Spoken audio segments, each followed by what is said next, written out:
Yeah, what's going on, you guys? What's up? This is Garuda Ghost. Thank you all for listening. And another live stream with Tico, Tren, Red Pill, Double G and Double T. GT Supremacy. Hail to the chief, hail to the chief, and salute the general. Let's bring it on. Yo, Tico, what's up, man? Just chilling, just trying to make it. Yeah. Yeah, cool, man. It's been a while that we talked to each other the last time. And by the way, sorry for the last time that my internet connection was fucked up, man. But It's fine. I finally downloaded Windows Explorer 10, so I think we are all set, man. So yeah, we are rocking, man. Don't Yeah. feel bad. Trust me, I've had those problems too myself. So Yeah. Shit happens, man, and mhm. it cannot always be perfect, you know. Yeah, yeah, it's life. Life is not always going to be perfect. You just got to adjust to it accordingly and just make it happen as best you can. Yeah. Actually, I wanna start this stream with yeah, I was checking out your channel, and a couple of weeks ago you had a live stream with Black Pill Radio about that Netflix movie called Cuties, right? Yeah.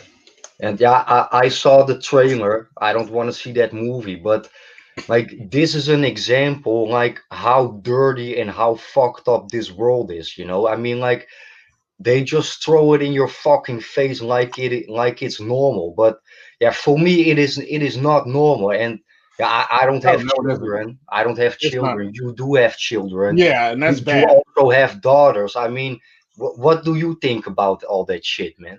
Well, the funny thing about that, now that you mentioned that, I actually did a secondary video to that one where I uploaded it because I eventually had to face the actually watching a movie due to a rogue teacher at their school wanting them to watch the movie on their spare time at home, basically, because apparently they weren't allowed to watch it at school because the school turned it down. So she went behind the actual school's back, was approved by her direct supervisor that the children should watch it at home.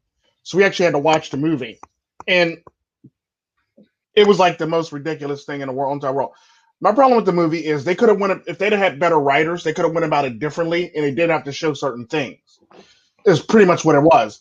And I was bothered by it the whole entire movie because I remember, if you know anything about that, I'm in a relationship.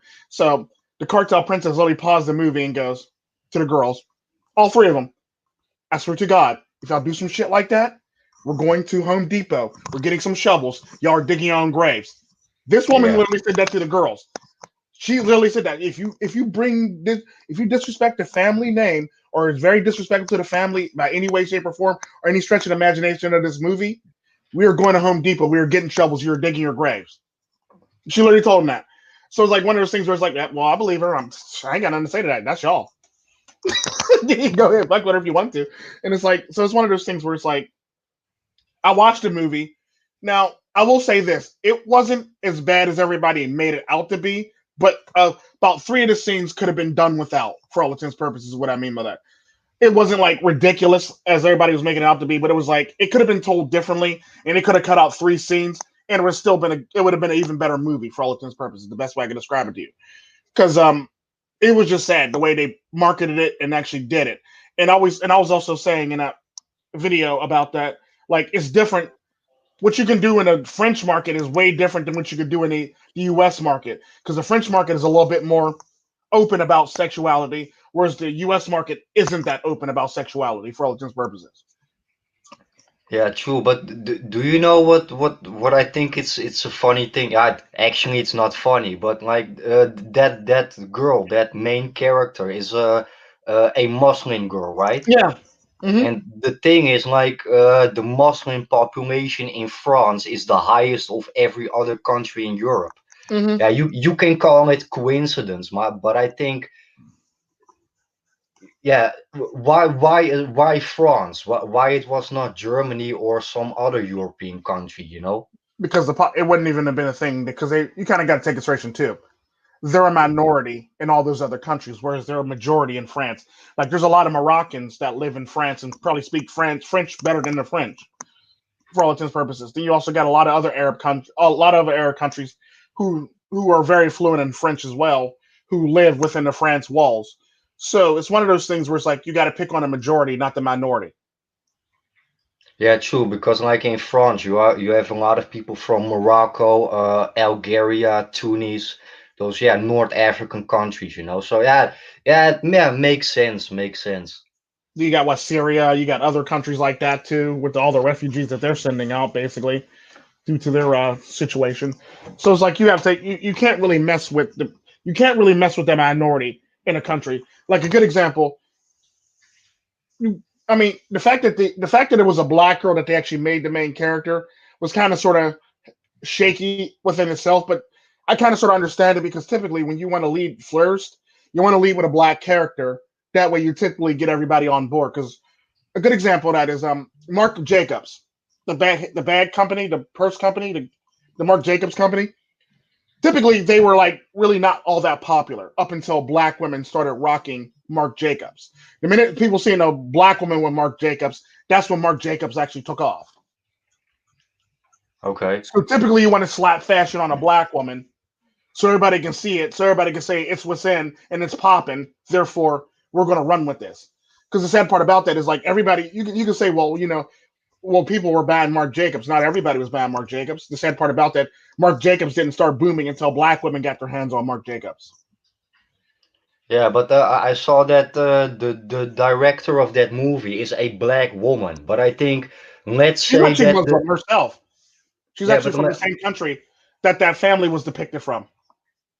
okay, but So I wouldn't be shocked. let's say I wouldn't be shocked if it actually was a story of her life. yeah, but let's say the director was a white male. I think there would be way more outrage, I Oh yeah, think. there'd be a lot of outrage. He couldn't be a male period and be a director on that type of thing because Yeah. he would be called a pedophile. He would be called, you name it, everything under the sun. He would have been called basically. He'd have been called a child whatever, child predator, child molester, child this, child that. But women could do that. And the sad part about that, the thing that angered me the most is when I found out that there were audition tapes of over 400 children who auditioned for this part. Like, let that sink in. Imagine if Okay. a man had 400 little girls parading in front of him dancing. There would be an outrage, and that man would be like sued and like me too'd and destroyed. But she can do this; it's perfectly fine. Yeah, but do you think that's yeah, it for me it is not fair and not really realistic because like just because of the fact that it is a black woman, that doesn't mean it is right. Yeah, I know. But the sad part about that, you also got to take in societal purposes. What's up, Elder Monk? You Yeah, also got to what's take into up? societal purposes. A good example of that is I've talked about this multiple times in my video. It's perfectly fine for a woman to be at a beach or a park, even if she has no children there whatsoever. Nobody bats an eye. The minute I'm at the park with my children, I'm either being creepy or I'm a pedophile or I'm all this other stuff under the sun. So it's basically how society views women versus how society views men. Society views men as bad, wrong, and predators and you know animals and sadistic, and they view women as these kind-hearted people. Despite the fact when you actually look at the crimes against children, women commit most of the crimes against children. Yeah, and the sad part about that is like yeah, women they can get away with it. Yeah, like is that like I've actually talked about actually being arrested at the park while at the park with my own children. Like Yeah, let that sink in. but yeah, with your Mhm. own children, man. And the sad part about that, there be women at that same park who don't have any children, and nothing ever happens to those women. Nothing. Nothing ever happens to the women. But I gotta be treated like hell because you want to feel some type of way about me being at the park with my own children. Like it's just sad. It's very sad. Then people want to come up and ask me, "Why are you here?" My children right there. Yeah, true, but I think like this movie like I don't even want to see that movie, but don't you think this movie is more like I think pedophiles are getting off on this shit. Yeah, it is, and the sad part about it is because like one thing I can say about the movie that was interesting was it ended up being something where it was a growing story. It was like basically a growth story for a girl, basically. Because I see a lot of that character. I see a lot of that character, despite the fact that none of my girls are dancing like that. Because like the cartel princess said, we be at Home Depot getting shovels, and y'all be trying to figure. We be trying to figure this out by noon, basically. Yeah. Um, but I actually see it as a growth in the society. Basically, the sad part about that is because I have daughters, I understand the concept and I understand like the pitfalls. Because typically I say I'm happy that I have daughters, mostly daughters, instead of mostly boys, because it's easier to keep one thing from getting pregnant, but it's hard to keep one thing from getting multiple girls pregnant. You see what I'm saying? So I'm actually happy that I have girls for that reason because I only got to control one thing from being pregnant. Whereas if I had my son Lazo, I'm not have to worry about multiple girls getting pregnant for all intents and purposes. So it's one of those things where it's like that's the outcome to having a boy. However, I will say this because of how girls are raised and the society that we raise them in these days. The movie was bad. Like I said, if they'd have got rid of those three scenes, movie would have been better. If they'd have wrote it better and got rid of those three scenes, it'd have been better. However, they had to show that, and it was like, dude. And the sad part about that, I'm not going to sit up there and let my children watch some shit that I'm not okay with either. It's just not happening. I got to either see it first, or we all got to see it together, basically. Because I'm not fin to let my children just watch any old thing. Because I'm not one of them parents that just stick a iPad or stick my children in front of a TV without knowing what's actually going on in front of that TV. So, Yeah, but uh, would you let one of your daughters play in that movie? no, No, of course. no. So I also don't understand those parents. Yeah, and that's just it. Like, you also got to take this reason, too. This is, I actually talked about this, and I'm going to try to dance around this nicely because I don't want you getting in trouble.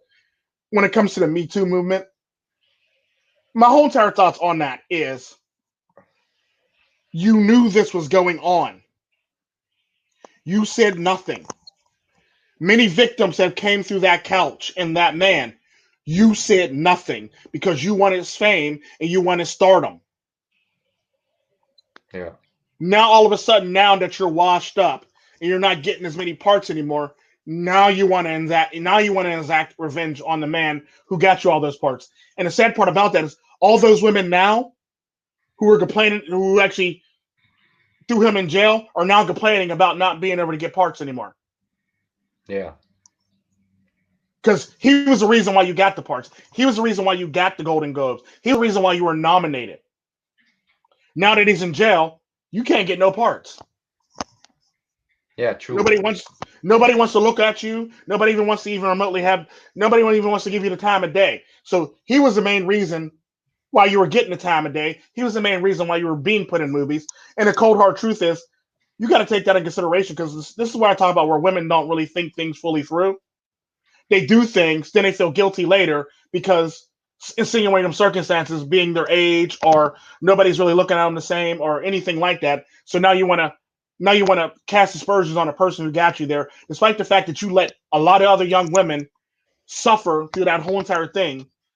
You said nothing. You kept your mouth shut just so you can get your Grammy, your Grammy or your not Grammy, your Oscar basically, or your Academy Award. You kept your mouth shut for that reason, just so you can be famous and get parts basically. Now all of a sudden you're not getting parts. Now you want to speak up about this now. Now it's a problem because all these young starlets are coming in and are replacing you. Now that he's Yeah. in jail, now you're definitely not getting any parts, and now you're really complaining about Hollywood being unfair to you. Well, you shouldn't have shot your meal ticket. Yeah. Like, I don't agree with what he did, but at the end of the day, you as consenting adults agreed upon whatever he had going on, and you said nothing, and you let countless victims go through with that. Like, think about how many people you could have saved if you'd have spoke up sooner. Yeah, true, Anybody? man. Yeah. Nobody? Anybody? And that's the problem that I have with that. And this is typically why I always have a problem with women because I was watching a video. I was literally watching a video a while back with a young girl. She was about like 16 or 17, and she got offered a record contract deal, and she basically backed out at the last minute because guy at the record label that wanted to meet her said some very sexual explicit things to her, and just kept calling her. And the sad part about that morning, she was on her way to the airport. to fly out to meet the guy, and the guy has said, and I shit you not, it's literally recorded. He said, and I Right. shit you not, oh, I can't wait till you get here. I want to have sex with your sweet body, and I want to, you know, touch that sweet pussy and this that. He was just saying the most off the wall stuff to this poor little girl, and Yeah. the girl literally got to the airport. She hung up from him. She goes, yeah, I'll be there. She hung up from him, turned back around, walked out the airport, got back in the cab, and went back home. Made that Yeah. video. Yeah. But do you know what it is, man? Like, I do not like. I do not understand why people can do things like that without feeling guilty. I mean, like me myself, I am 30 years old right now. I mean, Mm, like a woman that is like 23, for me that is actually already too young, you know? yeah. Oh, now you're starting to beat up on me now because my significant other was younger than me. Yeah, but I think however, you get my however, I will, point, man. however, I will say this: she kidnapped me and put me in the trunk. So therefore, y'all pretty much figured that out. Years I later, don't we're want to still know, together. Tico. Years later, we're still together. But Yeah. no, but when it comes down to it, it's more or less narcissism and selfishness. Because the sad part about that, if you can't see, if you're narcissistic and you're selfish, it doesn't matter what you do. You can't do anything wrong as long as it's right for you. It don't matter what's going on with other people around you. They can all be like catching fire. They can all be being hit by buses, being like kidnapped, or all this other stuff around you. If you only think about yourself and you're very selfish and you're very narcissistic, you can care less about anybody else around you. So typically, a lot of the times, women suffer from this, sadly. So they like, as long as it's me, I really don't care what's going on with everybody else. The minute, like, they start catching a bad deal, then they have a problem with it. But or the minute they have competition, then they have a problem with it. It's typically how that works, sadly. Yeah, true, man. But like, But I do agree you with know you. what it is? Like we You're like selfish and you're narcissistic.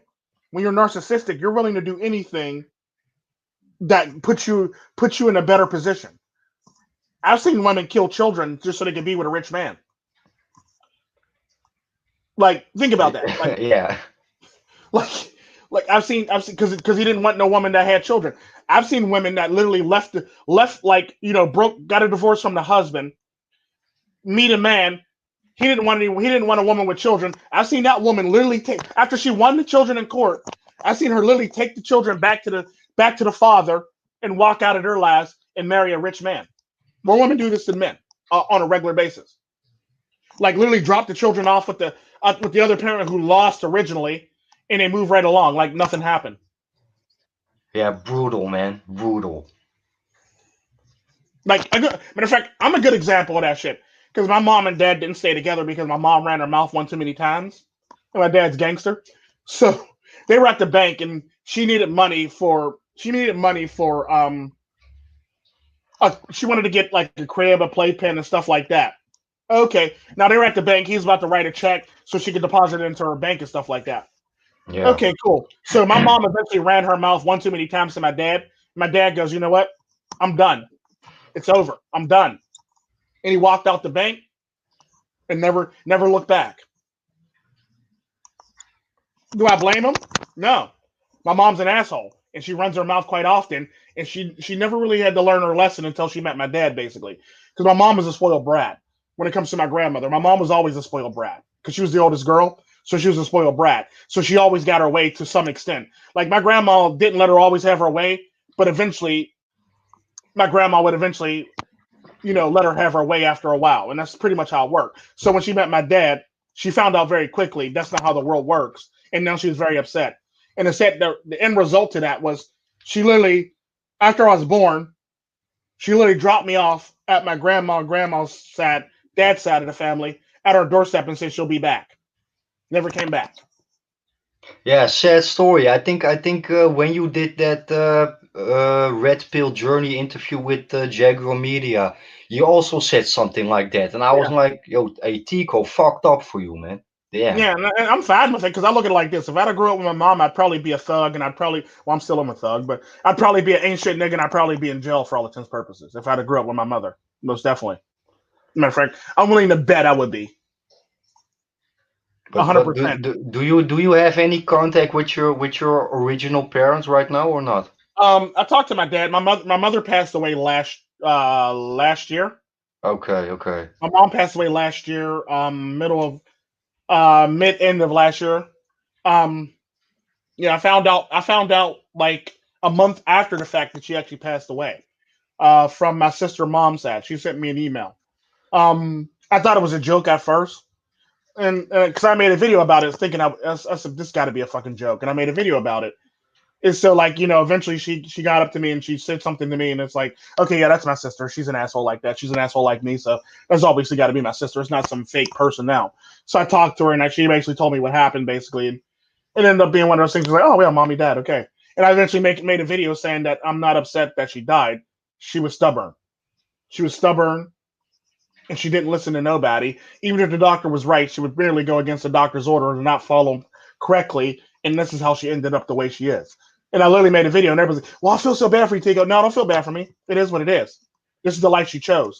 This is the attitude she chose. And this is what got her in this mess. Okay, okay. Yeah. People was like, Yeah. oh, I feel so bad for you. I was like, no, it's cool. I'm good. Like, she chose this life. Yeah, to like me myself, I don't really have a good connection with my family. I mean, like in general, but yeah, at least my own mother, she will always be there for me. And Mhm. yeah, I think if you don't have a good connection with your own parents, yeah, that must be really tough, I think. Well, no, it's not tough because you eventually learn that sometimes it's just better. It's just better to let things go, or it's better to just not really think about things, or think about the good that came out of things for all intents and purposes. And this is typically why I'm happy I grew up in a third world country, because if I didn't, I'd be an ungrateful little bastard, basically. Um, so I'm happy I grew up in a third world country those purposes. Because if I didn't, I'd be an ungrateful bastard, and I'd probably be in trouble with the law for all intents and purposes.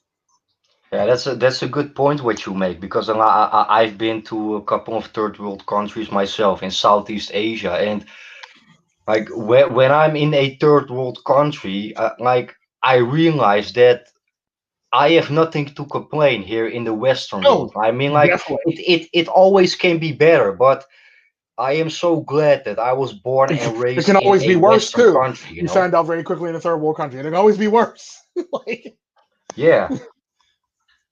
I mean, those children there, I mean, they are literally playing with dirt, but maybe they are more happy than children in Western countries. mm-hmm. True. Yeah, because I grew up on a farm in a third world country, and so we have farm animals, and so like if I wasn't at school playing, I was playing with the farm animals basically, and feeding the farm animals, and stuff like that. So it was a Yeah. pretty good gig. It made me a stronger person, so I really don't care. Plus, I get to get raised by two parents, so can't beat that. Yeah, but yeah, same goes for me. Like my father and my mother, they never got married, Oh but wow, really? they were together with each other for about I think about 16 years. Oh But wow. I never could get along good with my father. So like when most people, most children, they are really sad when their parents are separated from each other. But Hmm. for me, just because of the fact that I never really liked my dad, yeah, for me that was more a relief. So yeah, Hmm. thankfully I don't have a father. So yeah, I know that sounds pretty crazy, but yeah, I never really look up to my father, to be honest. Hmm. Is your father Indonesian? Yeah, he's Indonesian, yes, and Okay, my so it's mom probably is white Caucasian. like a cultural thing. Why you couldn't really, you Yeah, probably didn't really click with your father. I think so. That is maybe true. Yeah, Yeah, I can but see that. yeah, Because but that's typically my feelings when it comes to biracial children, black white children. I really don't want to deal with anything they got going on. And I actually made a video about that on my one channel, saying I really don't want to deal with anything they got going on because I can be dealing Yeah, with my on own your shit. on your Tico Tren race, Race, yeah, yeah, race I relations. commented, on Yeah, that and like, video. Yeah, and then people found it say it's mean that I'm saying that, but like, no, you don't really understand. Like, because these white women are literally running around here talking about, oh, biracial children are so beautiful. They're the most beautiful children in the world. Yeah, up until you got to deal with their fucking problems. Like, no, yeah, that's yeah. not. That's True, man. you don't True. have children because they're the most beautiful things in the world. You have children so you can actually be an adult and have to deal with their problems. Even though I'm an adult, I don't feel like dealing with their problems. Like, I'm being honest. Like, I got my own going on. I don't feel like dealing with mine and yours at the same time. It's like, I'm gonna need you to stand on your own 2 feet. Like, it is what it is. Like, I mean, even though my grandparents dealt with mines growing up, I mean, they were fine with it and they pretty much knew that was going to happen. And I knew it was going to happen because my grandmother gave me the speech on the way to the school. But so I pretty much knew what was going to happen to me in that school, being like the only dark kid in the school. So it's one of those things where it's like, I was expecting it to happen. So it's one of those things where it's one of those things where like, I don't feel like dealing with an extra layer of problems, especially with a society who has a problem with you dating somebody that's not your culture. And what I mean by that is like, just because you're American, that don't mean you're the same culture. Yeah, A good example, yeah, exactly. And yeah, like I want to touch upon that because like I was born and raised here in the Netherlands, but just because of the fact that I am half Indonesian, maybe I'm a little bit different than the average, yeah, white Dutch person. yeah, And like other people, they don't understand that. They were like, why do you feel different? You are born here, right? But it is within the blood. yeah. This is one in the blood. Like a good example. This is typically why I don't date anybody from America because they're not my culture, and I know nothing about it. Nor do I feel like teaching anybody or taking the time to teach anybody any damn thing. So typically, I stick with the cultures within my flags. If you're not Jamaican, if you're not Indian, if you're not Latino, I typically don't really mess with you. It's typically what it is. It's one of those things where I don't feel like teaching culture, and I don't feel like teaching a whole lot of, you know, the whole entire mystique behind my family for all intents and purposes. So it's one of those things where it's like, if you don't understand it, then I don't feel like doing it, so we shouldn't be together. It's simply how I feel. And it sounds mean once you think about it, but it's much easier for me because I don't feel like having somebody. One of the main reasons why I don't date white women is, or any woman from America, because they get this over what's the word I'm looking for, overwhelming thing where they feel as though they can do certain things because they're dating you for all intents and purposes. Like a good example, I talked about this in another video or that same video where you got a lot of white women because they have biracial children. They think they can use the N word now because they're dating a black guy and they have biracial children. Now they believe they can use the N word now freely. You see what I'm saying? Yeah. It's things like that. Then you also got women that, if they're dating a Latino, now all of a sudden they want to pretend like they're Latinas. Yeah, but can I ask you a question? What do you think about, let's say, non-black people that using the N-word? Um, because I don't have the same relationship with it like they do in America, it typically doesn't bother me. Because I have to be honest with you, I'm using the N-word a lot of times, but not from a racist aspect. For me, it's yeah, the N-word is also more like some hip hop slang, some Yeah. American slang, you And that's know? and that's and that's what I talk about when a lot of my times in the video. It's like, look, you can't be up there saying you can't be up because I look at it like this. I don't have a problem with it because I didn't grow up with it, and I don't have the same relationship with it like the African Americans do. The problem with it, my overall problem I have with it is the over ridiculous use of it, and then it's used in songs, but you expect people not to use it. Like Yeah, when, exactly. and Because it's like, like yeah, go Like ahead. I've been in Compton, and I think I already told you that, right? Hmm. And I've been there about 2 hours, 2.5 hours. And like this is the way how they talk in Compton. Hey, what's up, nigger? Hey, fuck you, nigga. I'm gonna kill your family, nigger. I Yeah, take your wife, nigger. Nigger this, nigger that, nigger, yeah, nigger, nigger. And that goes the whole fucking day, man. yeah. And the sad part about that, that's not only on the streets. That's in their fucking songs, from Jay-Z to 50 Cent to everybody else under the sun. Even NWA, it was in their fucking name of it was in the name of their group basically. Yeah, So yeah. the problem that I have with the whole entire N word thing, my overall problem with it is, if you don't want it used, don't use it in the very music that gets exported out to everybody under the sun. Because typically, people who buy rap music are white kids. Like black Yeah. people barely buy black music, buy rap music, and then when they do, it's like they probably done burned it, lifted it, or you know, done use some type of torrent site to get it. Basically, they very rarely buy like the album or the CD or the well, you can't really anymore because it's one of those things where like you got to MP3s now. So like 9 times out of 10, they don't even buy the MP3s. They merely just rip it off of something else or another website basically and just use it. But the sad part about that, white kids buy it. So I want to ask you, Tico, do you see a difference between like the word nigger that is ending with an A or nigger? um yeah, for the fact that it's a bit different. It's the same to me. It's the same, but it's different in the context that usually when the N word is being usually when the nigger is being used, it's typically being used in anger or or in a rap song when they're referring to another black person. Usually when the word nigga is being used, it's usually used in some type of somewhat somewhat either play jokey or playful connotation for all intents and purposes. Because I notice black people do this shit all the time. Like when they're talking to another black person and they hate them, they'll literally call them the nigger, basically. When they're talking to a person that they like, they'll go, "What's up, my nigga?" This that, and the other. And that's one of the many things that I have a problem with. It's like, okay, so you don't want white people saying it. And the sad part about that, they say it in songs so much. Yeah. Who's this? Like, you can't tell up here and tell me. You can't honestly believe that a white lady in her car on her way to work, listening to Jay Z talk about is bleeping out nigger. Basically, she's really saying nigga what, nigga who. Come on now, she's not bleeping that shit out. Let's just keep it 100.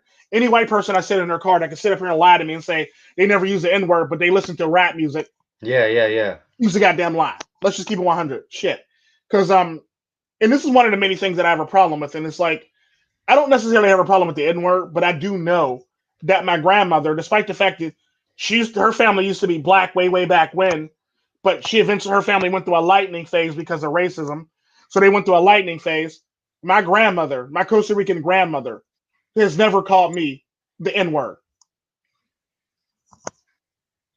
But like, So I also even think though she it. has the right to do it and she has the family lineage to do it, she's never once referred to me as nigga or nigger. So why is it everybody else want to use the word around me if my own grandmother never called me that? And the same thing goes. Matter of fact, Akala made an argument about this too. His mom is white and his dad is black. He's from the UK. He said my mom's never called me the N word. So what is this urgency or crazy want to use the N word? And it's like you also got to take consideration too. Well, I can't really be mad about it because it's in all the rap music. So why am I going to be Yeah. mad at something that you're putting out there for everybody to buy and the masses to buy? You can't be mad when a good example that I remember when everybody was almost went wild because a white girl got on stage and was rapping to a song and she said N word, nigga, what's up, my niggas? And it was literally in a rap song and everybody's like, oh, and the black rapper's like, oh, you can't say that, you can't say Yeah. that. Like, no, y'all put it out there. Now you gotta eat. Now you gotta eat it. Like that's Yeah. honestly my feeling on it. You put it out there, now you got to eat it. And it's like you put out what you basically put out. You get what you put out there, basically. So you can't be mad when somebody uses it randomly out of nowhere. You already happen to hear some white kids in the car rapping with the windows down, and they use the N word, and they happen to look over to you, and you're black in the car, and they want to roll their windows up like they're sorry. Like no, they put it out there. Yeah, but I think it is not specifically the word itself. It is the way how you interpret that word. Well, it's not even up for interpretation because the N word basically, because people always try to misconstrue it. Well, it means this, it means that, it means this, it means that. No, it was actually coined by the Spanish and the Portuguese, negra, negra, basically. It's Spanish for black. That's basically how the Spanish actually described what they seen and what they had basically as Yeah. black, negra. But So like Tico, I want to ask your opinion. Like, Like I have really nothing against black people. So like I would never say to you like a Tico, you are a dirty nigger. I would never say that to you. Uh-huh. But like we are cool with each other. Like if you Uh-huh. lie to me, then maybe I would say, "Hey Tico, you fake ass nigger, hey you bitch ass nigger." Uh-huh. What is your opinion about that? If I would say something like that, I'd be like, do you think if that I is lie to you, you racist better. or not? Well, no, it's one of those things where I'll tell you, if I lie to you, you better prove it. Because I don't lie. I get joy out of telling the truth, even if it hurts somebody's feelings. I take pleasure in telling the truth for this reason. This is typically how they call me the internal sadist, because I get pleasure out of telling the truth, no matter who it hurts, no matter whose feelings get hurt, no matter who's around me. I get pleasure out of telling the truth. So I would never put myself in a situation where I'm going to lie, even if he told me I have to lie. I'm not going to lie. I'm going to tell the truth. Now here's the thing. Here's because I'm from Central America. Here's where lines start getting gray when it comes to lying. Like typically, like a good example of that is if we were all, if, let's just say we were in a military force. Basically, you had Yeah. your army, you had your army. Somebody else had their army. I had my army. If I was captured, I wouldn't tell nobody about your army coming over the left hill, basically, and the other person's army coming over the right hill, basically. You see what I'm saying? Because I don't know what y'all thinking. Y'all might have changes in plans. Y'all might not show up for all I know. So typically, I always use that as a logic for not really telling that, I got reinforcements coming, basically, because I don't know. Y'all might not make it. Y'all might run into some storm. Y'all might run into headwinds. Y'all might run into another army. Like and I'm basically just using this as an analogy, basically. So typically, even if I have allies and they're coming over the hillside with me on a different side of the hillside, I'm not going to throw them under the bus and say anything about them coming over the hill because Lord knows they may not make it. Then I'm gonna look like a liar to those people because y'all didn't show up. You see what I'm saying? Yeah. But So there's the funny thing is like if a white person would say nigger, then he's a racist. But if an Hispanic said that, then it gets more accepted, especially well, no, in it rap depends on the music. Hispanic person because I noticed if a person from Uruguay, Paraguay, or Argentina says it, there's probably going to be a fist fight. Somebody from Colombia or Venezuela or Mexico says it, it's perfectly fine. Yeah, but Um, don't you think that's strange? well, typically, a lot of the people from Uruguay and Paraguay and Argentina tend to be a lot more white for all intents and purposes. They tend to look more European. Don't get me wrong, there are some that are a little bit darker skinned, but a good majority of their population tend to look like what's her name? Giselle Bunsen. Not Giselle Bunsen. What's the word? What's the one I'm looking for? They typically look like that one Anna Kournikova more than they look like Shakira. Yeah. So it's one of those things where like because of that, it's one of those things because of Spanish also, and most people and the most black people who are from Latin origin know where it came from, know where the word that literally came from. Basically, Spaniards basically saying this black, they look black, so they're black. Basically, it wasn't a derogatory term. It's basically a word that was already used in Spanish that's been around since before the whole entire N word even existed, and that's basically what it was. The sad part about that, the reason why it became a derogatory term is because when the British got involved, like they always do with Spanish words, they misinterpreted it and they called them niggers. Okay. This is where the derogatory terms start coming into play because the Spaniards negros or negritos or negros basically negras or negros or negritos is basically what they would say basically. Um, and when the British got involved because they misinterpreted a lot of the stuff that the Spanish actually had out there, they literally came up with that term really came into fruition, nigger basically. So that's one of the many problems on why it actually exists today for this reason because now people are saying well it means people from Nigeria or it means people from Niger or it means people from this. No, it doesn't. No, it doesn't. It was basically a term that was misinterpreted from the Spanish translated over to English. That's Yeah, all it because really was. the funny thing is like yeah, I've never been in Africa, but I think in Africa a lot of people don't even know that word. Yeah, a lot of people don't even use that word in Africa unless you're a black guy that went to Africa. Now you're going to use that word. Now you're gonna try to like use it on the population over there. Now it's like no, nigga, I'm gonna need you to get your oppressive mentality out of your head and just go over there and have fun. But what do you think of like when I was in Thailand, like in the capital Bangkok, you have a lot of Nigerians. Yeah, they are drug dealers, but that's a different story. But Yeah.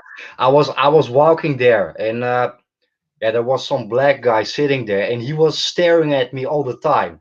And at some certain moment, I sit next to him, and I said to him, yo, bro, I must ask you this, but why are you staring me this whole time? And he literally said to me, hey man, you are walking and acting like a fucking nigger. Even though you are not black, and you are more nigger than most black people. What the fuck did he meant with that, man? Can you explain me that? Probably the way you walk.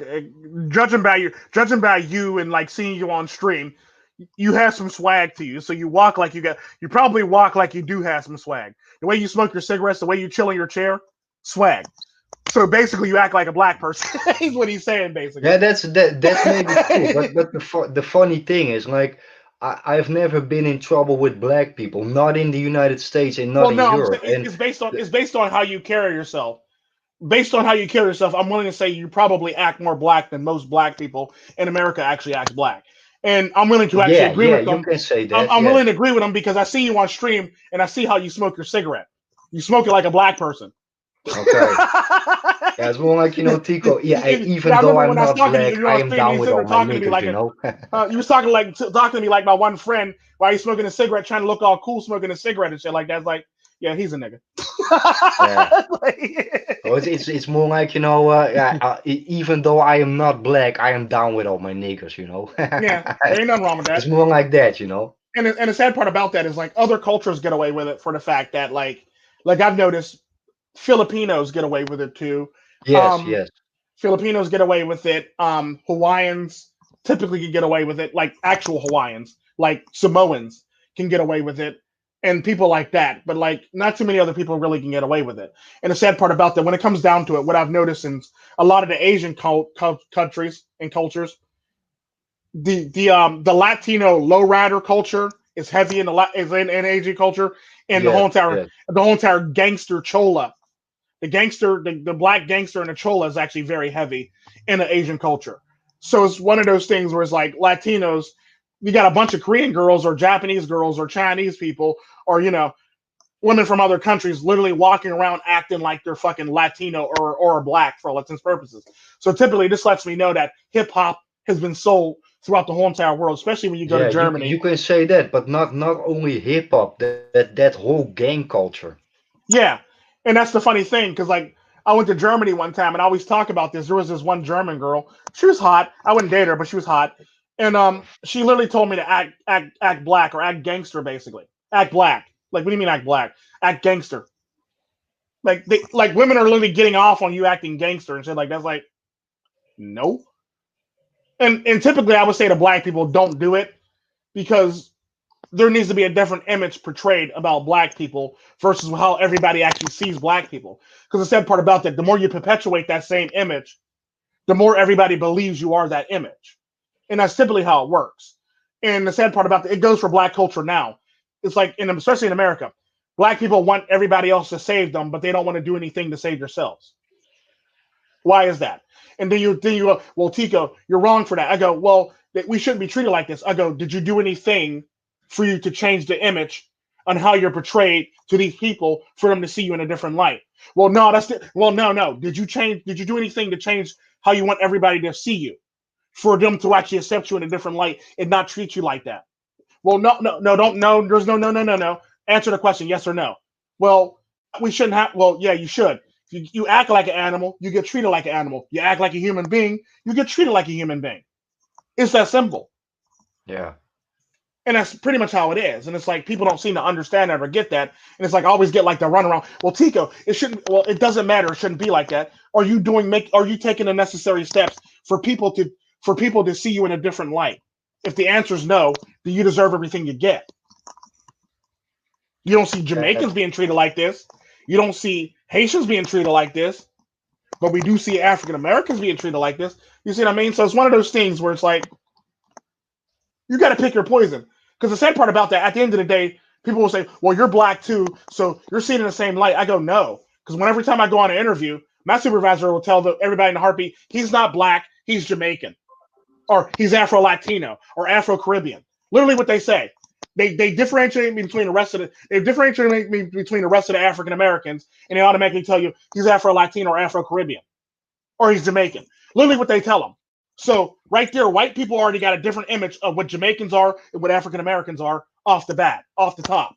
So obviously, they see you as less than Jamaicans for all intents and purposes. And this is what people don't seem to get. Just because I'm black, the minute I open my mouth and the minute I start talking a certain way, because the sad part about that, I use a very neutral accent online, so people think I sound like this in life when I really don't. So it's one of those things when I get offline, I actually go back to my normal accent and I start talking to my children in Spanish and stuff like that. And it's typically one of those things where, like, or if I'm talking to one of my aunts, I'll talk to them in Maleku, or it's a offshoot of Jamaican patois. So I'll go back to talking just like that, basically, and I go back to my normal everyday accent for all intents and purposes. When I'm online, I typically use a different accent for the fact that when you see me in person, it's going to be harder for you to actually depict if it's actually me you're seeing based on my voice for all intents and purposes. Unless you just see me go, "Oh, it's Tico! Oh my god!" If you don't, but if you hear me talk in public, you would never know it's me for all intents and purposes. So it's simply one of those things where I never really had to change my voice. It's one of those things where I learned to use my. It's basically how they say you got your voice that you use with your peoples. You got your voice that you use at your job, basically. You see what I'm saying? So this is typically what you got to do for all intents and purposes for people to remotely see you better in a better light for all intents and purposes. Yeah, true. But I think a big difference between like Europe and the United States, and I think words like black, white, brown, and yellow, that is typical American because Oh yeah, definitely. here in Europe we always talk about nationalities. We never Mm-hmm. talk about colors. Yeah, and that's the cold hard truth. Like the sad part about that is a the United States thing. Because like even in Costa Rica, you're not black, you're not indigenous, you're not this, you're not that, you're Costa Rican. Yeah. The same thing goes for Mexican. You're not all this stuff, you're just Mexican. And it's pretty much what it is. It's like America seems to be one of few or one of only countries where like you got to put everybody in a nice little neat box because we got to divide everybody up and we got to do all this shit and we got to do all this extra shit behind the scenes. Like, why do you got to do that? That lets me Yeah, know that because there's some like ulterior motives behind that shit for all intents and purposes when they do that. yeah, because like here in the Netherlands, we almost never use the words black and white. We use the words blank and dark. So like maybe like Tico, maybe in the United States you are black, but here in the Netherlands, then yeah, you are a dark man. Yeah, yeah. And it's basically determining your color. It's like you can't. And the sad part about that, there's a lot of Italians that can actually fit into the dark color. And the sad part about that, it actually makes it much more easier, and it makes it easier to transition through society for all intents and purposes for this reason. Because there's a lot of Arabs that can fit into the dark category. There's a lot of Arabs that can fit into the light category. So it's one of those things where it's like pick your poison. And I like that about a lot of the countries. Like I know what because I remember the one guy, the African guy, who saved that child from falling. I remember the actual was it the president or was it the somebody other minister? He basically gave him a job as a firefighter there, and people were saying, "Well, he's black and this, that, and the other." And a lady literally, the person literally corrected that person and goes, "No, he's French." Literally, like stopped him right there. He's not that. He's French. Like they were Yeah, literally upset and appalled by them calling them black, basically, to the point where they literally stopped him and says, "No, he's French." And I yeah, understand where they're coming from, but it's one of those things where it's like you're being very overprotective of somebody for no reason, basically. And it's like I understand nationality, but at the end of the day, it's one of those things where I often think to myself, okay, so let's just say, for instance, a good example. Let's just say the black guy didn't make it and he drops the baby. Is he still going to be French or is he going to be black?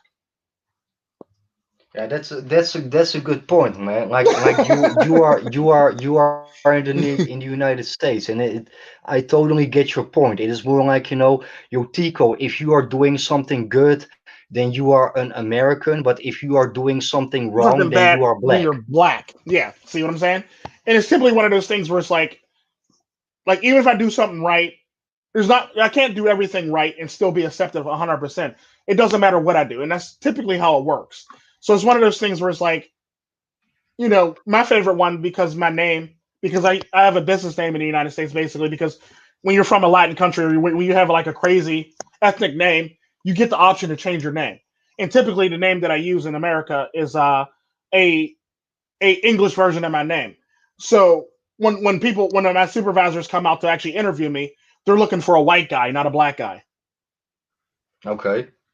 So I remember the one time I actually went for an interview for a job. The lady literally came out the door. She looked around. She seen me there. She looked around.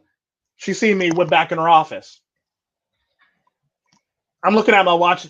Interview's starting to get real ridiculously close. So she walks in her office. So she comes back out again. She looks at me. She looks at everybody else. She looks at me. She looks around. She looks at me. She looks around. She goes, "Did you see anybody else here?" I go, "No." She goes, "Okay." So she goes back in her office. So apparently, she must have thought she didn't think I was the person she was interviewing. She was literally expecting a white guy. And the sad part about that, it was funny because she literally said that to me when she took me back for the interview. Like she came back out the last time. She goes, "Oh, you're still here? Or is anybody helping you?" I go, "I'm here for an interview." She goes, "What is your name?" And I told her my name. She goes, "Oh, please come back. I'm so sorry. Come back, right?" Yeah. So, and the sad part about this, she literally told me in her office she was expecting a white guy.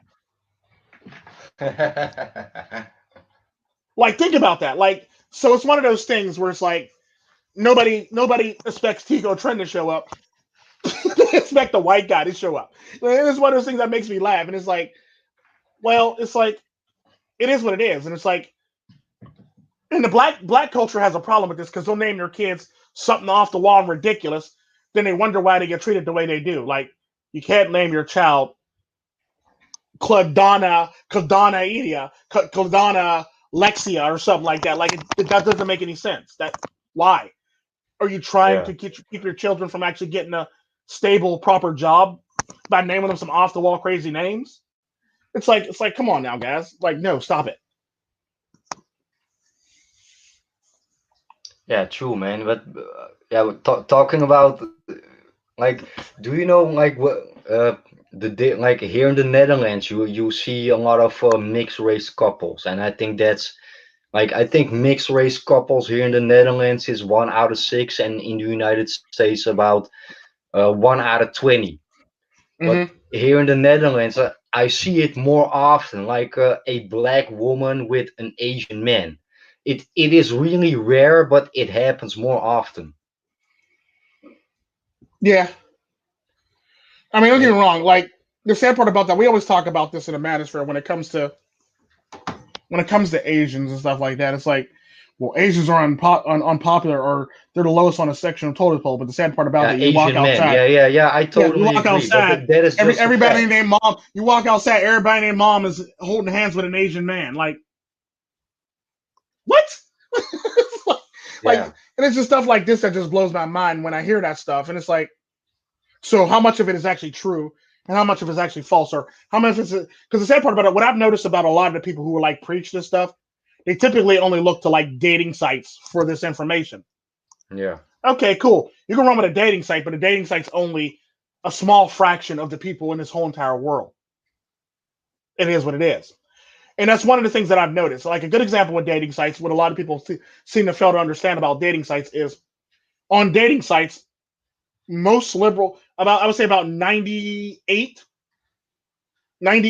of liberal women or racists would never date a black guy. Despite the fact they're out there marching for a black guy, they would never date a black guy.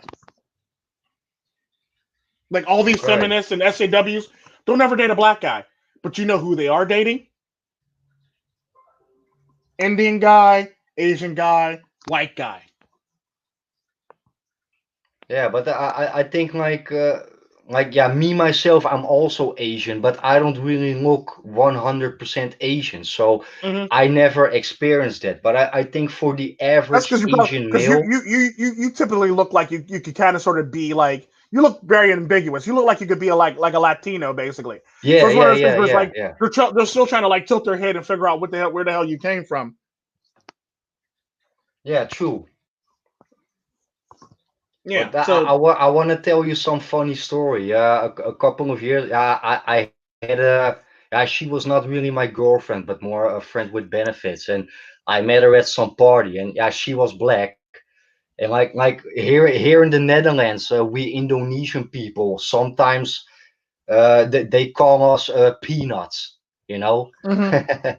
And I said, and yeah, I drank a couple of beers, and I said to that black chick, like, let's go to my place, then we can make a chocolate and peanut butter sandwich together.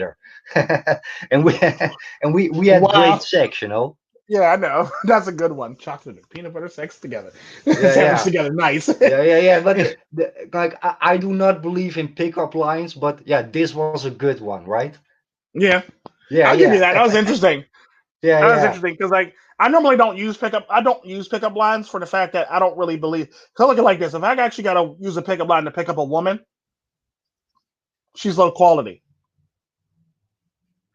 It's simply how Yeah, I feel true. about it. But the I fact know, is, but like, what you did was different. Y'all were pretty much friends with benefits, and that didn't even count. So it's like one of those things was like you were just being cute to try to end the night and get what you really were there for all intents and purposes. Whereas like you weren't out there trying to like pick up every single girl at the party for all intents and purposes. You were basically there with your friends with benefits. So you basically wanted to end the night and break her back. Basically, that's all it really was.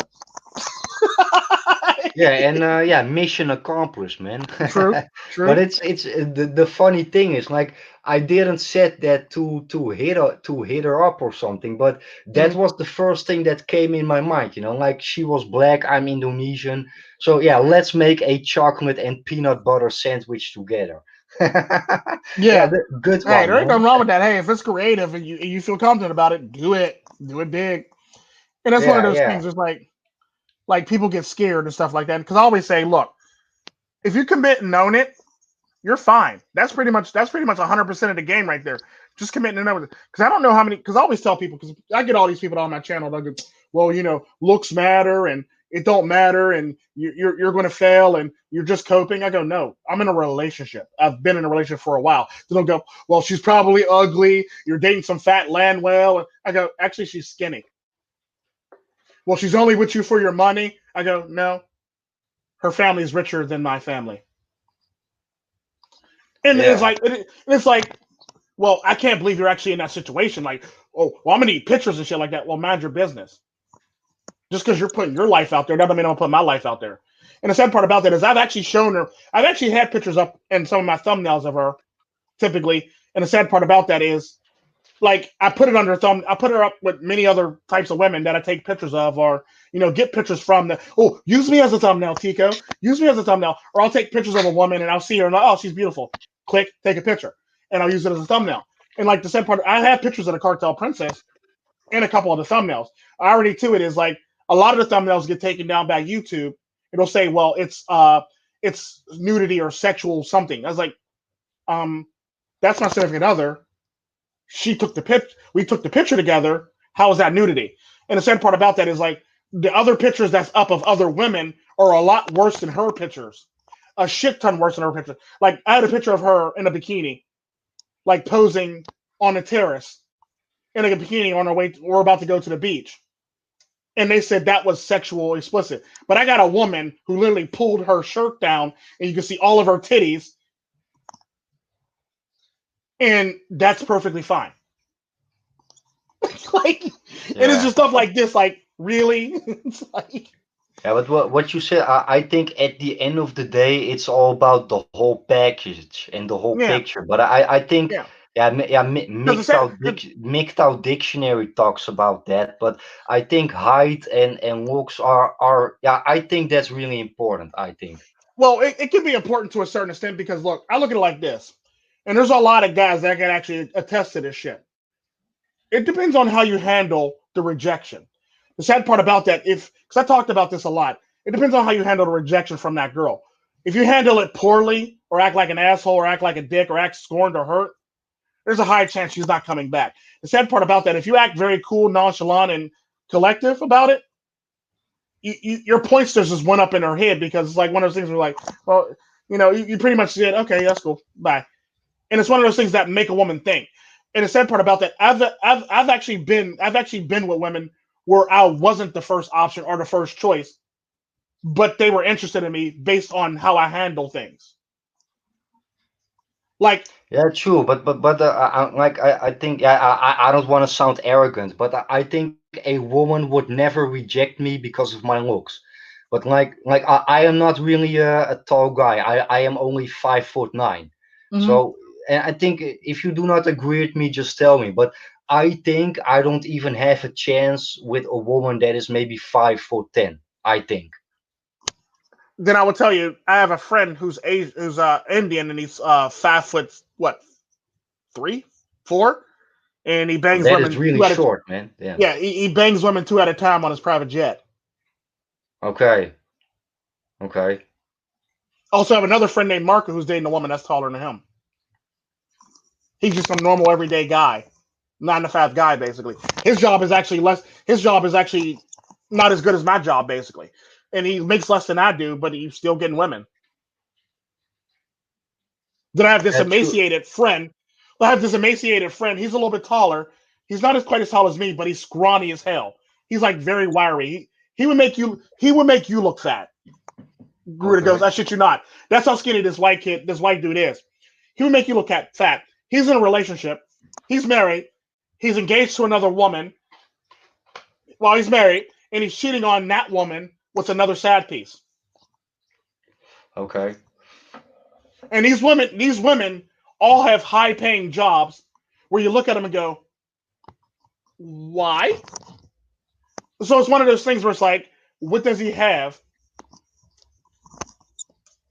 for you to want to Yeah, stick true. And around if he's that cheating is on you? when it comes to the black pill, I agree with a lot of things with what black pillers say, but I also think it doesn't always have to be like that. There are No, it also doesn't. exceptions. Because I've actually talked about. I remember I talked about my wife Mina before she passed away. She was actually with a guy who before me was from a very wealthy family. Not only was he from a very wealthy family, he was attractive. He had blonde hair, blue eyes, had the jawline, had all this shit.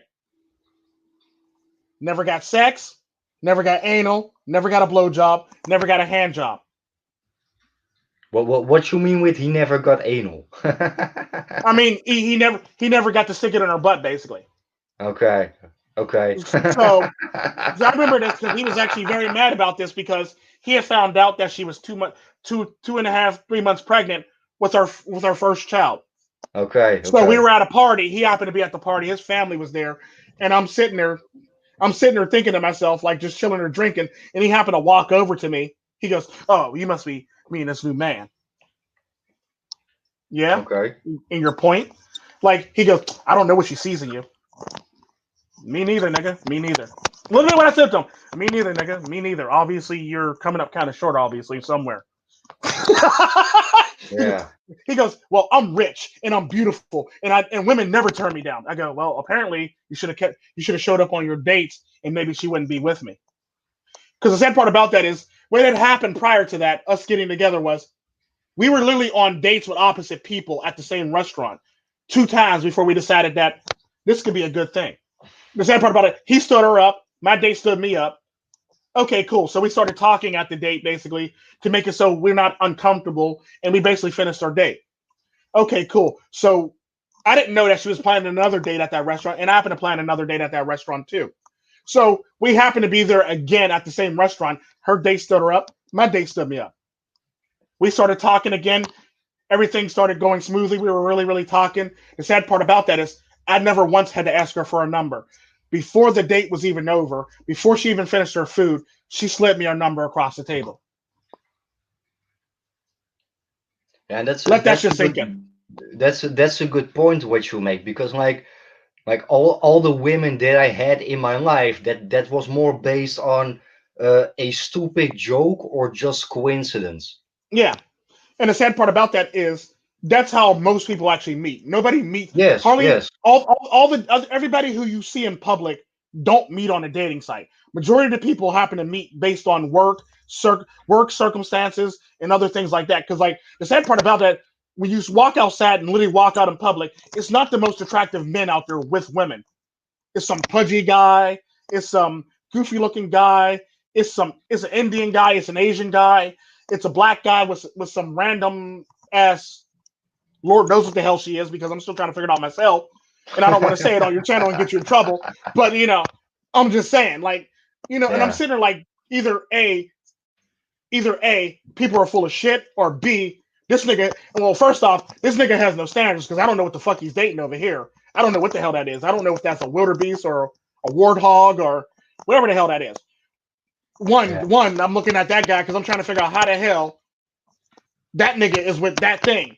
And then you got these Asian kids, and you got these Indian kids. They're just dating like random white women with curly hair, and they got blonde hair, and they're just walking around talking. You got like the Indian girls dating the Chinese guys or the Oriental guys, and you got the uh, Indian guys dating the Oriental women, and it's like it is what it is. Like, then you walk around even more, you find out like the fat pudgy kid that you probably beat up in school is now with this hot ass woman basically. And the sad part about that is, before anybody say anything, he got money. No, they literally pulled off in her car, not his car, her car. Like, think about this shit. And the sad part about that is, you walk around and you see this stuff, and you realize very quickly, like, that sounds nice on a dating app, but that doesn't sound nice in real life. Because what Yeah. I'm seeing True. in real Yeah. life Yeah. doesn't what I'm seeing in real life doesn't what I see on a dating app doesn't translate in real life. Because none of these motherfuckers are attractive in real life, and they all got attractive women. And the sad part about that, I often wonder about that, and I often laugh sometimes because I don't get jealous about it because, dude, look who I'm dating. Like, why would I be jealous of you when I got the same thing over here? So it's simply one of those things where it's like, you look at it and you take it and it's like, huh, Fat Joey got a girl. Or, Polito got a girl, and Polito finally got a girl after he got picked on in school. Or, Tony got a girl after being picked on in school, and he was a big dude. Like, he's still a big dude. He's still a big fat dude. And he gets a very hot woman. Like, he gets a very hot woman. And the sad part about that is, like, you look at this stuff, you look how it translated in life. And then on top of that, we always talk about women that, they would never date a man that make less than them. Then you get out here and get to see some of these other women. They're literally dating a man who's at home playing PlayStation all day, driving her car, supposed to pick her up on time from her job, and he's late as hell doing all this stuff. You're in the Yeah. True. car, But she like, she yelling, and screaming, and he just sitting there like, yeah, I'm sorry, babe, I was late, I'm sorry. Madden. This shit like that, like, what? Like, yeah, true, man. But I think that goes the same for men and women. I think we both got standards, and we both got our type of men or women. But I think at the end of the day, you like somebody or not. yeah, but the sad part about that, even when it comes to standards, what I found from women is women are willing to sacrifice their standards if it means getting something that they really, really want, or what they refer to in America as cuffing season. You ever hear that term, cuffing season? It's basically where everybody No, gets no, not really. it's basically where everybody starts getting desperate and they'll start taking up anything Okay. for the winter, or for the winter months. Basically, it's basically cuffing season during like the fall months. Women, like during the summer, women come outside, start playing around, so they can have a man for cuffing season. Basically, that way when the winter rolls around, they got a warm body to lay next to. And the sad part about that is none of these guys are attractive in the least bit. And that's coming from a guy that'll let you know off the bat that I'm not the most attractive person in the world. I'm about a 7 with extraordinary charisma. So I'll let you know I'm not an attractive person. So I'll tell you in a heartbeat that somebody else is not attractive. Yeah. What Yeah, I and mean, like me these, myself, I also consider myself as a 7. Oh, no, no. You know what? I'm in a really good mood now. I'm a 7. yeah. I'm a See, seven and a you're half. yeah. It's one of those things that it's based on how you feel at that moment in time, basically. Yeah, Because yeah, just yeah. because you're a 7 now, that don't mean you're going to always shine through. There's always going to be that haircut that you get, those clothes that you're wearing, Yeah, the way you're true. walking, the extra pep in your step.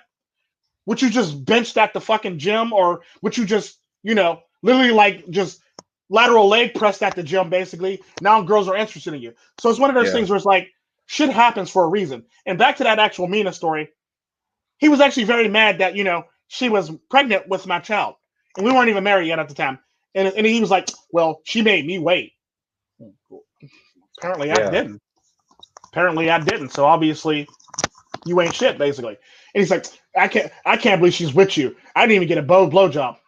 I got one on the way here to the party. Like, I don't know about you, Yeah. but I got multiple. Like, she wouldn't even give me anal. I kept asking her to give me anal. Well, I'm not into that shit, but I think that shit is gay. But you know, I like also think that, man. she would have gave she'd have offered it to me if cause she's actually done it once or twice when she was on her period, where she offered me her ass. I Yeah. was like, nah, I'm good. I'll wait till you get done. I'm Yeah, good. talking about It's like, talking about anal sex. I never tried it, but I think it's not for me, man. it's definitely not for me. It's like I don't care if you're on your period and I'm horny. I'll just wait till you get off your period and I'll just tear Yeah. some shit up I mean, because and this what I'm gonna say, that sounds really perverted, but I'm gonna say it anyway.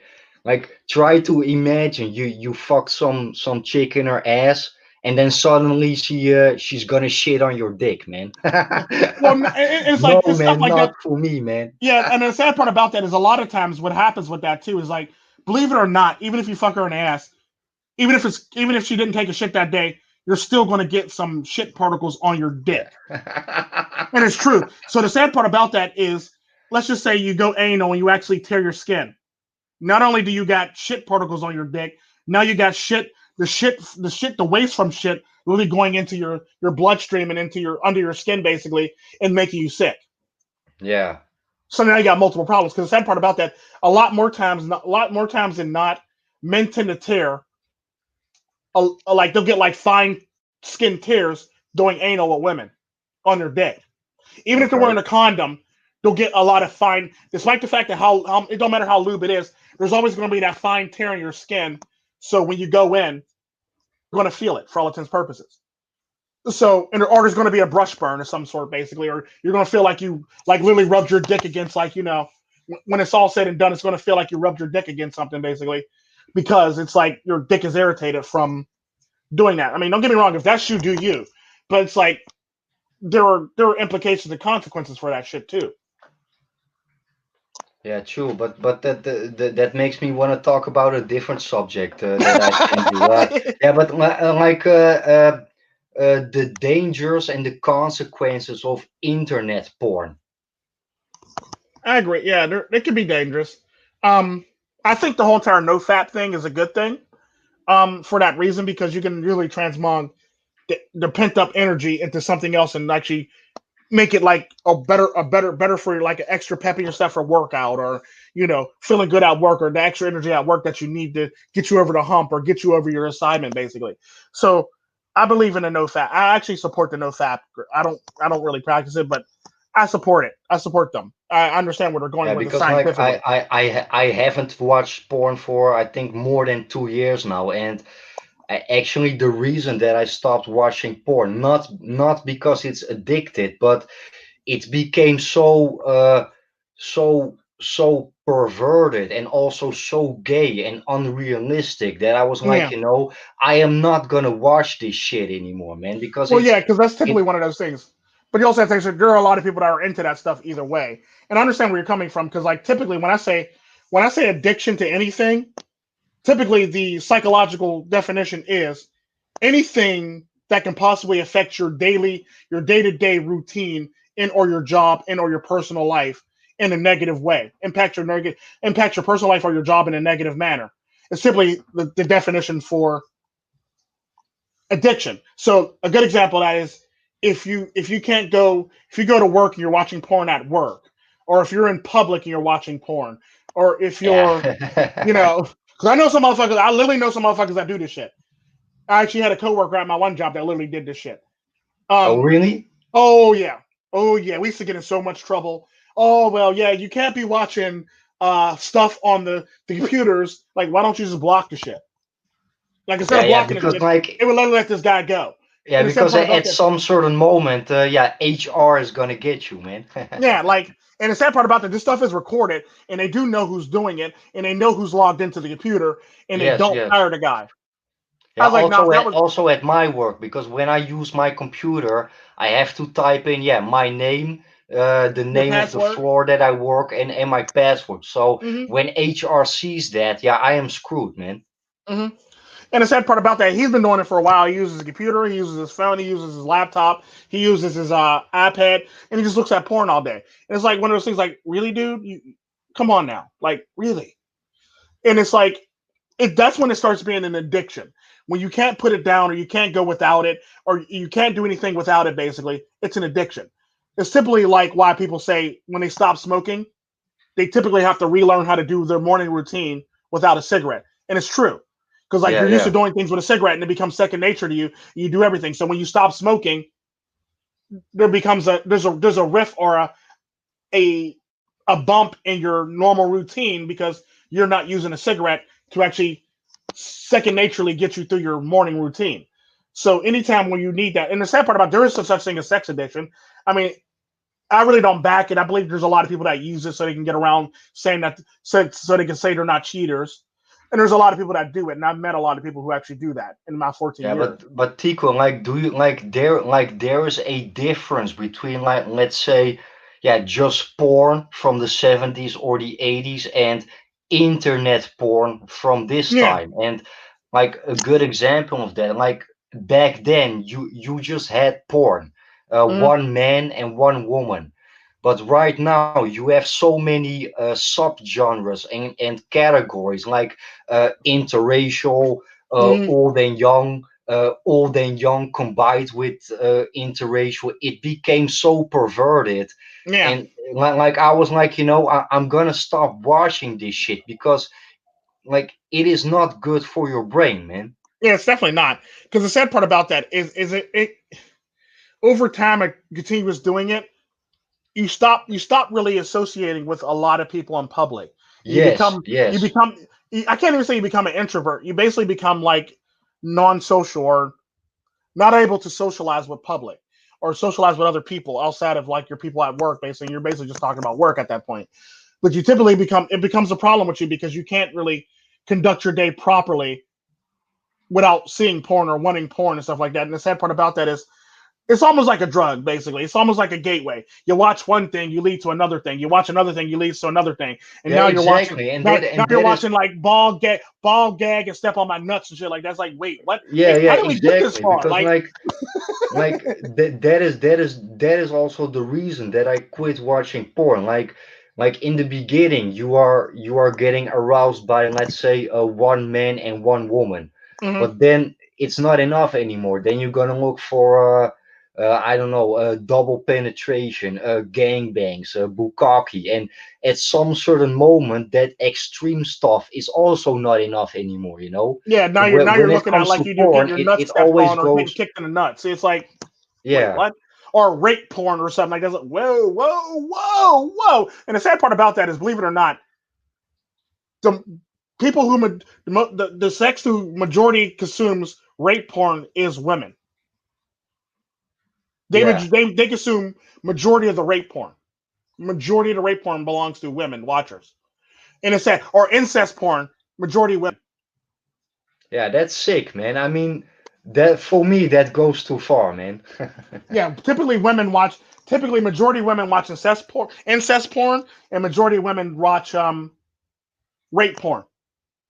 So like it'll be like a woman getting raped. And the sad part about that, the reason why I don't watch porn because one of my psychological colleagues came to me one day and it totally fucked me up.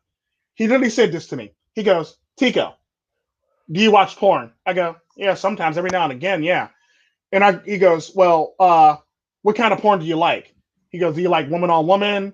Do you like guy woman? Do you like women guy guy? Do you like? I'm like, well, I like regular porn with people having sex and stuff like that. And like I was like, I can do woman on woman. That's fine with me, basically. But like every now and again, like the guy woman thing kind of sort of creeps me on. It's like, ooh, no, I don't want to watch that. Depending on what the camera angles are, and it's like if you're focused on a guy, I really don't want to be there. Um, so it's one of those things where he goes, well, yeah, he goes, in all technicality, once you think about it psychologically, anybody who watch male female porn and it's not like POV, if anybody that watch male female porn is technically gay to a certain extent. Yeah, bisexual. Yeah, exactly. And that is what I want to say. I never enjoyed the fact one women that is getting a double penetration, like Yeah, just the way how their balls are rubbing to, yeah, it makes me sick, man. And I yeah. It's was like he like, says, yeah, yeah, and it's this is like it this just is just this is regular not porn. 100% straight. Yeah, It is just regular porn. bisexual. Like this that part of just regular porn. You got to think about it. You're watching a dude drill a woman. Yeah. You're gay to a certain extent, according to that Yes. psychologist, Yes. because like luckily I said I prefer like women on women basically, but I'm typically the type of person if you ask me to do a threesome and we do a threesome, I'll do the threesome, then I'm breaking up with you. Yeah. True. That's simply how I am. Like, okay, we can do this threesome. Are you okay with it? Yeah, I'm okay with it. In the back of my mind, we're breaking up. But I don't say it out loud, but we're breaking up. And that's simply how I feel about it. If I gotta do a threesome, we're breaking up after the threesome's over. Yeah, but now you say that I could never get my dick hard together with another man. I couldn't do that. Well, and that's just it is what it is. Like, because the sad part about that is I'm not finna run a train with anybody. Like, I'm not finna do that. If it ain't two women, then I'm not getting involved. And if it is two women, just know I'm probably dating one of the women and we're breaking up. It is what it is. Because typically I have standards, and how I carry myself is based on my standards. So therefore, there's things that I'm not willing to participate in, or that I'm willing to participate in, then let you know that this is over. Because that's how high Yeah, my standards are. Like, I'll tell a woman in a heartbeat, it's over. We're breaking up. It was like the yeah, running joke on my channel was Tico Samsonite games on fleek, because I keep Samsonite luggage with the woman I'm dating's name on it. So when we break up, I literally slide it out the cupboard, tell her to get to stepping. yeah. True, but like I said, right now you have I'm gonna give you an example. Like with interracial porn, you have something like a white woman and a black man, or a black woman with a white man. When Mm-hmm. it comes to old and young, you have an old man with a young girl, or an older woman with a young boy. But right now, they are combining those things, like an older black man with a young white Yeah, girl, for example. And yeah. it became so perverted that I was Or like, convoluted. It's like, really, I dude? gotta quit watching this shit, man. It is perverted, and it is, yeah, it became unhuman. Let me tell you that way. Yeah, because I stopped watching it when my one colleague said it. And that was like a while ago. I was like, oh, yeah, you got a point there. Ooh, no. So I stopped watching porn altogether after that. And it's one of those things where it's like, do I really want to be a part of this, or do I want to participate in this? And it's like, just because I'm out of it, that don't mean everybody else is out of it. But it's like, I guess they can still make money without me. So it's one of those things where like I typically don't really partake in it. And I really don't watch it anymore. After my colleague literally said that shit to me, it's like, dude, in a roundabout way, or and once you boil it down, you kind of sort of got a point there. Because I remember a girl said some shit like that to me a while ago. I remember there was a girl I was talking to. She goes to me, "I'm kind of gay." I go, "Okay, elaborate." She goes, I like how a woman's body looks. I like how a woman feels. I like a woman's breasts. I like all this stuff up until she kisses me. Then I don't like it anymore. Yeah, Like, so but what about her pussy? Yeah, don't put that on me either. I don't yeah, like it but anymore. you you So it's you like you so said and something like so she actually literally said something like that. So I understood where she was coming from, and it's like, well, you got a point there, yeah. Like you like so in tech, all the tech, all for all intents and purposes, she was literally saying that she was admitting that she's gay to a certain point, up until she starts kissing, or pussy lips come out basically. So any lips come out on this woman, she's out. Everything else, fine. Lips come out, no. So it's one of those things where you literally got to think of it in that same token. With my psychologist, my colleague said, literally on that topic, like he got a point there. He got a point there.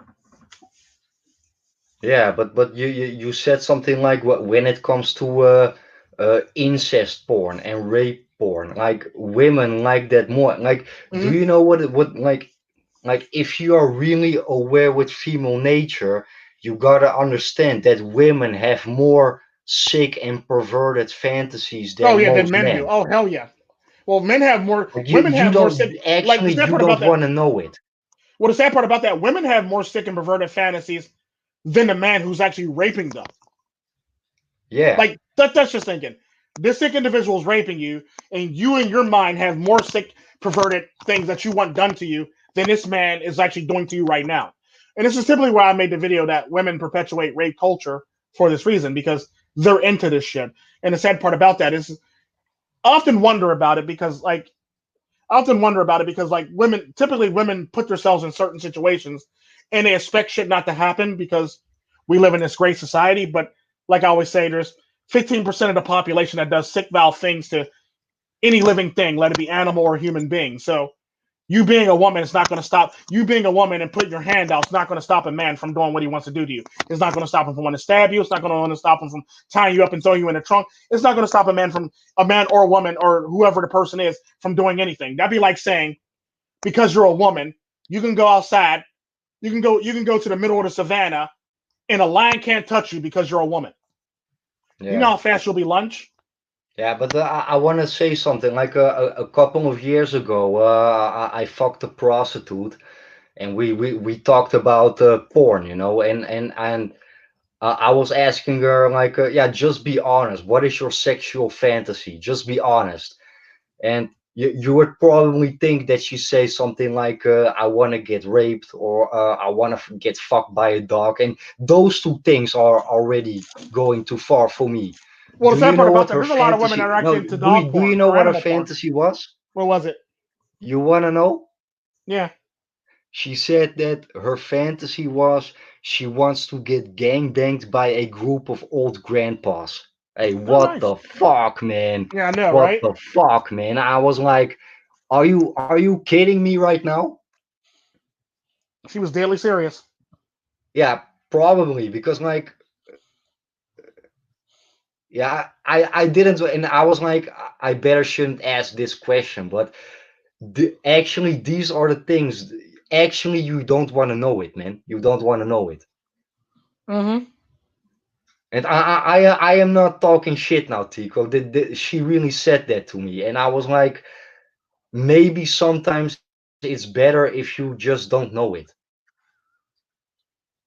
Yeah, true. Because the sad part about that, what a lot of men don't realize is, on average, the minimum most freaky thing a woman want to do for fantasy is to be dominated. Yeah, So it kind of sort of plays into the whole entire sex, uh, rape porn fantasy or forced porn fantasy. Because I remember I was talking to a friend. She goes, "I want my man to come home, fake like he broke into the house, blindfold me, gag my mouth, and handcuff my hands behind my back and take have his way with me." I go, "Did you tell him that?" "No, I'm scared to tell him that." I go, "He probably might be into that." "No, he's probably not into that." I go, "Well, you'll never know until you ask him." yeah, Like that's literally women's fantasies right there. Like that's pretty much a step down from rape porn. She wants her boyfriend to break into her house,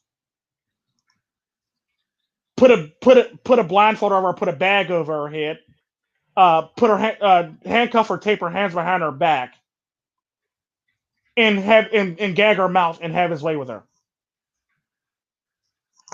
yeah. But if you really think about that, that is sick, right?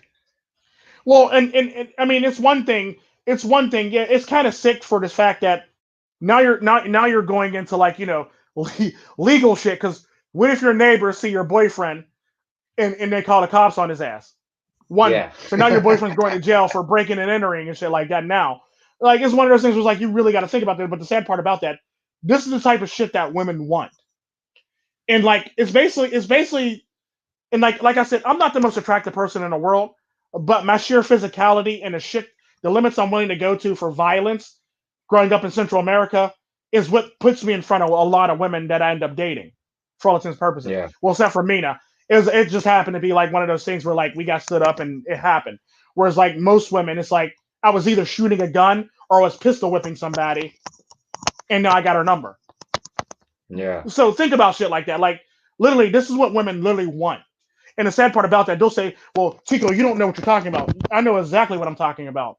Because at the end of the day, when it comes down to it, that gangster thug that you think ain't shit, that's an ain't shit nigga, he's probably banging your wife while you're away. And the sad yeah, part about that, the drug dealer who you buy weed from is probably banging your wife also.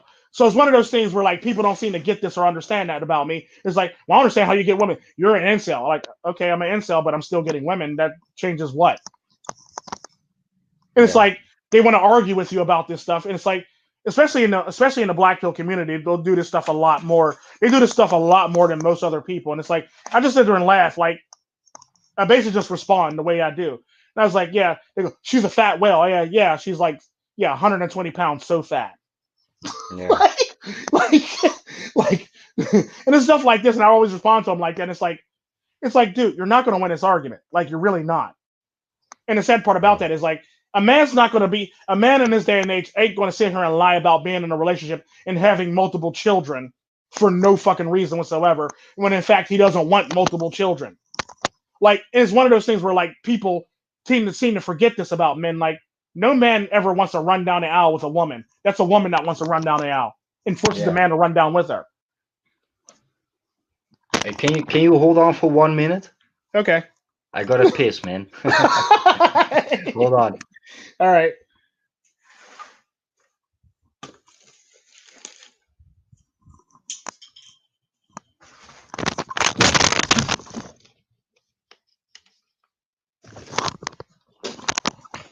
My headphones fell off.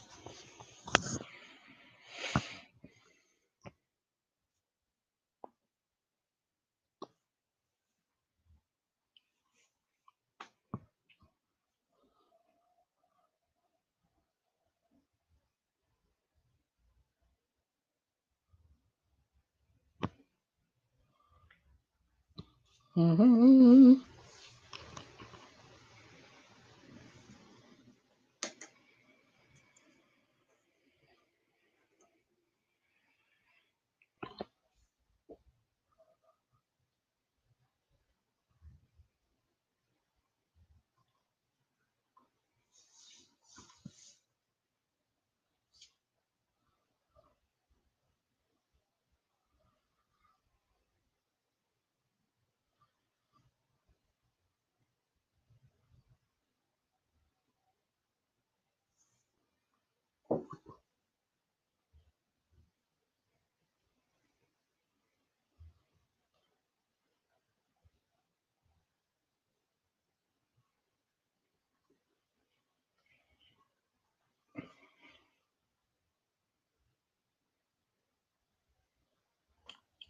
Yeah, I'm back, man. Yeah. It's But just one of those things. Go ahead. do you think that like do you know what the funny thing is? Like porn is free, but why is it free? Don't you think that porn is getting used as a weapon to brainwash humanity? Yeah, it is definitely. And the sad part about that is done on purpose, and like it's not really free because the ads on their sites actually pay for those things. So, and like if you get a membership, you actually pay for it as well too. So you got the ads and the people that join for get the memberships to actually join for all intents and purposes. So it's one of those things where like you got to understand that whole entire concept and the business model behind it. It's basically like YouTube. They run ads, they get money. They run ads, they get money. Basically, it's pretty much the same thing when it comes to Pornhub. And if you're going to have a bunch of people frequenting those sites, you're gonna always want to put your ads on those sites. Because the sad part about that is the sad part about that. What I've noticed about a lot of the porn sites is they don't just have stuff revolving around sex. They got wedding rings on there. They got fucking flowers on there. They got um they got need a roofer on there and shit like that. And the sad part about the ads are so ridiculous, despite the fact what you're actually watching. It's like, oh, I do need a plumber. How about them apples? Write his number down. So it's one of those things where a lot of times you can actually find like a really, really good plumber or a really, really good, flower shop on that porn site, basically, which is actually pretty Yeah. crazy. It's like, like you can find a roofer on that site too. It's like you ran out of roofers and now you want a real good roofer. Now you found a roofer while you were looking at, banging the handyman, basically. Lonely wife banging a handyman, and now you got a roofer on speed down now because you didn't see the ad for it, which is actually pretty funny. But yeah, they're basically trying to dumb because the sad part about it is what they're doing with porn is they're basically trying to dumb down society and make them more docile. And the sad part about that is, like I was saying about that woman, actually, Noah, I've actually have another friend who is actually into she wants basically she likes to be handcuffed, she likes to be gagged, she likes to have a butt plug put in her ass, she likes nipple clamps, and she likes a vibrator while having sex, Oh, really? while her hands are handcuffed behind her back. Do you got a number for me? I'll be happy to exchange No, with you I'm after just this is kidding, over. No, man. let me quit. Let me stop. Like she's into all this stuff, and it's like, yeah, I know that about you. And it's like because when you've been doing this stuff something so long, you basically know somebody's personality and their mentality and their type basically Yeah, based yeah. on based on what you dealt with and people like that. And it's simply why people come to me. Well, Tico, you don't know me, nigga. You sound like the other nigga that was laying on my couch the other day. It's Yeah, but like, what do you mean I don't know you? Like, I know all about you based on that response from you. I can tell you how you dress, how you act, how you walk, how you talk, based on that response alone. Or my favorite's from the women. I do my own thing. No, you don't.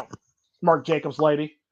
yeah, true. But Gucci bag lady. when it comes to porn, like they make it actually more controversial Oh yeah, they always do. You than gotta up the actually ante. sex really is. Like you know the term like BBC, big black cock, right? Yeah. I mean, like not every black man has a big dick, No, you no, know. that's yeah, And trust me. like you also have something like BWC, a big white dick, like Mm-hmm. black women that are getting fucked by yeah, a white man with a big dick. You Yeah, the also sad part have about that is like a big not no every big black man has a big big dick. And that's Asian like dick. White women that are getting fucked by an Asian guy with a big dick. Like yeah, or it like an became Arab guy with a so big dick, or an perverted Indian and guy with a big dick. controversial It's that like the list goes it is on. not realistic anymore.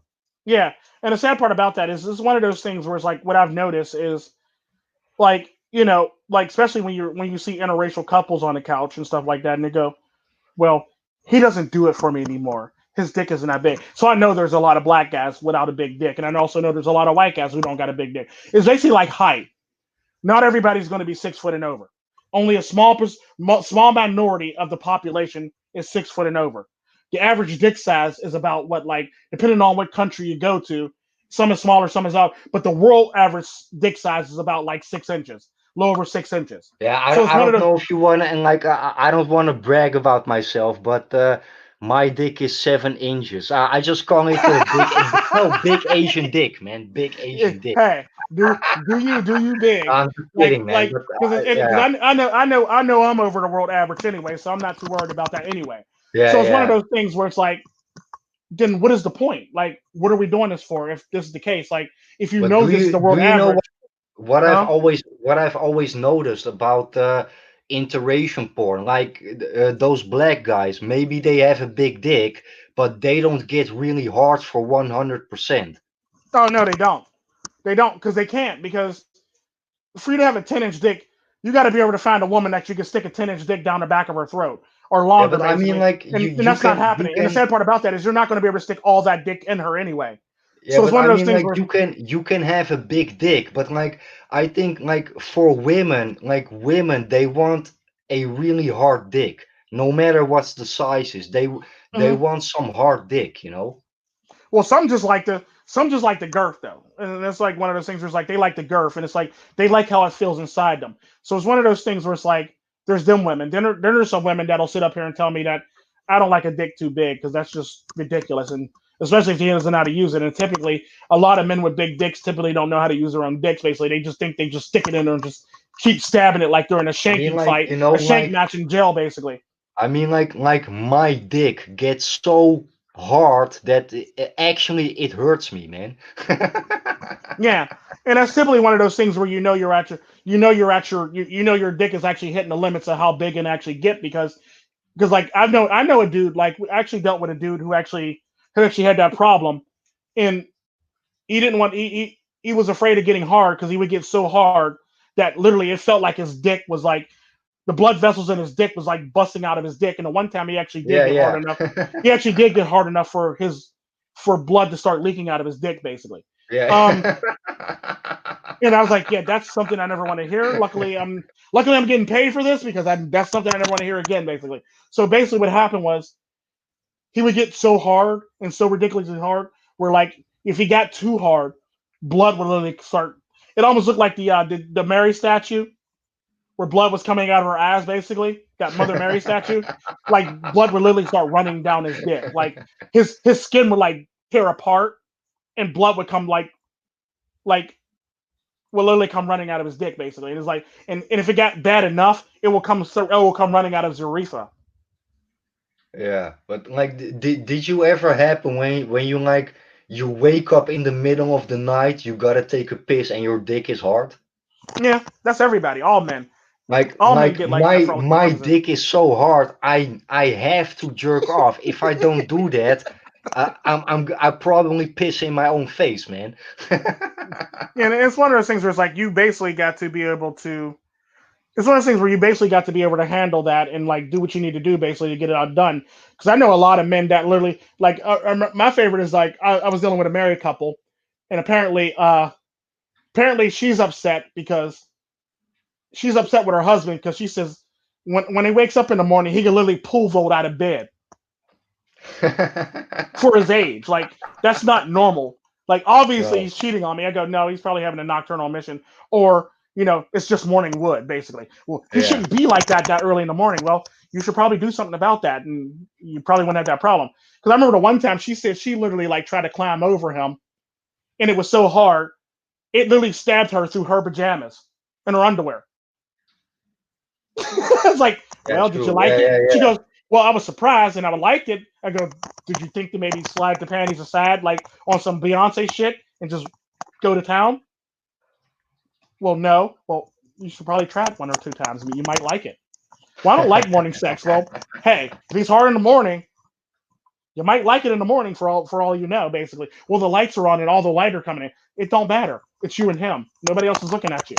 Yeah, yeah, yeah. He married you. He didn't marry everybody. He ain't marry your next door neighbor checking peeping through your wall or something like that. He married you. So he's probably okay with how you look. Because there's a lot of women that don't like to turn on the light when they're having sex. They like the lights out because they're so insecure. And the sad part about there's a lot of women that are insecure of their body to the point where they literally turn off the lights while they're having sex because they don't want you to look at their body because they're so insecure. And that's the sad part about that is there's more women than men who always have to have the lights turned out for this reason. The sad part about some of these women are the most attractive women in the world, but they think their body is so ugly or so whatever the hell, or what they call it, dysmorphia. They look in the mirror and they see something else totally different. They look at their body from their view, from them looking down at their body, and they see it as bad or ugly or fat or whatever the hell. And they typically want to turn off the lights and have sex. So the sad part about that, women have low self-esteem. Women have lower self-esteem than a man with a low self-esteem.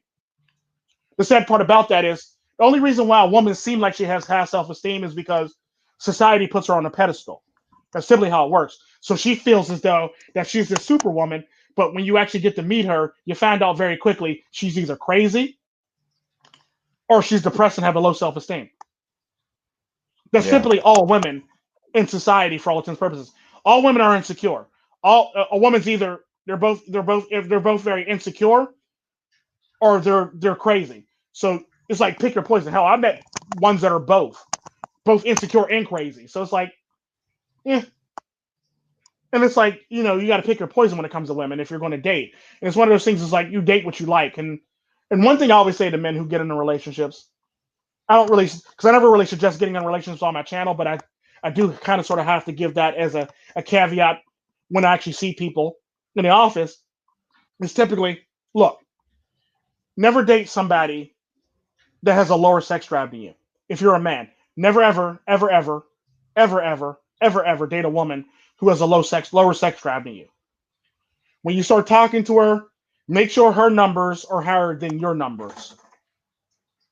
That way, when you roll over, you're not going to get denied unless she's on her period. It's that simple. Because the sad part about that, a lot of men date women and they have a low sex drive, and then it just drops even more in the relationship. So you basically want to date a woman who has a higher sex drive.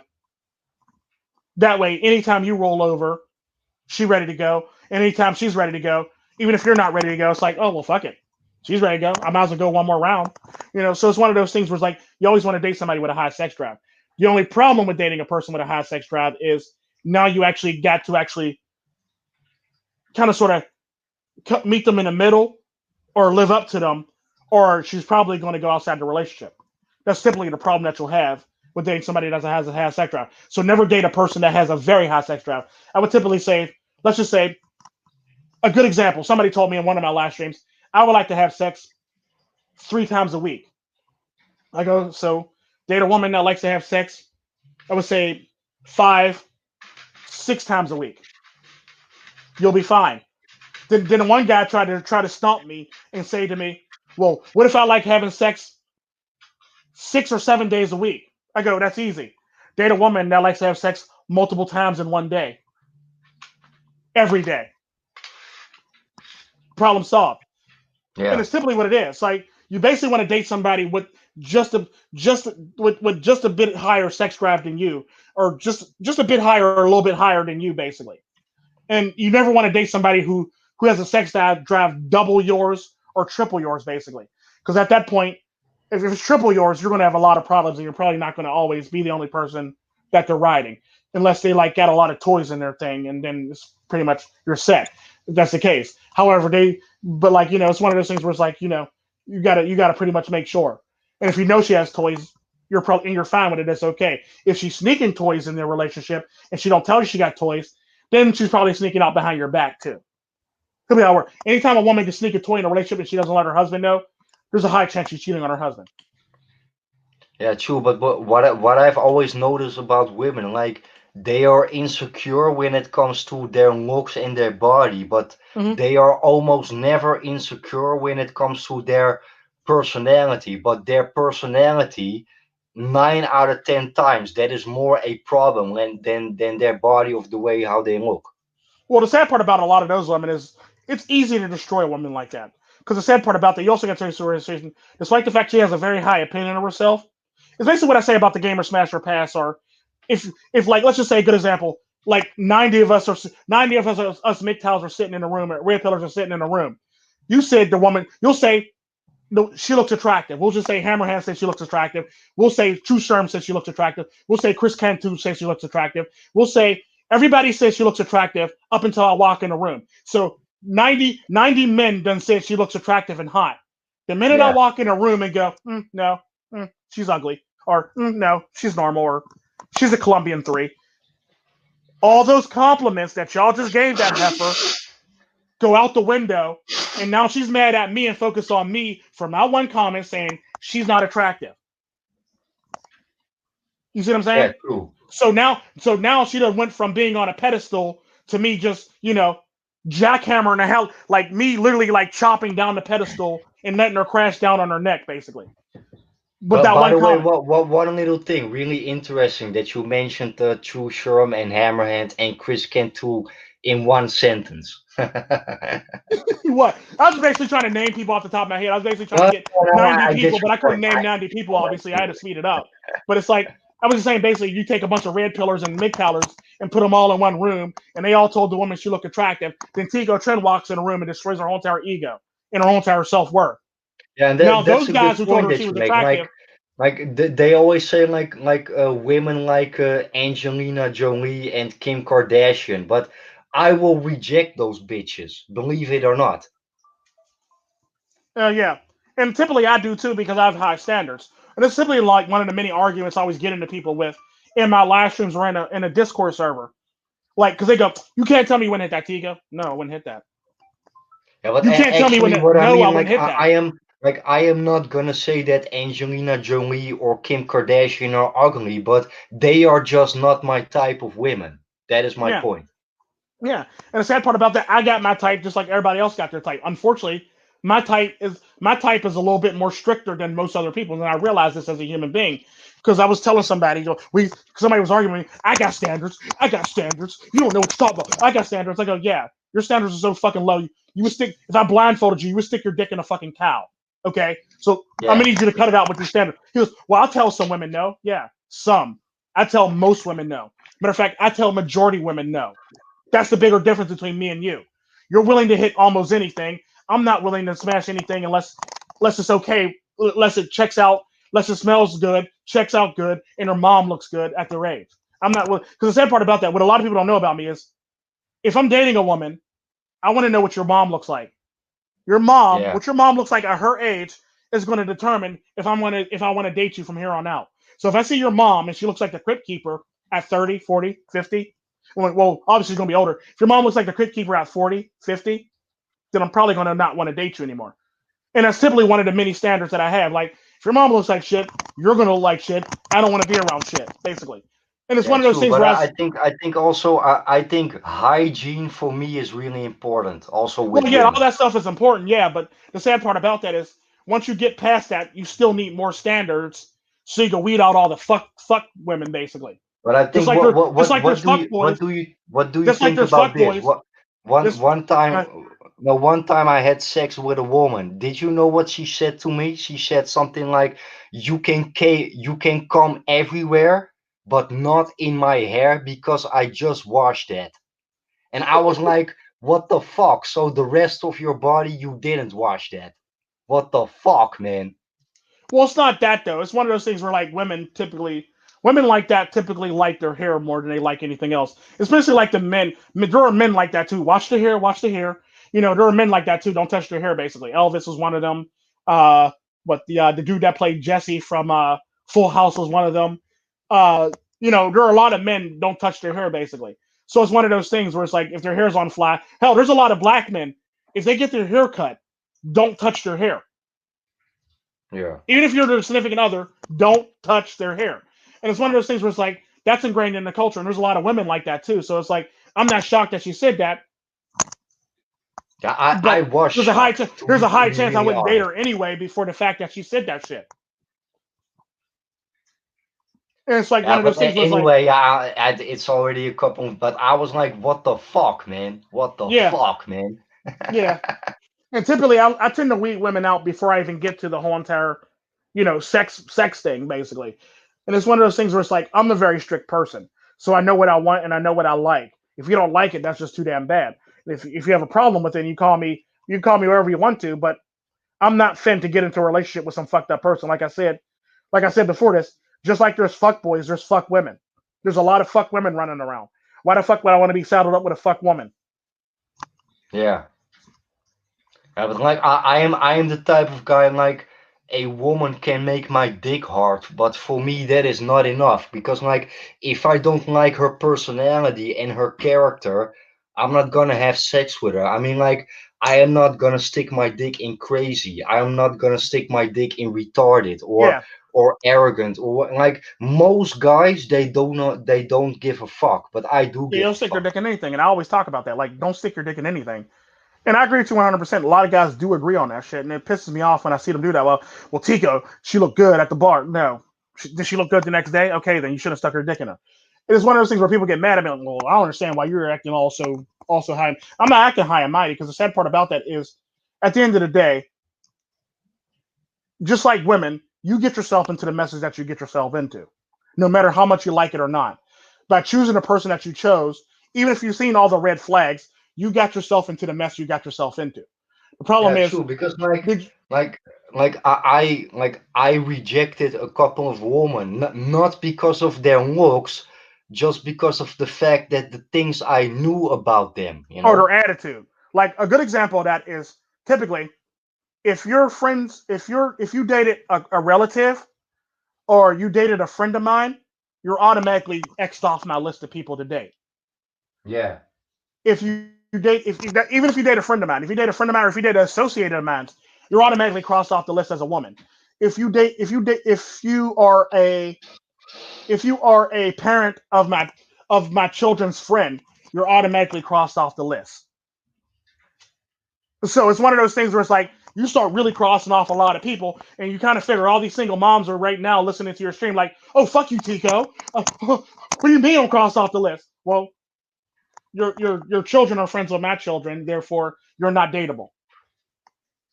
I don't want to mess up my children's friendship with your. I don't want to mess up my children's friendship on some bullshit with you. Basically, that's simply how I feel about it. So it's one of those things. If my children are friends with your children, we can't date. If you're friends with a friend, if you're friends with me, we can't date. If we're friends of a friend, we can't date. If you're friends with a family, or you dated a family member, or dated a friend or associate, we can't date. So that right there eliminates a large majority of women, which makes it Yeah, true. easier for me Because to like, yeah, have I dates. don't know about you, but if I must be honest, I only had sex with maybe I think 11 or 12 women in my whole Mhm. life. And yeah, maybe that is not really much, but if I didn't had standards, then maybe I could have fucked maybe 40, 50, 60 women. But I also think the more you stick your dick in, yeah, other people, the more damaged you become. Yeah, definitely. Because eventually, just like women have a pair bonding problem, after a while, after a man hits his magic number, he has a pair bonding number. He has a pair bonding problem. So he can't pair bond no more after he hits his magic number. And that's simply what a lot of people don't seem to get or understand. Like, it sounds great in theory. Because, like, I always look at it like this: if I didn't have any standards, I would be having sex with 80 different women in one day, in one year. Yeah. I mean. If I didn't have any standards, I would literally be bagging 80 women in one year. Yo, listen, man. If I didn't had standards, I probably fuck this whole world, man. If I didn't have any standards, I'd be dating the fat chick. Yeah. I didn't have any standards, I'd be dating a single mother. And it's like one of those things where like you literally got to keep on thinking this stuff and thinking well self through. Because like the sad part about that, like I said, if I tell you off the bat, if your children are the same age as my children, and your children's friends or go to school with my children, I can't date you. You know how many women you just eliminated out of your freaking life and out of your peripherals? Yeah. Because there's a shit ton of single mothers.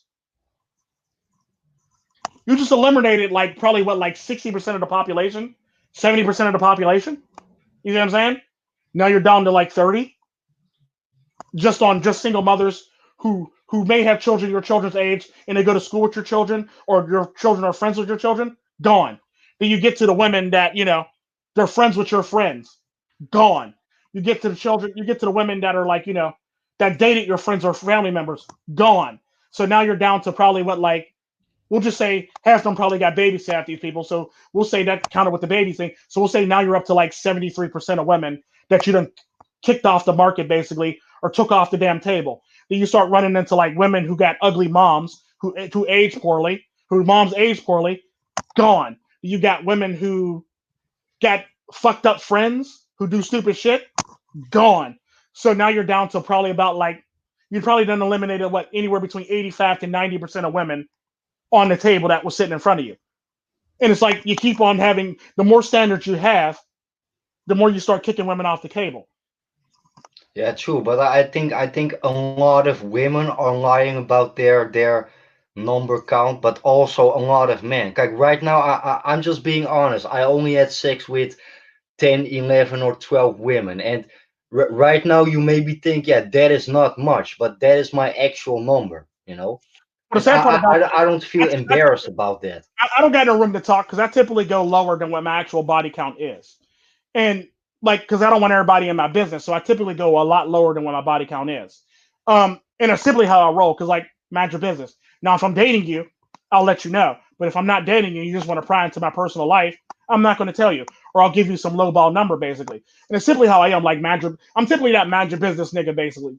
Basically, when it comes to me, like if we're not friends and we not cool and we don't talk on a personal level, like a good example, like if you were to like send me a message in Discord, I would actually literally tell you what my body count literally is. But if you were to talk to me online, I'll lowball the fuck out of it. Yeah. And it's because I talk to you so much, it's like, oh, he's cool enough to tell the truth too, basically, or tell personal details too. And then there's other people. It's like, yeah, I can't trust you. I won't trust you as far as I can throw you, basically.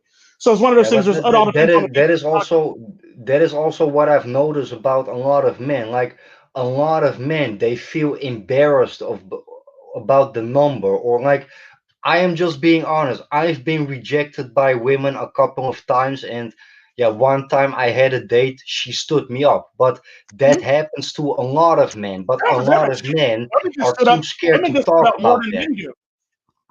Women literally get stood up more than men do on dates. Let that just sink in. Yeah, So it's one of those things where it's like men. Well, I got stood up. Well, I've known a lot of women. I know a lot of men who actually stood up women on purpose because they had a better date basically, or they got a date with a chick that they liked more than that chick, so they stood them up, or they just got tired and they started playing Xbox and they forgot all about her. Like yeah, and like I'm just telling you the truth because I am not embarrassed about it. And why?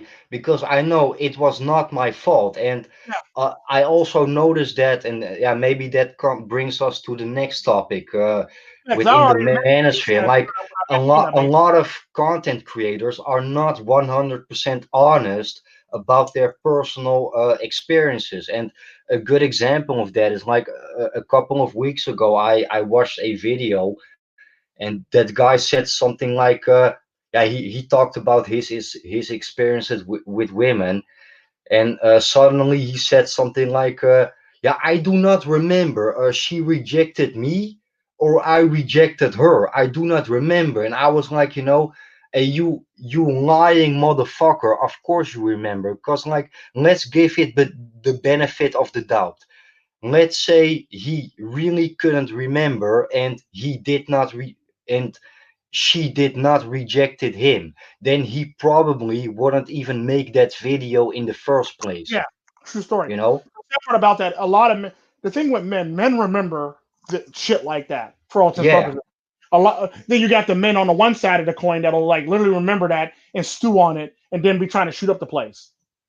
You got those men. Do you got men that remember that, but so they can keep safe face, they'll simply say, "I can't remember that." yeah, Now, like, I would believe that man if that man was an alcoholic or was a drug addict. I would believe him in a heartbeat. Like, okay, yeah, you're an alcoholic. You probably blacked out. You probably can't remember. This and the other. Or you get high so much you probably can't remember. Cool. But if you're not in that level of if you're not in that drinking level of alcoholism or getting high, then it's like, come on now, dude. Let's keep it 100 now. Because I'll tell you in a heartbeat. Like I've been, like I said, matter of fact, I said I was rejected by a woman when I actually met Mina twice. okay, So that's literally how I met Mina. If I didn't get if I didn't get stood up, I mean not rejected, I mean stood up on a date, I would never have met Mina. That's just facts. And that's one of those yeah, things where it's like divine intervention or whatever you want to call it, or whatever you want to call it. Basically, all the stars aligning to make this happen. Basically, however you want to talk about it, is basically one of those things where I always say, if I'd never would have got stood up, who's to say I would have never? Who's to say I would ever be in a relationship with that woman? It's basically the whole entire the concept that I use when it comes to coworkers. Your coworkers are your friends at work, but if you didn't meet those guys at work, would they still be your friends? yeah, true. And you also made a video about that on your race relay. I Yeah, also commented on that video. yeah, Hey, Tico, and it's true. 100% true, man. Like that's true. Like if they weren't your friend, if they didn't have to talk to you at work or they weren't put in close quarters with you, would they be your friends outside work if you never met them at work? If the answer is no, then they're not worth your time, and you just going about your merry way and not even really associating with them. Because at one point, you're probably going to say something that rubs that person the wrong way, and now you're going to be looking at the barrel of HR. You see what I'm Yeah, saying? true. Because like, just because of the fact that they are your coworkers, you just trying to make the best out of it. Yeah. Like typically, I typically judge my coworkers based on would I actually be friendly with them outside work if we didn't meet at work. So typically, I'm very standoffish or I'm very like business like with certain coworkers that I don't really deem necessary to actually be friendly with, and I'm very standoffish or very very business like, and I only talk about work. Then there's coworkers that that are really really cool and like we hung out outside work, and I can actually see me like if I was to meet them outside work, we'd probably hang out type thing. And those ones I typically like are more friendly with. But typically, like if any other coworkers, if they don't fall into they don't fall into that category of friendly, I just treat them like basically coworkers. I don't treat them like friends. I don't treat them like they're less than. I basically just treat them like coworkers. Like I can't basically I treat them like a woman that's trying to get a promotion and take your job. Pence rules type shit. Basically, I basically treat those coworkers like the Pence rule. Yeah, true, and that's the same with me. Like when I go to work, like I come there to do my job, and like even though my coworkers are purple pilled or blue pilled as fuck, like Mhm. I don't come there to be that red pill man that knows everything. No, I come there to do my job, and whatever I do in my free time, whatever they do in their free time, at work we are co-workers, and together we have to do that job. As a team, yeah, and you got to be a team player. So you never want to create dissension among the rates or you know a break in the chain basically to get your jobs done for all intents and purposes. Because then when people start disliking you, now you got problems at work, and now there's a problem at work. Now you're getting fired because everybody hates you now because you're talking that red pill knowledge. You can you Yeah. can teach, you can teach red pill knowledge without doing it blatantly and still get your point across without having to worry about ever being fired. Yeah, and that is also the reason how my coworkers see me. Like, I never said to one of my coworkers like, hey, you are married, you are a loser, you have children, you no. Yeah, no, I never Because said that to my like coworkers I either. would like they see my lifestyle. I am single, I don't have children. I've been to this country, I've been to that country. I'm always happy. Like they see my like I don't have to explain them, they see it, you know? Mhm. Yeah. And that's simply how it is. And like you'll get a lot of coworkers that are jealous because they're married and they can never travel to all these countries. Then Yeah. you got coworkers like me who are in a relationship and they're traveling to all the same countries you're traveling to. It's like Tico's doing it. Why can't y'all do it? Like, so it's one of those things where it's like now me and you are on the receiving end of some bullshit basically because we work together and we're traveling all over the place and people want to live vicariously through us. And like I've actually worked at places where my coworkers literally try to live vicariously through me and my children basically. So it's one of those things where like you got to worry about stuff like that and you got to be over to, cordon off a certain section of yourself so you won't be, really talking about shit like this if it's not necessary. And typically I always say about women, like typically like I don't give dating advice unless you ask me that privately. Then I'll give you some dating advice that Yeah. best fits you. You're not going to like the dating advice, but I'm gonna tell you what you actually need when it comes to dating advice, and that's typically how it is. I'm not gonna tell you this unicorns and rainbow shit. I'm not gonna tell you that it's gonna be great. No, I'm not gonna tell you that. I'm gonna tell you based on what you told me, how I interpreted it. I'm gonna give you the best fitting things that fit your situation. I'm not gonna tell you that, well, if you just do this, this, and the other, and you buy these pills, and you buy these flowers, and you do this, and you make her some food, everything's gonna be great. No, because I know that's gonna be one of them things where it's gonna up her expectations of you. Yeah, So now you true. got to And live. like Now you got to keep on same upping like the me, ante like on what you go for. when it comes to that red, like I would never bring it up unless they are actually asking me about it, you know? Yeah, like I wouldn't even bring it up. I don't even bring it up at all. What I typically do is give them my best honest opinion or advice on their relationships and let them decide from there. I give them two options basically. You can continue this and this may happen, or you can discontinue with this and this could happen. That's basically what I tell them. I basically give them advice both ways. I play devil's advocate literally. Like if you do this, you continue this. This might get good. It may not get good. It might get worse. This might happen, or you can do this, and this might happen. This might happen, or this might happen, or this might happen. This might happen. This might happen. And I basically give them an option, and I let them decide. So I typically keep the red pills out of it. Well, the red pills are still there, but they don't know I'm actually being because there's some people I've noticed that are very blatant about the red pills. It's like yeah, after a while, people are going to start to catch on to you, and then there's going to be some problems. Whereas me, it's like I'm giving honest dating advice based on your situation.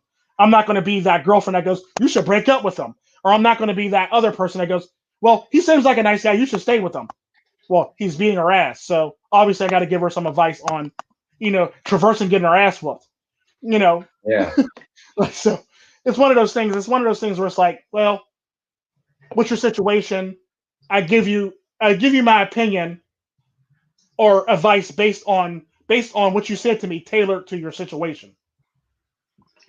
Yeah, true. And that also goes with producing content. Like Mhm. as long as you keep it real. And actually, I wanna ask you not to bash other guys, but from your opinion, like a lot of content creators and not all of them, not all of them, but the most of them, like I am man enough just to admit like okay, not every woman wants me. I've been rejected by women a couple of times. And when it comes to a lot of content creators, most of them they are claiming that they never been in trouble with women. I mean, Or they never been in trouble with women, or they claim that they always get all the women, or they claim that they've yeah, never been I rejected think by a woman. that is not true. That's not Yeah, true, no, man. trust me. Everybody's been rejected by a woman. Everybody's been Yeah, stood up by a yeah, woman. And that's the cold hard truth. And I typically don't really follow people who do that because they typically start doing a lot of double talk. And you notice that in a lot of things. Well, I've never been rejected by a woman, but there was this one woman. Like, wait, nigga, you said you've never been rejected by a woman, but you said there's this one woman. Like, wait, yeah. so they try to explain that away with something else totally different. It's like, are you trying to sell me some shit now? Like, best salesman ever? Much? Yeah, So it's one of those exactly. And like another good example of that is like one time I was watching a video and that guy he was like yeah, I don't want to be arrogant and yeah, I've never been in trouble with women, but I found MGTOW because I was looking for dating advice. So, okay, you never been in trouble with women, but you were But looking you're for looking for dating dating advice. advice And now. he says that in the same sentence. And I was like, I don't have to know you Wait, personally. wait, Right like now, you are full of shit, man. yeah, you are like you got you. That's one of those things where you hear that. If you were standing, you literally got to sit down and process that. You like I literally got to sit back down so I can process what the hell this dude just said. Like really, you came to MGTOW so you can learn dating advice. You do know MGTOW is not about dating. It's about men going their own way. Yeah, exactly. Yes. Like what? And like Yeah. there are guys literally out there, literally right now that joined MGTOW because they couldn't get the women they want, or they were rejected by women so many times they decided to become MGTOW. And the sad part about it, there's a lot of them out there that literally do that and admit that, and under videos and under in comment sections and in like their own video half the time. It's like, oh no, unswallowed. Like I'll unsubscribe to somebody in a heartbeat that does that shit. Like real shit. Like if you're because I look at it like this. I'm a red pill content creator, and I make a video. I make videos for a lot of shit. All the Yeah. shit you may not always want to rap 100% with what I got to say, but it's something that you need to hear no matter what. Because there might be a time in your life where you're going to run into this problem. And you're going to be like, well, I'm glad Tico made that video. Now I know what I'm doing. Or there might be that time where you're like, well, I can't believe Tico did make that video and this, that, and the other, and this, that, and the other. Then you got a friend over here that's suffering from it. You go, oh, fuck. I can use that Tico video to get my homie through this shit. And it's one of those things where like I don't just make videos for you. I make videos for people that you may know. I make videos for your children, your nephews, your nieces. Basically, how to be a good uncle, how to be a good aunt. I mean, how to be a good uncle, how to be a good, dad, how to be a good granddad. Basically shit like that for all intents and purposes. So I want you to be the best version of yourself, no matter what. And typically, I don't make videos to cater to people for the fact that it's not my job to cater to people or get people to want to always come back and watch me. I always got to give you the hard subjects that you don't want to talk about. So typically, I know this, like, not everybody's going to be happy with what I got to say. So I'm not going to try to please everybody on my channel for this reason, because I'm not going to please everybody for this reason. So why try? So I basically do everything. I do videos across the board for everybody from every walk of life, no matter where you are in your journey. Because I do know, because I typically say this in a video too, because I know there are some brothers that won't admit it out loud that they're in relationships. But here goes some advice for you. And it's the cold hard truth. I know this. I know of people in the manosphere who are legit in locked in relationships. And it's like, dude, you're in a whole ass relationship. You're having a baby, and you claim you're MGTOW. Yeah. Like, how's that work? How is that even a fucking thing? Like, so I generally, because I am a dick. So I'm one of them people. If you push it far enough and you fuck with me far enough, I will put you out there on Fun Street and I will put you on blast. Typically, I don't fuck with people if you're talking about everybody else. But the minute you start lying on me or fucking with me negatively or start fucking with me for no reason whatsoever, I'm going to respond to you eventually. It may not be today. It might not be tomorrow. It may Yeah, not true. be. And when you are watching a MGTOW or Red Pill, I always listen what that person has to say. I mean, not every MGTOW video is a good video. Oh yeah, no, Not every Red Pill video is it's a like good I video. mean, Yeah, there is a difference between, yeah, actually red pill knowledge and just some common sense, because right yeah. now everything is red pill right now. Well, the sad part about that, not everything is red pill. There's a lot of stuff that's more so common sense than red pill. And the sad part about that, sometimes you got But to I have a mean, lot of. they make it under the name red pill. That Oh is my yeah, yeah, point. they do. It's like it's common sense. Like you should know that. Like that's like basically taking book smarts, and giving away getting rid of your street smarts for all intents and purposes. Yeah. Common sense is always important because like typically common sense is what like not paying attention to their common sense or not paying attention to red flags is usually what get a lot of men in trouble a lot of times because like because I've been in the field for psychology so long, I can read people. Like I was saying this in Money AD stream the one time. I can literally look at a couple sitting in front of me and tell you how long they're going to be together.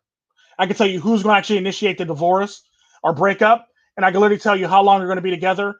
Because I remember I said this to a client that I had one. I said this to multiple clients where I said I literally got done talking to the couple as a couple, and there's something about the other person in a relationship that was hiding something, or that seemed like very dark, or some of the words that she was saying, or some of the ways that she was looking during some of the conversation, where had a certain look, or she had a certain facial expression, or she was not really interested in it, and she's on her cell phone, this, that, and the other. So like a lot of the times, I'll typically tell, like, session over, and I'll tell one of the people who's actually going to be on a receiving end of some shit, basically.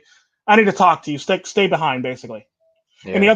the other couple will look at me like, well, what's going on? I go, there's something that he needs to work on, that, it's not something that he or she need to work on that's not important to you, basically.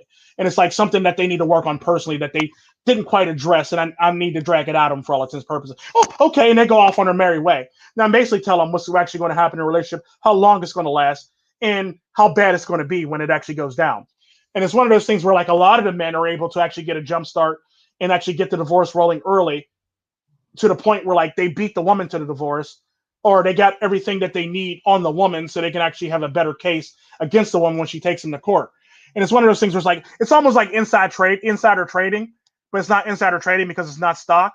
So it's one of those things where I can actually read on somebody their intent for the relationship and why they're actually in the relationship for.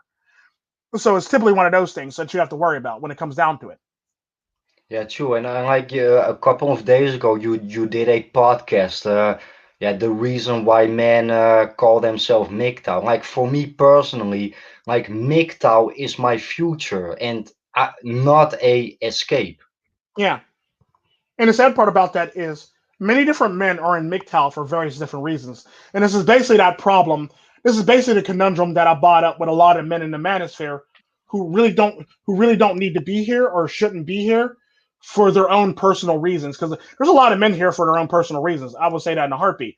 However, nobody's willing to actually call it out. So therefore, business as usual. We'll just keep it moving.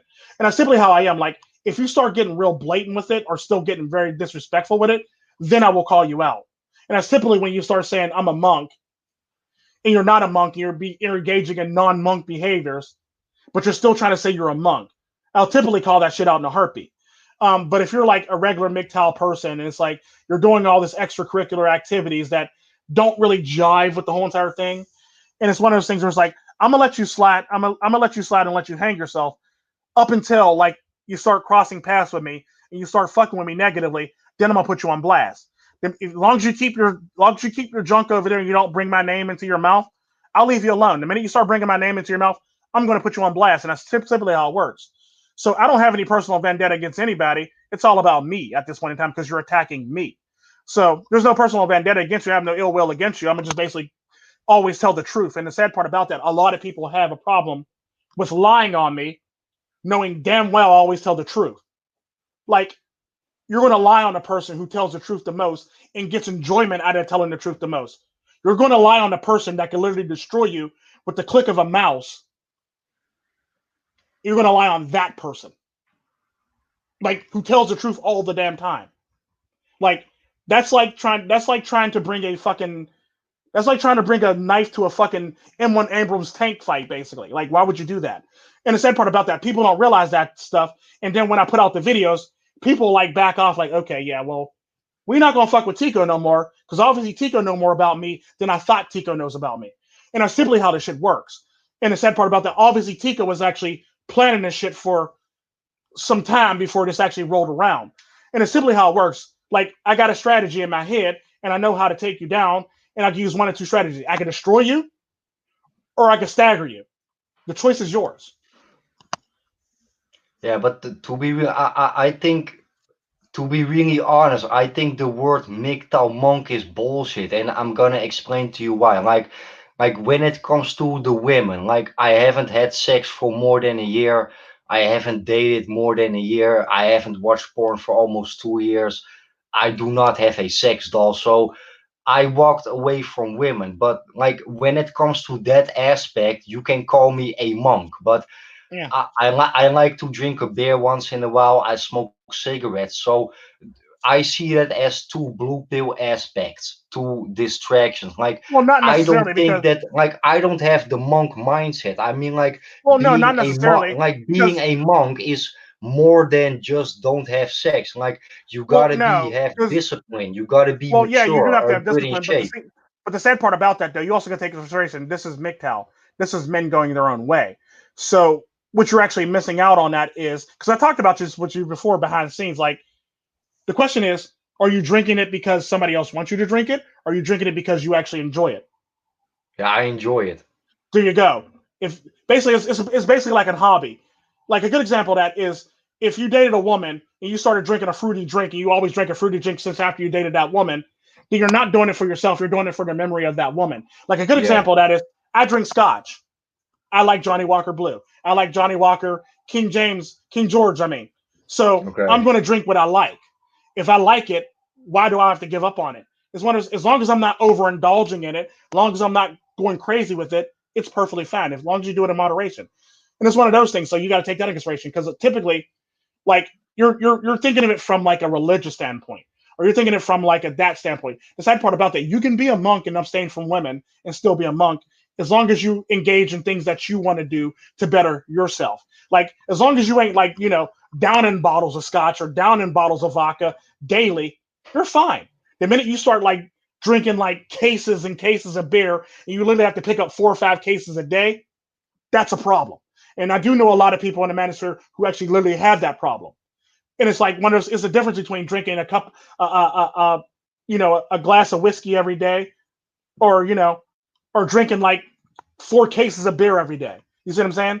Like you're not literally putting away. You're basically enjoying your life. You're basically it'd be like good example of that is the best way to think about it is you go to a restaurant. You normally get the chicken. Let's say you normally get the chicken. You normally stay mediocre that day. You normally go with the mid-range stuff. Let's just say you're having a good day. You feel good about yourself. You feel really good about yourself. So you decide, I'm gonna treat myself. I'm gonna get myself this steak, this shrimp, and that lobster dinner. Surf and turf, whatever you want to call it, whatever they call it at the restaurant. So now you're treating yourself to the finer things. That doesn't make you not a monk because you want to indulge yourself in the finer things. Who's to say you don't deserve that? Who's to say while you were dating this woman, you couldn't really enjoy that type of stuff? Because financially you were dating this woman and she drained you financially to the point where like you couldn't buy that motorcycle you wanted, you couldn't buy that scotch that you always wanted. And obviously, you're not going to be buying Johnny Walker Blue if you're in a relationship with a woman because she's going to want her purse or her shoes over your Johnny Walker. You see what I'm saying? So it's one of those things where like you got to take consideration too. What are you into? What do you like? Just don't overindulge in what you're into and what you like. So you still are a monk as long as you're not overdoing it. And we talked about this multiple times, and I understand where you're coming from because typically I come from a Vedic tradition, and I agree with you 100%. But at the end of the day, this is a different aspect of being a monk. This is a different aspect. You're basically foregoing women. You're not foregoing the whole entire like world. You're not foregoing what you like to do to you what do you like to do for yourself basically because at the end of the day when you break up with a woman, it's all about how can you treat yourself? How can you make yourself the better version of yourself? How can you feel good about yourself? You see what I'm saying? Yeah, So true. it, But based on the things that I am saying, do you consider me as a monk? Yes or no? how long have you not had sex? More than a year. Um, you still got some time to go. All the rest of the stuff, yeah. But as long as you keep going for a while, typically I would say like you're normally I would say a person being a monk would like normally be about a minimum of like 5 years.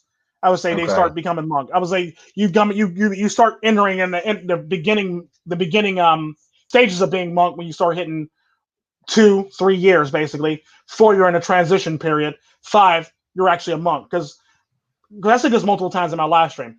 If I didn't take my black ass to Tijuana, I would be a monk. I Yeah, would be a MGTOW monk right now. I totally get your point, but actually, what I think like I think it's pretty easy to call yourself a monk when it comes to like I haven't had Well, sex no, with women for a couple of years, but I think even though you haven't had sex for a couple of years, if you are spending your time like the whole fucking day by yeah playing video games and eating potato chips without developing yourself, I think yeah, then you are not a monk. Yeah, yeah, from my but opinion. well, the sad part about that though is not all monks actually eat potato chips all day. Some of them actually go work out. No, but Some of them go to the I'm just gym. giving you an example. I I know what you think mean. I know what you mean. being a monk, it is not only Yeah, that's what I'm saying. not having sex. It Yeah, is I know. more It's than about that. improving yourself. Yeah, it's about improving yourself as well. Yes, but the irony to it is though you also got to because like I said, we got to look at monk differently. Because I come from a tradition where like if you're a monk, you basically are a monk, or you're a eunuch basically, or it's one of those things where it's like we got to look at monk from this worldly aspect. Basically, you're foregoing women to better yourself. If you're now, I will say this: if you're foregoing women to better yourself, and you're not bettering yourself, and you're just living in squalor, or you're not making any changes, you're not a monk in my eyes. Basically, I will say that in a heartbeat. No, no, However, no. if you're foregoing women and you're working on yourself and you're doing everything for yourself, like let's just say you couldn't buy that truck that you wanted when you're in a relationship because she didn't want you to have that truck because it was a stupid idea. Now, if you buy that truck for yourself when you're not in a relationship, you're a monk because you went your own way. And you're doing what you need to do to better yourself, to make yourself feel better about yourself. Now, if you get out of that relationship and you never buy that truck, are you buying it because she told you it was stupid? Or you're not buying it because she told you it was stupid? Or you're not buying it because you can't afford it at this point in time? That's simply how it works. And the sad Yeah. part about that, and it's like if you're able to afford it and you really want it, I mean, because I look at it like this: buy buy everything you need and some of what you want. Never overindulge in what you want. Buy everything you need and purchase everything, all the goods that you actually need, and then purchase some of your wants after the fact. And not all your wants, some of your wants. Like a good example of that is if I was single, if I never made it to Tijuana and I never went and I never got put in the trunk and this whole entire thing happened to me, I would literally be a MGTOW monk right now. And what I mean by that is I would be buying myself my lovely scotch that I like drinking, and I would drink like probably a glass every other day or every once a week basically. Oh, and I would buy the cigars that I really really want, and I would smoke those cigars basically once a week, once a month, twice a month basically. So it's one of those things where it's like I'm still bettering myself, and I would still hit the gym. Hell, if I was a monk, I'd probably hit the gym even more than what I do now for all intents and purposes. Hell, like because I've been known to hit the gym 7 times a week. I would probably hit the gym twice a day, 3 times a day. You see what I'm saying? So it's one of those things on what's making you better. How can you make yourself better? I like reading, so I'm going to go read. I like playing video games sometimes, so I'm going to go play video games because video games sometimes relax me. Sometimes I need to go to the shooting range, fire off a couple rounds to make myself feel better. Hell, sometimes I got to travel to Great Britain and travel down to M4 or to M3 at a high rate of speed to feel better about myself. It is what it is. So it's one of those things where it's like, what makes you feel good and what makes you feel good and what makes you feel better. As long as it's not a vice or you're not overindulging in it, you're a monk.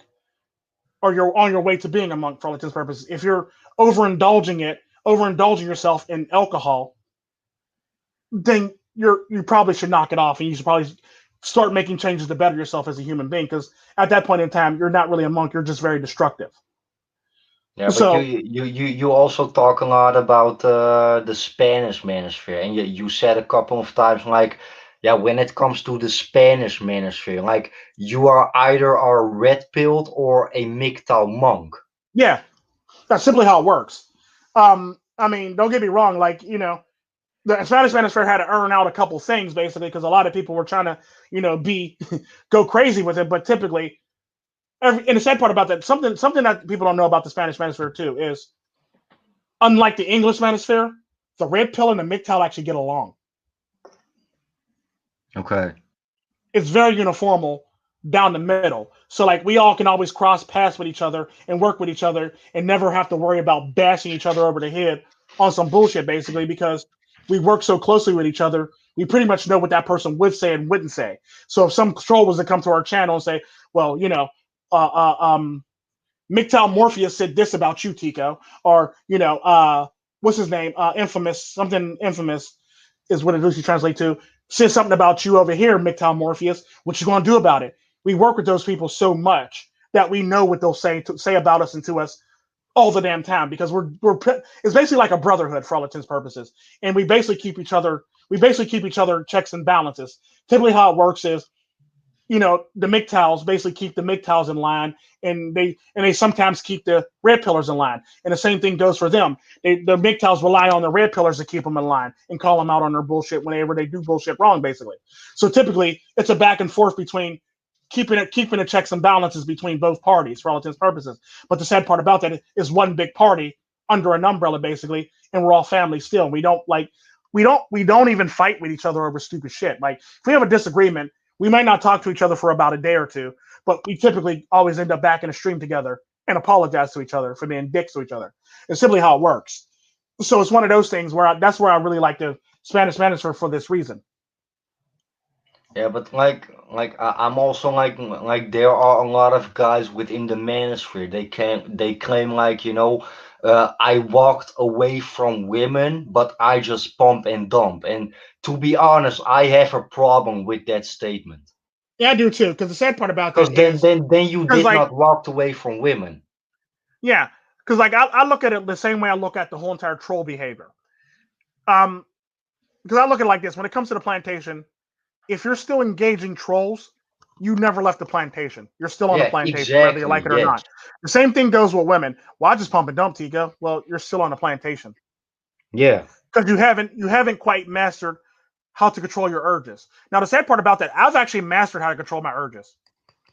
Like, I'll be fine with not having sex for the rest of my fucking life. But unfortunately, I'm in a relationship, and that will probably not pan out too well. You know what I mean? So Yeah, yeah, it's one of the, like yeah. this is what I say. This is what I typically say about like if I never went to Tijuana, I would be a monk right now because I'm literally okay with not having sex with anybody for the rest of my life. I'm literally okay with raising my two daughters. I would literally be okay with just raising my two daughters to be upstanding citizens of this society for all intents and purposes and being happy for the rest of my life single. However, like I said, I went to Tijuana. Now I got more kids added to me now, and now I'm actually in a freaking relationship. So it's one of those things where like you gotta weigh the pros and cons. You gotta weigh the balance though. And the sad part about that, despite the fact I'm in a relationship, I'm more savage in a relationship than I am on TV on online for all intents and purposes. Like, and she pretty much knows me. She knows my because I always say this because like people always say, well, Tico, well, how do we know you're not this? Well, because she literally calls me a dick and she says I'm a monster basically, and my children will call me a monster sometimes. And it's simply not that's not the fact because I'm dangerous and and I hit them. No, it's the fact that I'm typically one of them people who are emotionally unavailable. Is the best way I could put it. I'm very emotionally unavailable when it comes to relationships and shit like that, and I typically have to learn how to turn on emotions so I can actually understand where my children are coming from sometimes because I'm typically a dick and I'm typically a tiger parent and I really don't want to hear your complaints. All I want to hear is basically it's what I say in my videos. I don't really give a damn what your complaints are. All I want to hear is you got this and you're going to do this. And it's pretty much my whole entire demeanor when it comes to my children. So I treat people in the manosphere the same way as I treat my children. I don't want to hear your fucking excuses. I want to hear you got this and you're going to improve yourself. That's all I want to hear. I don't want to hear that the sun was in your eye. I don't want to hear that, you were in a car accident. I don't want to hear none of this other stuff. All I want to hear is you got this. You're going to improve upon yourself. And that's typically how I treat my children. And that's typically how I treat people in my family and friends, basically. So I hold them all to a high standards. So it's one of those things where it's like, you always got to be on your toes with me because you never know what you're going to get with me. You might get a nice Tico. You might get an asshole Tico. You might get a tyrant Tico. So it's one of those things where, like, depending on how you're treading with me, you'll be fine. If you start poking a bear, then you can't be shocked when a bear swipes you and take off half your body. Yeah, true. And if that bear is suddenly waking up, he just put out his claw and yeah, you will lose your face. Yeah, and it's one of those things with me. It's like I'm the nicest person you'll ever meet, or I could be your worst nightmare. Like, Yeah. so it's like one of those things where it's like that's my two extremes. I could be the nicest person you ever meet, or I could be the coolest person you ever meet, or I could be your worst nightmare. It's one of those things where it's like how and I've always played it like, look, it's ever how you anybody that approaches me, it's ever however you want to play this. Basically, it's your hand. I put the ball in your court. I could be the coolest person you ever meet and the coolest person you ever hang with, or I could be your worst nightmare. Like you pick. I'm not going to pick for you. I'll let you pick for yourself. So Yeah, it's one of true. those And things where it's like like, like you also gotta realize like at the end of the day, like create your like you and me, we are cool, Tico. But I'm just giving you an example. Like mhm. let's say tomorrow I get beef with the whole fucking manosphere. Like even though we are cool, I cannot expect from you like, hey yo, Tico, you got my back. Yeah, and the sad part about that is what a lot of people don't know about me is I'm a very neutral person in the manosphere. So I'm not going to take sides unless shit hits the fan. if I think somebody's being like over, like disrespectful and just lying and like just going running out the side of their mouth, then I'll take a side basically. But typically, I tend to keep to myself. It doesn't matter. Like a good example of that is when the whole entire MGTOW dictionary and Hammerhand thing was going on. I Yeah, stayed out of it. We had rules for my live stream. He broke the rules for my live stream. Therefore, this is why this happened. And basically, I yeah, had rules. And the sad part about that, I didn't make up the rules. I had my 6-year-old come up with these rules.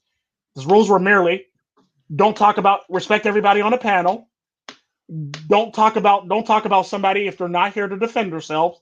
And there's a third rule basically before we had to make a fourth rule because he went far as to actually talk shit on Hammerhand's children.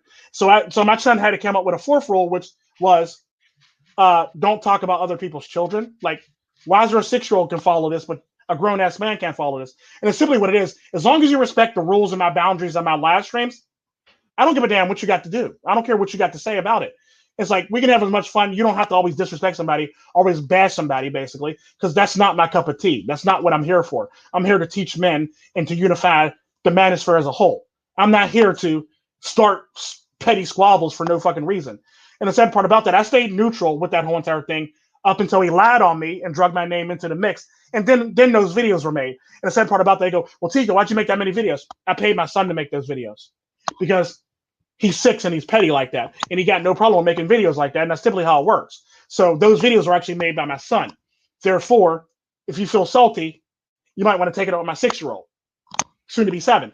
So it's one of those things yeah. where any True. videos like that are made. When you go back to my live stream, like I talked a lot of shit about other people, but I am doing that on my own channel. Like Yeah, when I'm on your channel, like I will never use your channel or your live stream to shit on talk other shit. people. And why? Yeah, and Because that's Tico, like that is not fair against you. Because now like it's basically like you you're in my trust house. me.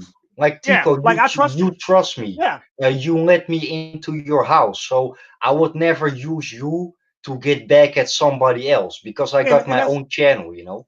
and the sad part about that is that's the problem that I have with a lot of content creators when I come into contact with them. You're using my house to disrespect other people's house. Yeah, yeah, Don't do that on my channel. You're being very disrespectful, my pimpin'.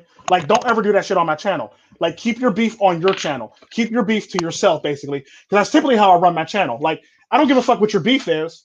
Don't drag me into your beef. Don't be sitting up here. Because it's simply what I say in a lot of my videos when I say, well, if you do this, that, and the other, do this. And then I'll mainly say, look, don't be sitting up here. I'm going to stop you now because don't be out here talking about, well, Tico Tren said this, that, and the other, and I should do this. No, fuck you. I said, do it at your own free will or do it on your own channel, basically. I ain't say do it on my channel because typically I like to keep myself out of other people's business. I don't really care yeah, about being in other people's business, nor do I feel like being in a trolling match, nor do I feel like being in some hot mess that is you in a troll or some hot mess that is you and another person in the manosphere. I don't care about that shit. That's not what I care. That's not what I'm here for. I'm from the Spanish manosphere. I run my channel like I'm still in the Spanish manosphere. So you're going to respect everybody and suck it up, whether you like it or not. So respect my rules and I'll respect you. You disrespect my rules, I'll disrespect you. It's that simple. People don't seem to get this concept because they live in a first world country and they believe that they should have everything handed to them and everybody should be on their side because they feel special. No, that's not how this yeah. works. I'm from the Spanish manosphere. I will bitch smack you if you disrespect my channel. It's that simple. Like I've been on many channels where you're not allowed to swear. So I go on that channel and I typically don't swear on that channel.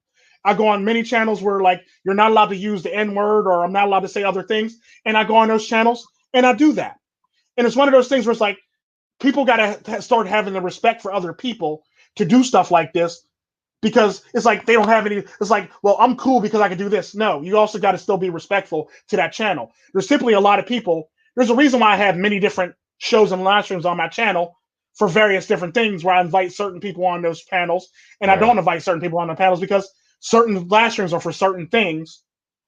And so you need to be very tactful for certain live streams. Yeah, but You need to be so respectful for certain live that streams. is what I think it's cool about you, Tico, because like you're always doing that open panels and what you call a Friday night blaze. Like you give Mm-hmm. everybody a chance to speak. Mm-hmm. Yeah, and then like if somebody's running off at the mouth too long, I'll merely stop them and say, "Hang on, Billy to go. What you got to say?" or I'll stop. Like, okay, you're fine. Shush, shush, shush. Black Pill Radio, what you got to say? And it's basically I'll start stopping people when they start running on a little too long, so we can get everybody in the panel to participate in this topic, so we won't actually run on to another topic and this person never got the answer. Because I would like to hear everybody's opinion on a topic.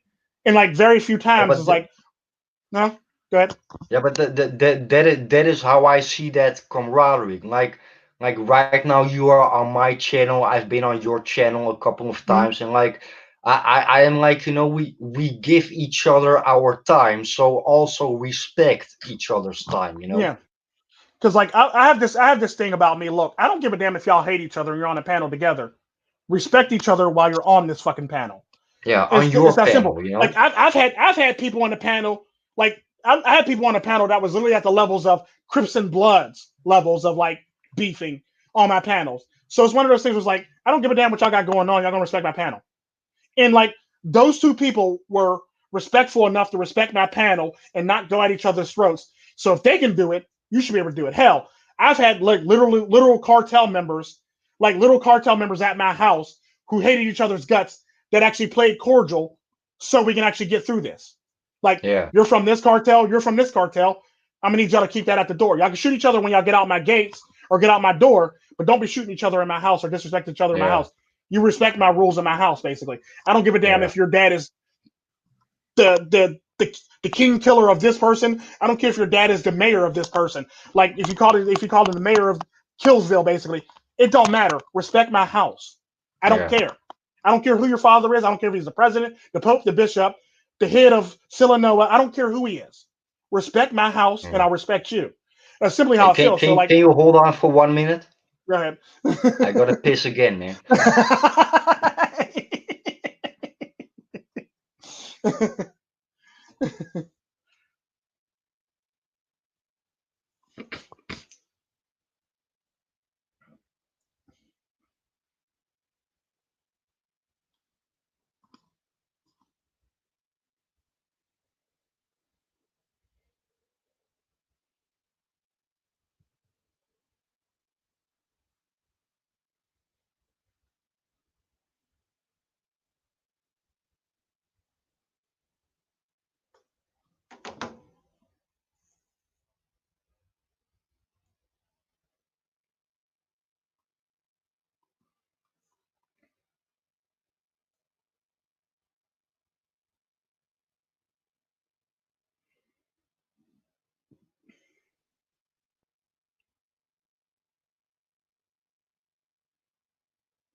Mm-mm-mm.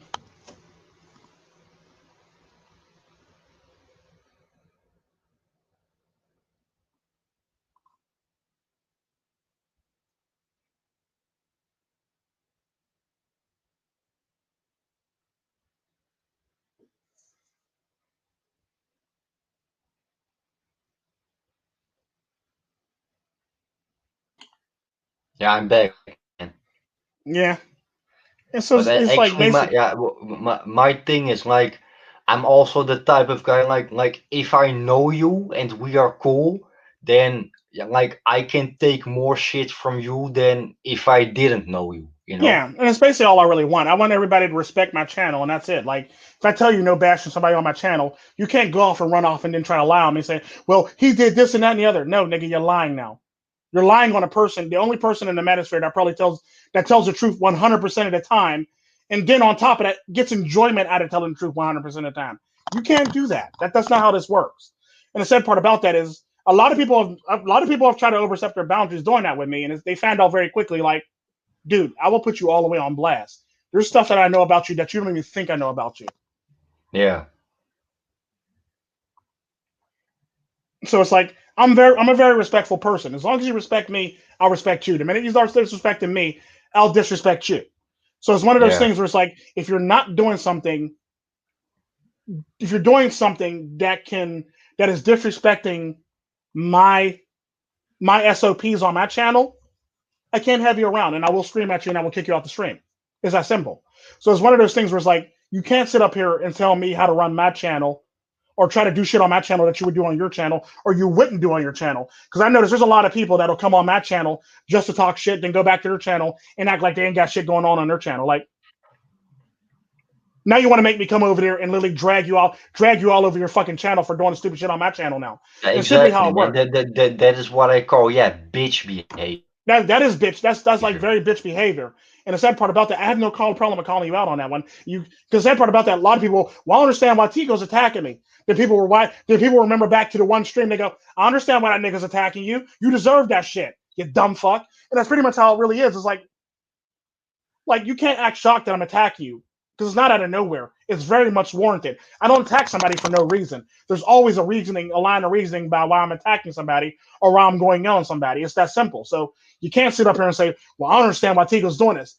I'm an innocent party. No, you're not an innocent party. Don't try to play that game with me because I will destroy you. Yeah, And it's true. And like, I want to touch upon that. And like, this is also actually my advice to every other content creator. Like, do not be scared of other content creators, and also do not be scared of your own audience. yeah, don't. Because the sad part about that, I found that there's a lot of content creators that avoid me because they think I'm sadistic. Okay. There's a lot of content creators that avoid me for in a heartbeat because they think I'm a very sadistic person. And You are sadistic, but I like well, it. yeah, and the sad part about that, I'm a controlled sadistic though. I'm a very refined and controlled sadistic. And the sad part about that is it's not so often where I can actually not have to be sadistic on somebody else's channel and be like very level headed. And it's like it's actually pretty fun to do that. And the sad part about that is like I'm just as human as you are. I put my pant leg on pant leg at a time. I'm not going to treat somebody better than another person because they put their pant leg on one pant leg at a time. So if a person has more subs than me, they get treated the same. Yeah, too. But I'm also like, like right now you are on my channel, so I just like I don't have to, like, even if you would destroy me on my own channel and on my own live stream, then I'm still cool with it. I mean, like, Yeah, I invite you, so you are welcome. I mean, yeah, like, like like right now you are on my channel, so say whatever you want. yeah. And the sad part about that, not all channels are like that, where you can say whatever you want, and like you merely got to follow the rules. And it's like just because I'm Tico Tren and I'm very savage and I'm a sadistic bastard, that don't mean I can run on somebody else's channel and do the same thing I would normally do on my channel if they're trying to actually get their channel to be of a certain image. I typically follow the image of their channel. And if they tell me I can't swear, I won't swear. Or if they tell me I can swear, but I can only use these words, I'll use these words. If they tell me I can't use the N word, I won't use the N word. And it's pretty much how I've always been. Like I respect other people's channels. And the sad part about that, I only respect people who are willing to respect my channel in the same token. So if you're not willing, if you're going to be disrespectful for my channel, like I'll work with anybody. I'll literally work with anybody. I ain't got a problem working with a woman on my channel. I ain't got a problem with doing a podcast with anybody on my channel for that matter. Like, because I'm a very open, honest person. But to If you be can real, argue a point, I like I even got a fucking white supremacist that subscribed to my channel, oh yeah, I and got a couple of those too. I am definitely not I proud got a of few of that, those. but I got a few I of am those on not my proud channel of that's that. up to But me. it Like is I what don't. it is. My favorite comment, I shit you not, it was funny, and YouTube eventually caught it and like blocked it, and I can't get it out of jail. Was this one white guy? I shit you not. He goes, I don't like niggers, but you nigger, I like you. I'm going to sub to you. Okay, yeah, yeah. Like thanks, like thanks, like So it's one of those things. I'm accepting of anybody and everybody, and it's like I don't have no problem with anybody. If you want to sub to me, you can sub to me. If you want to Yeah, bitch about yeah, me, you can bitch about I me. It's get like your point. That would be the same like a KKK member that says hello to you or something. like a good example. I always talk about the time when I actually went to go see David Duke. Now, if anybody knows anything about David Duke used to be the Grand Wizard of the KKK. I actually went to a book signing of his and a meet and greet with his. And the sad part about that is, believe it or not, I actually paid extra money for the VIP so I can actually pick his brain for about an hour or two, basically. So not only did I buy his book and get him to sign it, I got to pick his brain for an hour or two, basically. So, and people like think automatically off the bat, like, Tico, you did what? Yeah, I did. And the sad part about that, I like to understand people. I like to understand where people are coming from. I like to understand their motives. And with me, it's like, I don't care if you're racist. I like to know you're racist for the right reasons. If you're going to be racist, Yeah. like what I mean by that is, if you're racist, I don't want to hear you're racist because your family raised you as racist. I like to hear that, like if you have some type of conviction and you really believe in it, and you back it 100%, and it sounds like it's coming straight from you, and it's not coming from somebody who taught you this shit, I back you 100% on what your convictions is. You can be like, Tico, I hate niggers because this, that, and the other, and they did this, and in my neighborhood they do all this, and they act stupid over here, and they do all this shit, so I hate niggers. I was like, that's all you? Stamp of approval. May not agree, stamp of approval. Or you could say, like, I'm a Satanist, and I like to worship cows and pigs and all this other stuff, and virgins and all this stuff, and as long as you actually believe in it, and you could get me to follow, you could get me to like believe in what your vision or your views on it, you're good in my book. The minute you start lying and saying, well, I'm this because my father and this, that, and the other, and you never really stepped outside the bubble to figure it out yourself, then I'm always like, shrug you off to the side. But if you literally believe in this, and it's literally your conviction in this, I ain't got no problem with like saying, okay, you're cool in my book. Like, I may not agree, but you're cool in my book. Like, and it's basically how I've always been. Like, it don't matter what you did. The question is the motives behind why you did it. If it's because you decided that you wanted to do it yourself personally, and you have convictions and you believe that, this about this group of people, I'm perfectly fine with it. Do your thing. But if you're like doing it because peer pressure, then I'm probably going to bitch back you. Yeah, true, man, and that is also a problem with a lot of people. Like, always judge on your own experiences and Yeah. not from somebody else. And that is also, to be yeah, I don't want to talk shit about the manosphere, but I'm just gonna do it anyway. Hey, go ahead. It's your channel. Like, I I'm like just a passenger. I almost never like, no, but I almost never post a video. But if I post a video once in a while, or I'm doing a live stream, that is also based on my own personal experiences. Like, Yeah. and like, I think making a response video, or a roasting video about some feminist or this or that, yeah, for me, I don't see the message into that. For me, it is just, yeah, some feeding at a negative way. Yeah, and the thing I don't like, I don't have a problem with a response video if it's very educational and it's full of information and you're doing it properly. Like if you're just doing it, you're bringing up the same talking points, then typically I tend to not watch those response videos. But if you're doing it and you're elaborating on those topics and you're starting to bust out those topics robustly, and like so those topics literally have some meat in it, I'll listen to that one. But if you're sitting there talking about, well, this is not why we do this, we're just men going our own way, and you move right along, like, nigga, what? You could elaborate on that much better.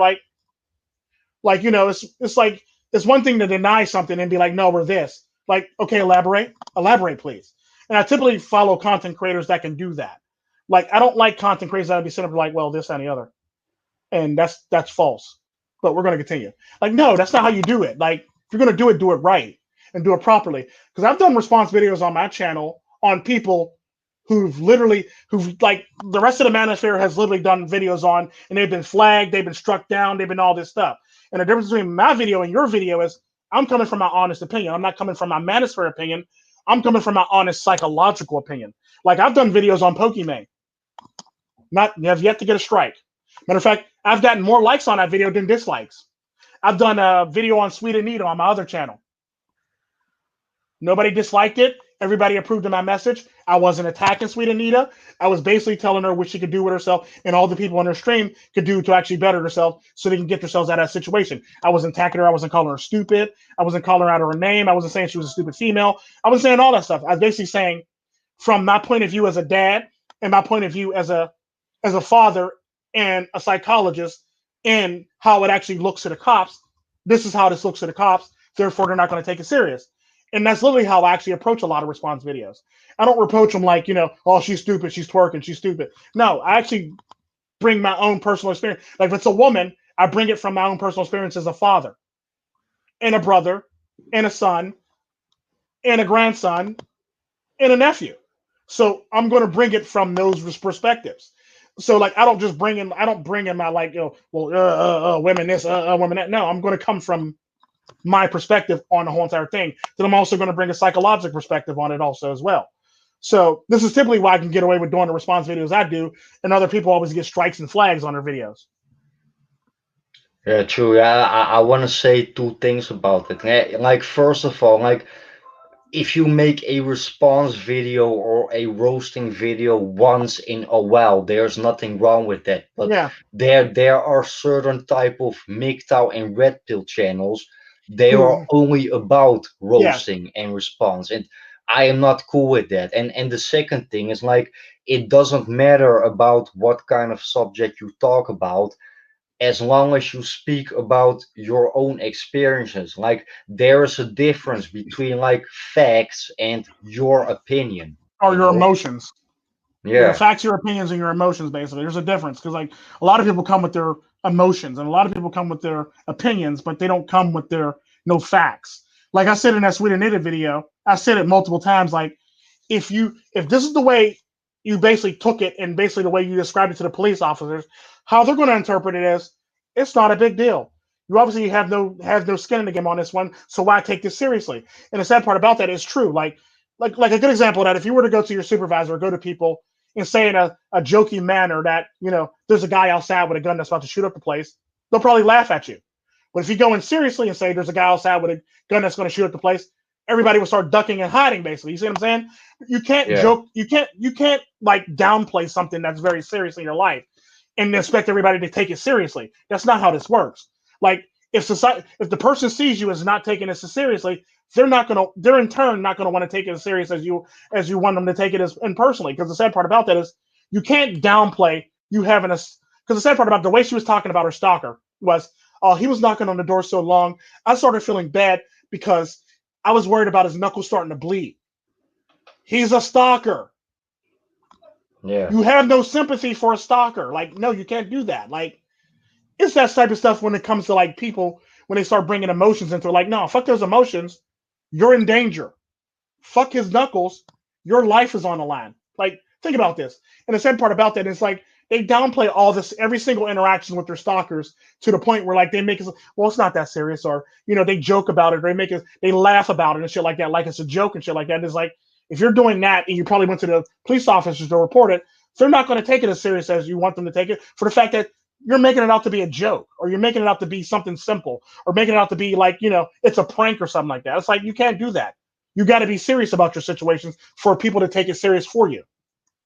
Like, yeah, yeah, yeah, true. Like, and like you also gotta understand, like, even though people maybe do not know you and cannot reach your mind, just because the way how you saying things, like people are always smarter than you maybe think. And yeah, the things that you are saying, like maybe you forget that, but people always remember that. And I'm just giving you an example. Like right now, I can say to you, hey Tico, yesterday I won about $1,000 with a slot machine. okay, And maybe then you would say to me, yeah, Garuda, yeah, nice for you, man. But I am telling you a lie. About 10 or 20 or 30 years, I probably already forgot that. And mm-hmm. about 10 or 20 or 30 years, we meet each other again, and you ask me, hey, yo, Garuda, remember when you told me about that $1,000 that you won at a slot machine? What did you did with that $1,000? And I would say to you, yo Tico, what are you talking about? Yeah, Yeah, I cannot remember. Why cannot remember? Why? Because it wasn't true, you yeah, know? And like, even though it maybe take 10 or 20 or 30 years, then you realize, yo, Garuda, you have lied to me, you know? yeah, And right, I am giving you, yeah, just a stupid example. yeah, Always remember what you say to people because other people will remember that more than you. yeah, definitely. Because the sad part about that, I always say, like, look, I might be a criminal, but I'm an honest criminal. Like, I Yeah. might do some unsavory things. I might do some things that you don't agree with on a legal level, but at the end of the day, I get the job done, and I'm very Yeah. honest about it. And it's pretty much all it really is. It's one of those things. So it's like I'm not always going to say I'm an upstanding citizen of the law when in fact I'm not always an upstanding citizen of the law. There are times when will bend the law to basically get what I want or what I need. Basically, it is what it is. But I'll never be dishonest about it. Like I'll never do it like I'll never frame somebody for doing it. I would literally go about the many ways to pull strings so I could cut through all the bureaucracy to get to what I want. Basically, I'm not going to lie on somebody. I'm not going to bend the rules. I'm not going to plant evidence. I'm not going to frame somebody. But I will get the truth, and no matter how I get it, it's going to happen. Basically. And it's one of those things where it's like people don't seem to understand it. I mean, they go, "Well, Tico's this." Well, yeah, duh. I told you that in the beginning, you dumb fuck. Like, did you not see this? You not hear this when I said this in the beginning? Like, because I've always said I'm not the most savory character. I'm not always going to be the most, you know, law-abiding citizen for all intents and purposes. There are times where I'm going to, take some back channels to get whatever I want. Basically, it is what it is, and that's typically one of the things that people don't seem to understand about me or get about me. And it's like then when stuff starts unfolding in a manner, it's like, oh, now I see what Tika was talking about. Yeah. Like he said, even though he did something, we thought he did something wrong. It actually was right. It ended up being right, and we may not have liked him for it, but he was right. And it's like I would never lie to you about me being a criminal. Like if I'm going to do some criminal shit, you're going to find out about it in my stream. And then when it all unfolds later on down the line, you're really going to find out about it down the line, basically. So it's one of those things where it's like I've had beef with a lot of people, and I've had to pull criminal records. I've had to pull sealed criminal records. I've had to pull like I would literally go that far. I would pull sealed criminal records. I will pull criminal records from when you was 5. I will pull a criminal record from you stealing candy in another country for all I care. Like to get my point across. So it's one of those things where it's like if you're going to try to badmouth me, just know I have avenues in which I can do to get this stuff, and you're not going to like it for all intents and purposes. Because if I don't like you, and there's a reason why I don't like you, I'm going to find out about you, and then I'm going to make a video about it. So it's one of those things. It's like people don't seem to understand it or get that. Then they go, well, yeah, Tico was right. Like, I'm sorry about that, Tico. I'm sorry if I doubted you and all this stuff. But, at the time, I didn't know what was going on. Like, yeah, I'm not going to lie to you. I might be a dick. I might do stuff illegally, but I'm never going to lie about what I do. Like, I literally talk casually about murder in my streams. Like, so do you think I really, what do you think I really think about criminals in my streams for all intents and purposes? If I talk casually about, like, committing a crime in my stream. Like I talk casually about committing crime in my stream, like people talk about like drinking lemonade on a Sunday morning. Yeah. Like so, that's literally what it is. Like that's really how I make it sound. Like okay, Tico, you done got very dark, but you don't brush it off like you just didn't say what you just said. Like yeah, I just did. Moving right along, and it's basically how I am. Like I literally do it like I'm drinking, like we're all drinking lemonade on a Sunday afternoon in the sunlight with our hats on, basically. Like that's literally how I feel about crime. So it's one of those things. And as long as I'm honest about it and I stay on the up and up about it and I'm not trying to frame nobody, I'm perfectly fine with it. Yeah, true. And like what I said, always be careful with what you're saying because like I think you only can get exposed if you already Yeah, exposed yourself. yourself. Yeah, if you're going to lie, just, at least keep your story straight. This is typically why I don't lie because I don't feel like having to come up with a story to reinforce that story. This is typically why I also don't cheat either because now I got to come up with a lie to where the hell I was, and now I don't got to tell her this lie. Now I got to remember that lie, and if I forget, now I got to come up with another lie after I remember to reinforce that lie to make it sound even better, and then I got to come up with another lie down the road to reinforce that lie. It's like that's just too many fucking lies. Like I don't feel like cheating after a while. After a while thinking about it, it's like you know what, nigga, that's not even worth it. Like it's just not worth it. Like because I'm more willing to break up with a woman than have sex after I break up with the woman than I am to actually cheat on a woman, basically, because I'm not finna cheat on a woman because I like to actually know that relationship's over and I'm moving right along. That way you can't, paint me in a bad light and say I cheated on you. When in fact, I've never actually once cheated on a woman. I basically broke up with you and we moved right along. Really how it Yeah, like works. yeah, and like yeah, you know what it is, Tico? Like everything that I do, I have a reason for it, and I Mm-hmm. also can explain you why. Like when I like I consider myself as a yeah, what should I say? A alternative and also a polarizing figure within the MGTOW community, Mm-hmm.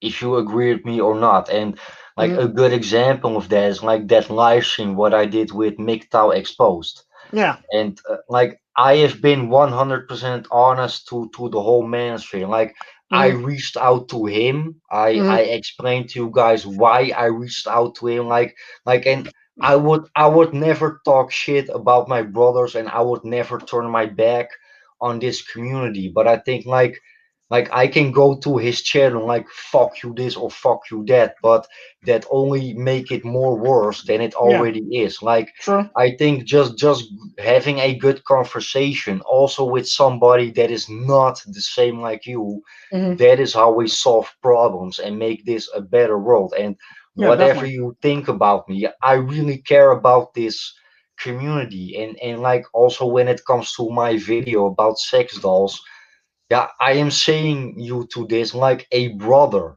and like me myself, I drink about 10 or 12 beers every week.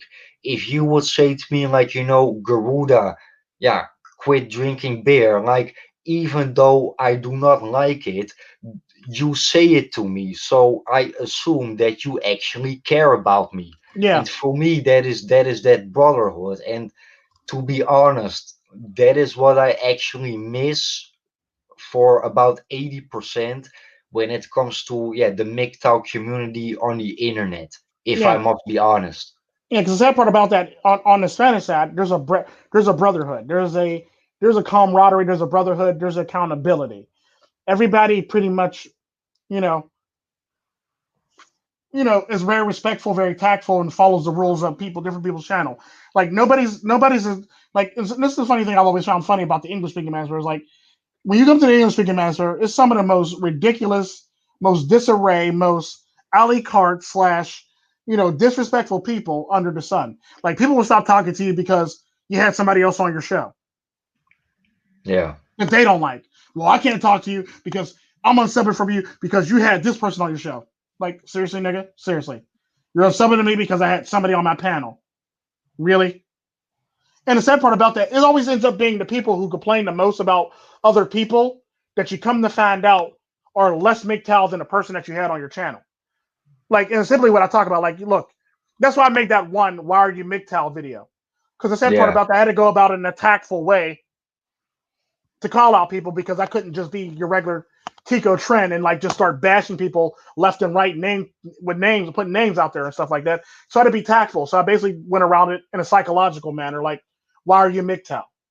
If you're MGTOW because you want MGTOW groupies, you're in it for the wrong reason. If you're a MGTOW because you want MGTOW money, you're in it for the wrong reason. If you're MGTOW because you couldn't find a date or nobody wanted to date you, you're in it for the wrong reasons. If you're MGTOW because you couldn't get the girl you wanted, you're in it for the wrong reasons. You see what I'm saying? If you're MGTOW because you wanted to be over to holler and rub shoulders with the MGTOW, with the red pill lady content creators, you're in it for the wrong reasons because we typically don't trust them anyway.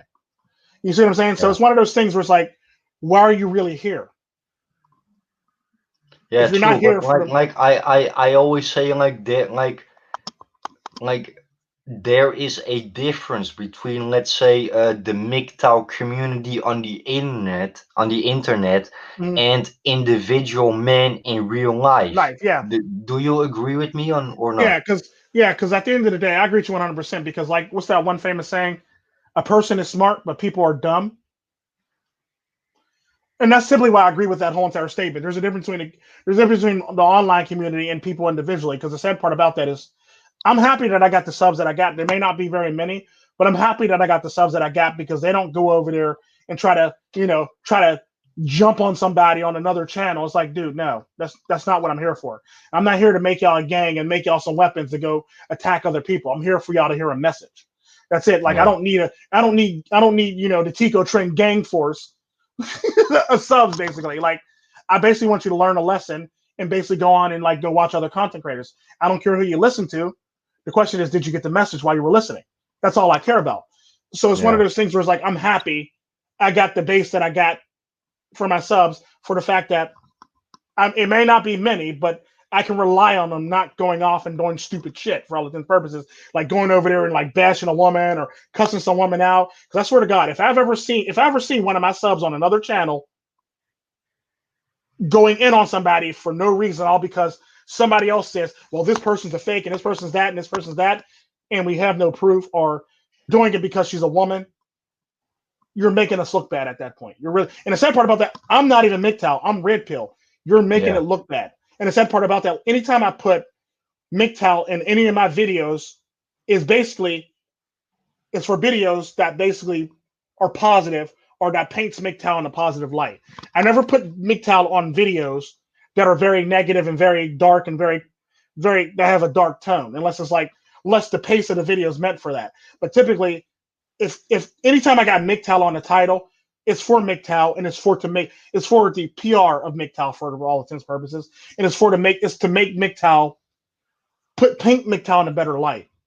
Is what I mean, because you got a lot of people in the MGTOW manosphere that'll say some crazy off the wall stuff, and it's like, dude, no, that's not what we're here for. Well, I don't care what they think. Well, that's the problem, and this is why they think this stuff. And you need to stop asking me why do they always think that we hate women when in fact you're saying this stuff, very stuff, for the question that you're asking me. You're saying that you should disrespect women, slap women, run women over and stuff like that. Like, no, that's not what this is here for. Like, you can't say that, then turn around and ask me, why do they think we hate women, Tico? Nigga, because of you. Like, and Yeah, that's yeah, exactly what I'm gonna tell you. exactly. Yeah, yeah. That's exactly what I'm gonna tell you. I'm not gonna pull any punches. I'm like, that's exactly what I'm gonna tell you. Like, your fault. Hello. And it's like that type of stuff. And it's like people get mad at me. And, you're not understanding the message. Well, no, you're not understanding the message. That's not what we're here for. We're not here to hate women. We're here to improve ourselves. Hating, Yeah, and then improving what you ourselves say has that, nothing to that do that with is hating also women. what I hear from other people when people say me like, yeah, you don't understand, and then I say like, I do understand. I just think you are full of shit, but I do Yeah, I definitely think. Well, understand you, man. I'll either say you're full of shit or you're full of rage still. So you need to sort that out and figure that out for yourself. It's simply what I typically tell some of those people. And the sad part about that is you're full of rage. It's okay. You haven't got through red pill rage yet.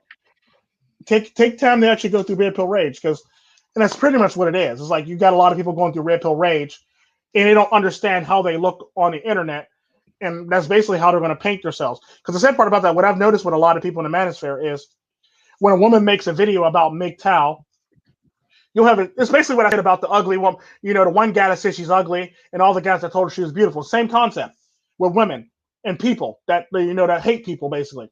So typically, what happens is when a person makes a video about MGTOW, you'll get a bunch of people in the comment section that'll merely say this, that, and the other, and try to educate that person.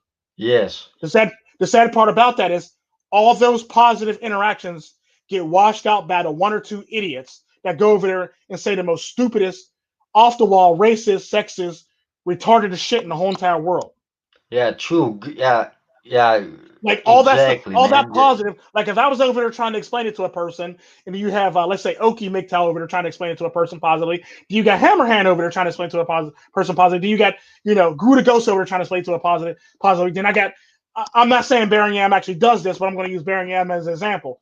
We'll just say I got Baron Yam coming over there, calling the person out their name, calling them fat, calling them ugly, calling them stupid, calling them gay, calling them all this stuff, and now all of a sudden, every single thing that we said positive gets wiped away. It's basically like what we say about butt. Like when the minute they say something, they agree with you, but the minute they say butt, everything they said before butt goes away. The same thing goes for if you go over there berating people and belittling people and calling them out their names and saying racist stuff or borderline racist or prejudiced stuff to people. All that positive stuff that me, Garuda goes, Hammerhand, whoever, all the other men that actually said, all that Oki and all the other people that said some positive stuff automatically goes out the window, and we ain't shit. What we got to say wasn't shit. Now the next video is going to be focused on your fucking comment because you're a fucking idiot now. Yeah, you are totally right, man. And when an anti-MGTOW or somebody else makes, yeah, a video about MGTOW at a negative way, like they are making a couple of points, but if you go to their comment section and you write some, yeah, bullshit comments, then Yeah. yeah, you are proving their points, you Point. know? Yeah. And the sad part about that is they're not looking for naysayers. They're looking for people like you to confirm what they have to say about MGTOW. That's typically how this stuff works. They're looking for somebody that actually is angry, and if they say, well, they're all angry, they hate women, they hate this person, they hate this type of, they hate this and they hate that, then they always bash and come as a gang. If two people go over there acting just as such as they said in the video, you just confirm what they said in the video. There's no Yeah. ifs, ands, buts about it. There's no other way you can write. There's no other way you can get around this or, explain this shit away besides the fact that you're being a moron by doing it, by undoing all the good work that we did. It's basically like what I say about people from different religions. If one religion talks shit on you, put out a hand to actually clear up the stuff, clear up what they got to say, to clarify so they can understand your religion better. It don't matter what religion you are, always extend an olive branch so they can understand your religion. I know MGTOW is not a religion, it's a philosophy, but I'm basically using the same concept. Let's just say a good example. One person's a Christian, the other person's a Muslim. You got this Christian bashing Muslims, basically. You as a Muslim, it's your job and your duty to extend the olive branch to teach. Yeah. That's all you're supposed to do is teach. Your job is just to teach. So that person won't be ignorant about where your practices and what you believe.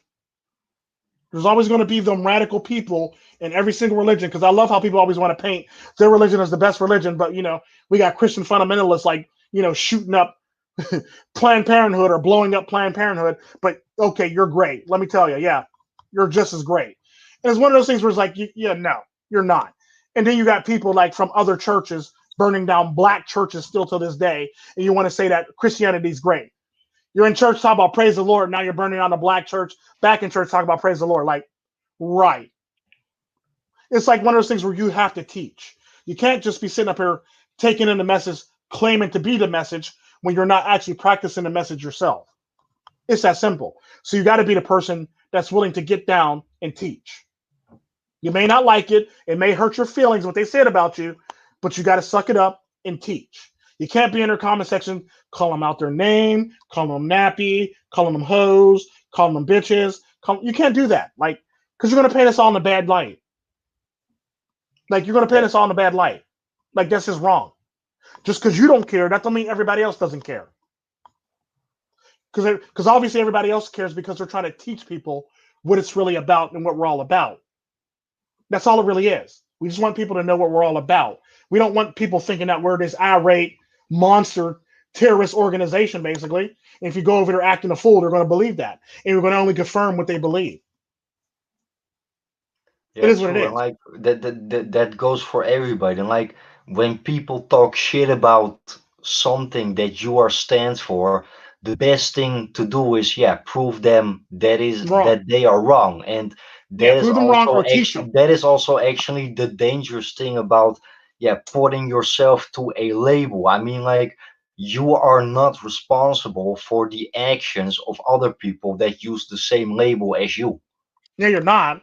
But the sad part about that is it's still going to be seen in a negative light, no matter if you like it or not. Like I said, Yeah, like yeah. you got a bunch of Christians that say that Christians are great and they're peaceful. Then you got fundamentalists blowing up and burning down Planned Parenthood in or other churches, in or black churches, in or all these other things that that makes no sense. Like like there's bad people in every single group. There's always going to be bad people in every single group. There's not a group alive that's walking the face of this earth that has all positive people in their group. There's just not. There's always going to be those negative actors or the bad actors in every single group. Philosophy group, religion, everything. There's always going to be the bad apples of those groups. And it's true. Like, your group is not good. Just because you think you're good and your next door neighbor's good and two other people's good, that don't mean the man down the street is good or the man across town is good. You see what I'm saying? So it's one of those things where it's like, not everything is 100% great. You're always going to have those detractors or those negative people or those animals, like I said, that like doing sick valve things to other people because they believe that they're in the right. Yeah, true, but the fucked up thing is let's say you have a group of people that is 100% and only 5% fucks it up. Unfortunately, that 5% will have more negative Yeah, impact than that they would have a more of an 95% that are impact. doing it right. And Yeah, that is the fucked up thing. Like, and even it's though it is the minority, that doesn't mean they don't have influence, you know? yeah, and the sad part about that, when it comes down to it, what a lot of people fail to realize, because we talk about this in a manner for all the time, people respond on emotion. So if you go in there angry, talking shit, That's the one thing that they're going to absorb from that whole entire thing. Fuck all the other shit that they said. Fuck all the kind words that everybody else said. Fuck all the stuff that everybody else was talking about to actually paint it in a different light. You just literally destroyed a bunch of work that a lot of other men put in to try to get this person to see it in a positive light. All because you went over there being angry. And the sad part about that, especially if it's a woman, she's going to react to that negative behavior more than she's going to react to the positive behavior because she's a woman. She reacts with emotions. She responds to emotions properly. So if you're being that negative person, you're doing nothing more than confirming everything she has to say about you. And that's sad. Yeah, true, but that is also with just people in general, and that is something human. Let's say you have 20 really good experiences with a certain type of person. Mm-hmm. If you have one negative experiences, then suddenly you already forget all those 20 good experiences. Mm-hmm. You get my point, and Yeah. that is the sad thing. Like people always remember more the negative things than the good things. Oh, definitely, always. That's pretty much psychological. That's a psychological thing. They always remember the negative feelings before they remember the positive feelings. And the sad part about that, the negative feelings that you impose on somebody will always outweigh the good for all intents and purposes. And that's typically how it works because people might have been focusing on the good stuff, but now that you laid all this negative energy out, now that negative energy is heavy and it's weighing on that person. So now they're going to respond as such. Yeah, true. And like you said, like a lot of things that we do, or almost everything that we do, is also, yeah, based on our feelings, like happiness, sadness, Mm-hmm. angriness, Mm-hmm. yeah, feeling, yeah, all those emotional aspects.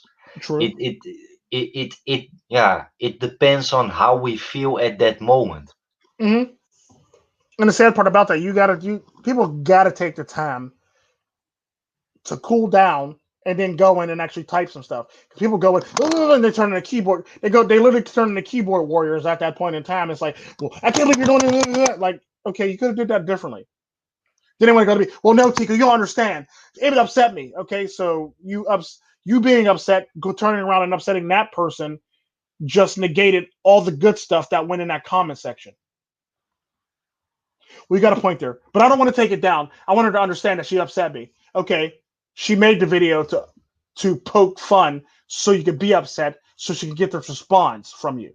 Well, I don't care. Well, you should care for the fact that you just got manipulated into doing something so she can have some more ammo to make another fucking video about you, you dummy. And that's simply how I feel about a lot of the people. Like, dude, you're a dummy. You just walk right into that. That door, that was like a wide open trap that says, please don't step on me. I will kill you trap, basically. And you just literally walk right into that trap. Like, why? It's like it gets neon lights. Why? Yeah, but yeah, some people need to learn it, yeah, the hard way. True. I'm okay with that and I understand that quite well. But it's like sometimes you got to dial it back a notch. Sometimes you can't always be like just going in on people 100% all the time. Like sometimes you got to dial it back a notch. Sometimes you got to be level headed and be more reasonable. Hell, like I'm always like off the charts on my channel, but when I get somebody else's channel, I do my best to be respectful and level headed all the damn time. I was like, I don't got to go to other people's channel and just be savage all the damn time. It's like no, that's not their channel. That's not their milieu. That's not their setup, and that's not how they run their channel. So I can't do that. I got to be respectful. The same thing goes for other people's comment sections. Treat it as such. Yeah, Just because you true, but disagree, just because you disagree, that don't mean you got to disagree irately. You could disagree logically. You don't have to be like angrily. You don't got to angrily disagree. Just bring your points and put them in the comment section. You ain't got to call names. You ain't gonna do all that extra stuff. Just be straight and to the point with all that extra stuff, basically.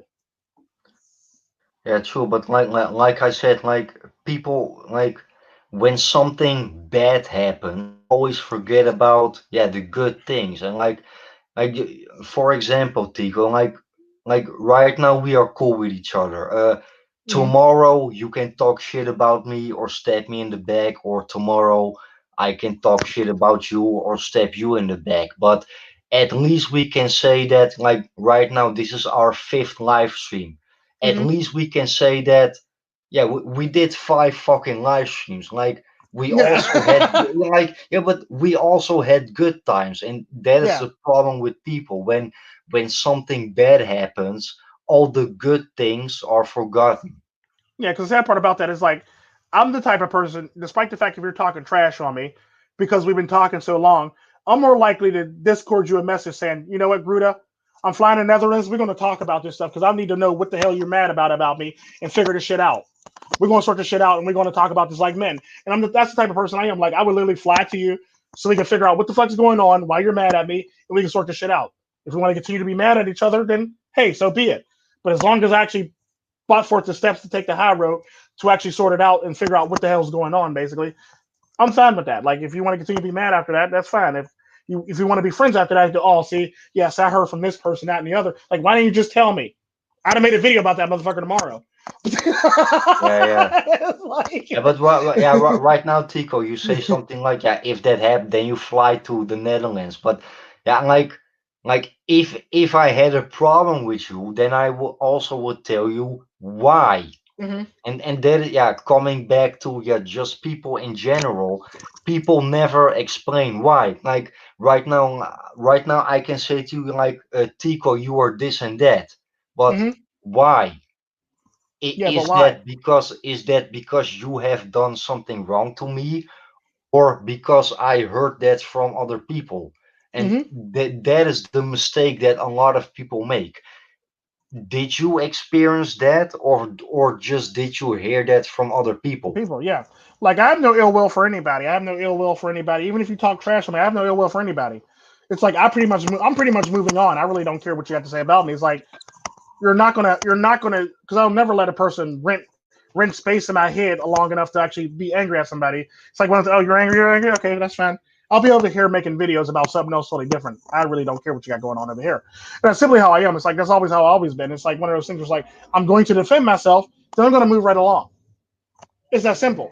And I Yeah. typically don't get caught up in long term petty squabbles for no reason because it's pointless. And it negates the message that I'm actually trying to spread here. If you want to be angry and fight with everybody, that's you. I don't want to be angry and fight with everybody all the time because I ain't got time to be fighting. Well, I do have the time, but I just don't feel like it because I have a message to preach. I have a message to put out there to other men, basically. So why am I going to spend time angry with you, going back and forth with you, and missing every opportunity to pass the message out?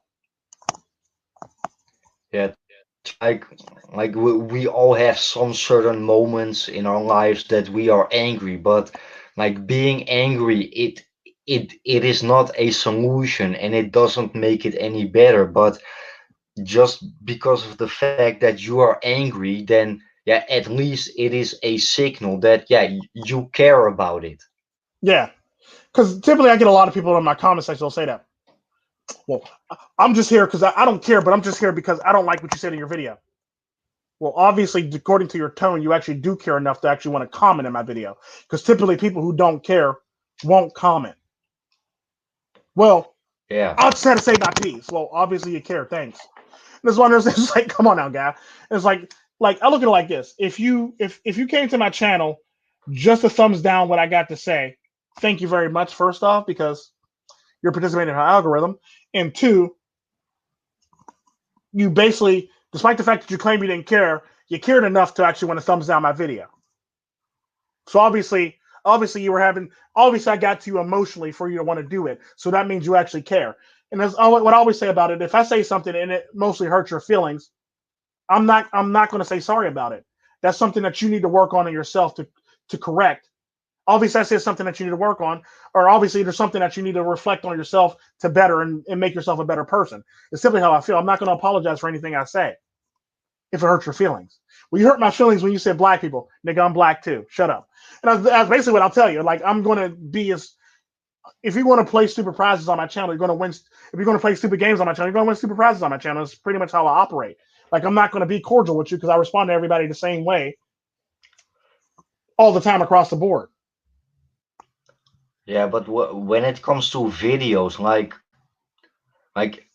if I am clicking on a video, it is because of the thumbnail of the title that I'm interested to, you Yeah. know? And like it doesn't really matter if somebody gives you a thumbs up or a thumb down or a hate comment or whatever, like he clicked on your video for you that is one another view, you know? Yeah, that's another view, and if they made a comment under there, that's pretty much participating into your algorithm and it's pushing you in the algorithm. That's pretty much how it is. And if they thumbs down you, again, you might be mad about it, but they pretty much participate in your algorithm. Pretty much how I feel. So it's one of those things where like my channel's set up to troll trolls for that reason. Like you can come over to my channel if you want to, make a comment, thumbs up, thumbs down. I'm perfectly fine with it either way. Thank you for participating to my algorithm. Because you hear me say that every now and again when I do a spot check on like when I see if I got a thumbs down yet. Because like I typically tell people, obviously I didn't do something right until I get a thumbs down. then I Yeah. know then I know I hit the right course when I get a thumbs down for all the purposes. Because I'm an asshole like that. It's like, well, obviously I'm doing something wrong, so I didn't get that. So typically how I run my channel is if I don't have one thumbs down, or YouTube hasn't sent me an email saying that I violated some type of community guideline. If I don't get none of that, that means I'm doing something wrong on my channel, and that means that video is going to get the lowest amount of views. Now, if I do it right and I get one thumbs down, and I get like a community guideline strike or community guideline warning on my channel, that lets me know I did something wrong, right? And that video is going to be pushed in the algorithm. So typically, all my most popular videos are due to either thumbs down or YouTube sending me a community guideline warning, basically. Yeah, So like yeah, a good example of that is like I don't know if you saw my video. Yeah, no sex dolls for me. I don't know if you saw that video, but this that was video blew actually up. the did you saw that video? Yeah, it blew up. I was looking at it yesterday, like, what the fuck? All those damn views under that video? Wow. Yeah, and the funny thing is like I got more comments and also more thumbs down than ever, but like for me this is not my best video, but yeah, controversial enough, you know. Yeah, And yeah, yeah. also maybe because like I used a video of MGTOW Expose as an intro, as an Hmm. outro. I used a clip of yeah, my live stream with Chris Cantu, where I literally say, yeah, fuck you to all those MGTOWs that are having sex dolls. And like, yeah, this was my most controversial video until now. But yeah, this is me, man. And like, I don't want to piss on people. I don't want to talk shit about people. I do not want to hurt people's feelings. But yeah, this is me, man. Like, I also would said something like this in real life. Like, I keep it real, you know, and like I don't Hmm. see myself as an official content creator because I post a video once in a while. But if I post a video once in a while, yeah, this is me, man. And yeah, that is actually what my channel is all about. Hmm. Yeah, because that video blew up. I was like, wow, all those damn views. I know Garuda over here living on cloud nine with all those damn views on that video. I was Yeah. cracking up. I was like, yeah, he's definitely on cloud nine after that video. Like he pulling in some serious numbers over there. Number to subscriber. He done doubled and tripled his damn near tripled his subscriber count on that video. Like it just was the funniest thing in the world. Like it's like, yeah, these people are mad for no reason. Yeah, not tripled. Yeah, because of that. Like even though all the thumbs down for that video, I got about 18 or 19 subs more. So Nice. yeah, for one fucking video, that's not bad, you know. And like, yeah, do you Yeah. know what it is, Tico? Like, I am really doing this for fun. Like, yeah, do not like I am not an American. I am not from the United States. Hmm. As far as I know, I am the only content creator from the Netherlands. Yeah, the only content creator from the Netherlands that has shown his face, that has Oh done yeah, that's on his face. Yeah. collaborations, that is There's producing another English content creator from the content. Netherlands. What you say? There's another content creator from the Netherlands. I know that for sure, but he hasn't showed his face. But I'm trying to remember Yeah, what his name is. the Solitary The Wolf. Solitude. Yeah, Solitary Wolf. Yeah. There it goes. Yeah, he doesn't produce content anymore, but he has another channel called the Einzelganger. You know that channel? I think he also does the Dao Gene channel, where he talks about Taoism. Yeah, Taoism. And like, yeah, right now he is, yeah, a channel called the Einzelganger. Yeah, Believe it or not, but that guy right now has about 489,000 subs. I believe it. For a guy from the Netherlands that doesn't speak the best English like me, that is not bad, man. Yeah, Damn, bro. Now I have to give him my respect. I think I am in Western Holland, let's say, yeah, Amsterdam, Harlem. I think he is somewhere from the southwest, close to the German border. So yeah, he is definitely not where I'm from. But as a fellow Dutchman, whoever the fuck he is, yeah, I must give him my respect, man. true. Very true. I agree 100% on that one because like it's just like people just don't seem to understand the concept behind a lot of this stuff, and they want to get all selfish and want to just talk about themselves or always want to promote themselves, and they're just selfish about it. And it's like, well, you can't be mad at the backlash or outcome to what you're doing for the fact that if this is what just the approach that you're taking, you can't be mad when people either get tired of it or people start like lashing back at you for all intents and purposes. So it's like one of those things where it's like when you make a video, you got to fully think it through. Because I don't really refer to myself as a content creator as much as I refer to myself as an educator, basically. I do make content on a regular basis, but I refer to myself as more as an educator or, you know, approaching it from a father standpoint for all intents and purposes, or approaching it from a psychological standpoint is usually what I do too. So it's like one of those things where it's like I just want you to get the message, no matter how I got to preach it, no matter how I got to present it to you. I just want you to get the message. That's it. That's all. Nothing special. Um, that's really all it really is. Because like I shouldn't have to use flashy techno, CGI stuff so I can get you to watch a video. Like if you don't want to watch the video, you don't want to watch the video. I'm not mad at you in the least bit. It's typically how it works. Like I shouldn't have to do CGI to give you a message. But if that's how I got to give a message, then I guess that's that market, and I'm not going to be participating in that market for all intents and purposes. Yeah, true. And like when you're making a video, it is about the message and not about, yeah, the special effects. But Yeah.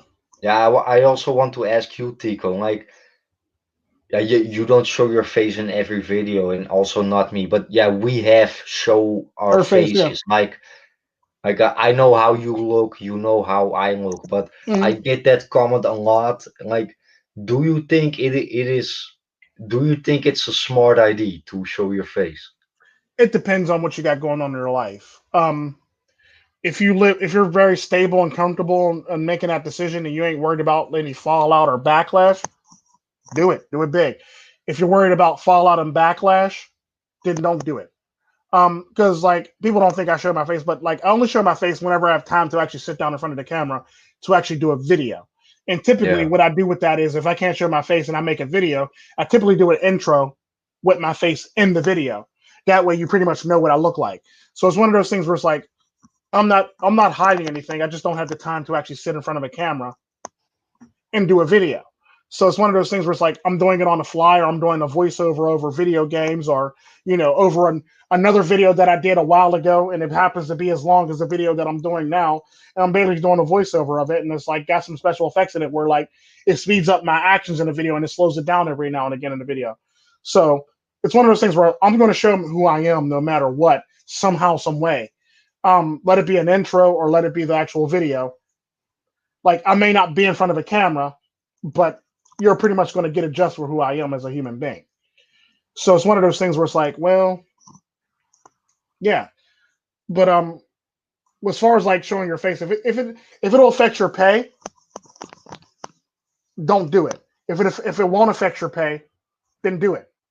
If it'll affect your socio-economic, or emotional status, if it affects it, don't do it. If it won't affect it and it'll make you feel better, do it.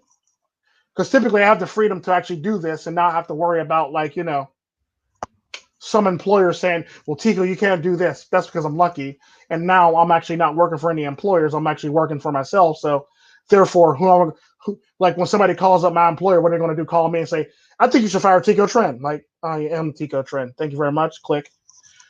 So I have that freedom to do that. Like, because I remember the one time a lady was so mad at me. She literally called my grandmother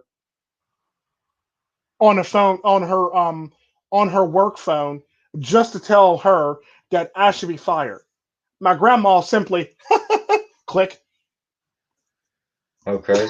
It's like you react to the wrong person. Like, I don't care. Like, so it's one of those things where it's like, well, yeah, like, so I had the freedom to do that. So why worry? But like, there's a lot of brothers that don't have the freedom to do that. There's a lot of brothers who are making content one day and lost their job the next day. There are a lot of brothers who are literally like, on thin ice because they're trying to hide their identity, and a couple of their coworkers recognize their voices. So now they're trying to take them to HR, and they're trying to explain that's not me. That person sounds like me, but that's not me.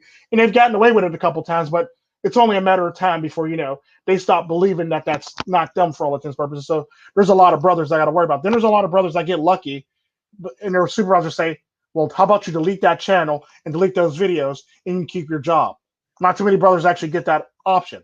A lot of brothers just get brought into the office and let go. So it's like it's all about what you can and cannot do in the freedoms. But the sad part about that, if you're going to do it, just know there's repercussions and consequences, peripheral repercussions and consequences for your actions. It's basically like a Twitch thought. If everybody knows you're a Twitch thought, you can't be shocked if you get fired from your job tomorrow. You see what I'm saying? So it's one of those things where you got to be very mindful of the implications on what can happen to you as a content creator and you as an employee in your personal life. So you got to watch that. Yeah, I want to say a couple of things about that, and I am trying to do my best to keep it as short as possible. But it's like it doesn't really matter if you show your face in every video or maybe one time a couple of seconds. Everybody can make a screenshot out of it. So Yeah, you have officially have shown your face. Okay, yeah. but What they say, the internet never forgets. yeah, exactly. And like when you said it depends on your situation, like my coworkers don't know that I have a channel, and I never use the word MGTOW because of the negative Connotations, yeah. impact. But that's a different thing. But they know my lifestyle. They know how I think about women in general. Also my female coworkers. They know how I think about marriage. Also my female coworkers. My female coworkers. My mother. So like they know I am actually living this lifestyle. So let's say they found out about my channel, then this is me. Let's say I lose my job. I don't think that's gonna happen, but like for me, the worst thing that can happen to me is that I end up working at the grocery store or McDonald's. I mean, the worst thing that could happen to me is that I cannot make enough money to save. True. That is actually the worst thing that can maybe happen to me. So I show my fucking face, but There's a lot of people in other situations where they can't do that, and it's typically where yeah, I yeah, say, I I said, totally understand that. yeah, and it's like what I say to those people is like, because I get a lot of people that like will do something then have regret about it later, and I simply go to them, look, if you're not willing to say this in front of your mother or your grandmother, Yeah, yeah, don't do it on my channel yeah, because exactly. there's a Yes, high yes, chance I'm not going to delete it. Especially if I don't, if especially if I think you need to learn a lesson for all intents and purposes, and I've been thinking you've been getting away and skating for all intents and purposes. So if you're going to do something on my channel, there better be a very good reason for me to go back and edit the whole damn live stream all over again. Because if yeah, there's not, then I'm going to leave it up there. But if there is, then I'll go delete it.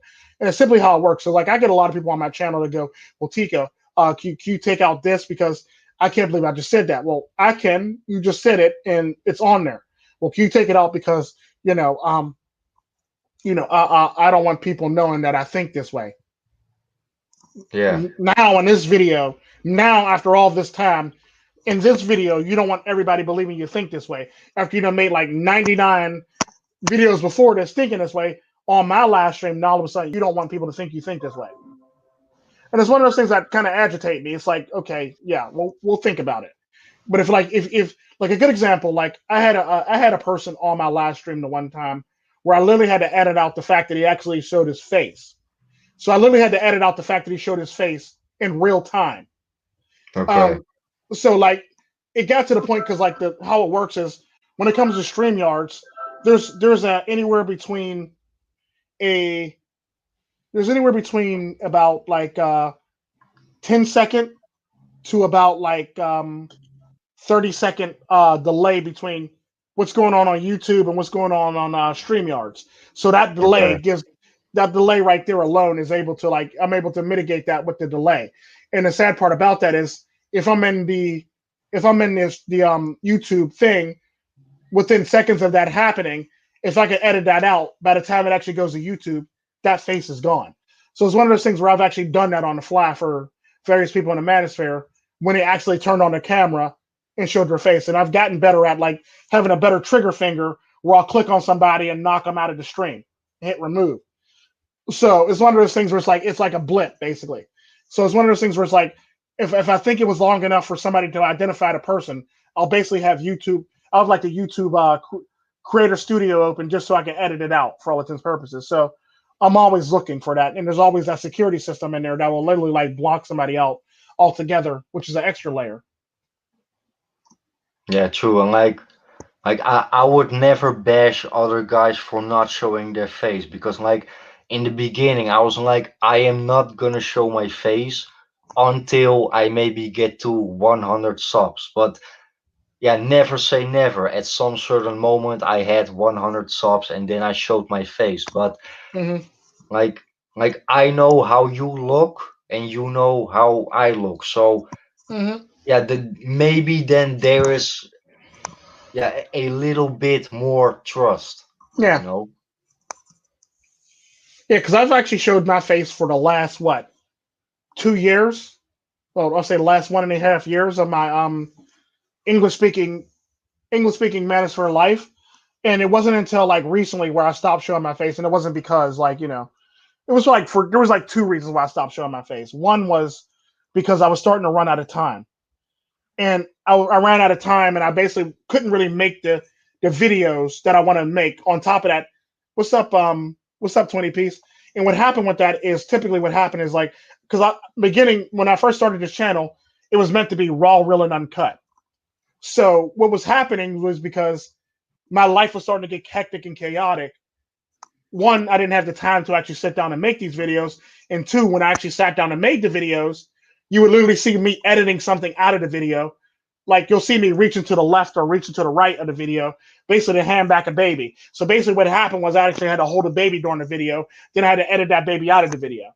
And the sad part Yeah. about that is I couldn't stay true to my raw, real, and uncutness if I'm editing babies out of my video or editing children out of my shot for all intents and purposes, because now I'm editing and I'm not staying true to myself. So that's one of the many reasons why I stopped making videos in videos of my face basically.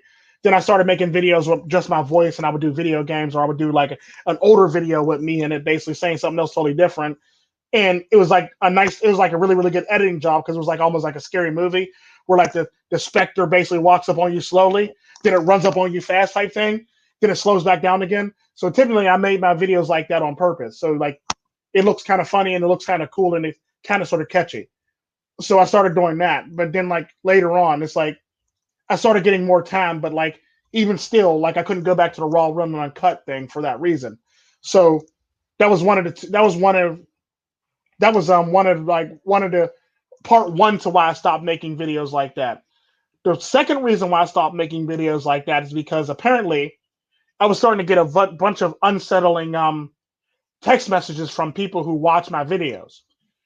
Um, Okay.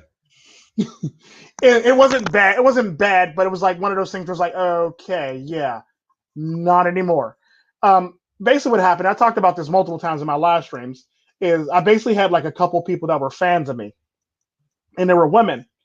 They actually wrote me a long diatribe email saying that one said that she gets off on me being angry in my videos, and it turns her on to the point where she literally masturbates while she's watching my videos.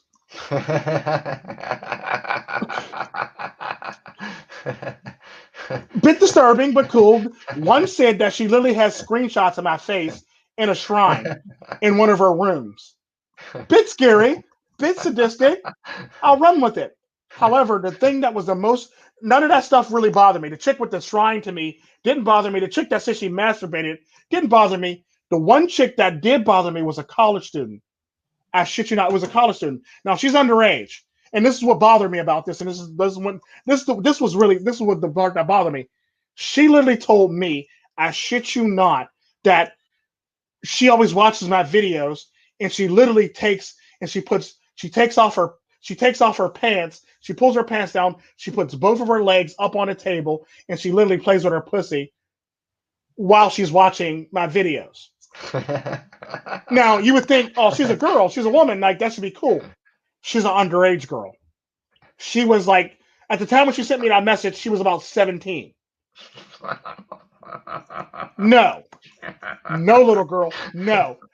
I literally wanted to pick up a newspaper and go, bad girl. Like, Yeah. like legit, like no. So I literally stopped making videos with my face in it for this reason, because it's like she's getting turned on by me being angry and my facial expressions, and she's literally playing with herself while she's doing it. Like, wait, what? No, you're like the same age as my children. No, bad woman, bad little girl. Where are your parents? Like, This shit, yo, like, this legit, shit like, is going way too far, yeah, man. like this one way This too is fucking far. going too I was like, far, my friend. I was fine with the chick. I was fine with the girl that got the shrine with my face on it. They got the candles with a shrine with my face on it, and I literally got that picture. I literally got that picture from the in my email. I was like, yep, that's disturbing. I might need to save that just in case shit happens, just in case I gotta I get kidnapped by this woman.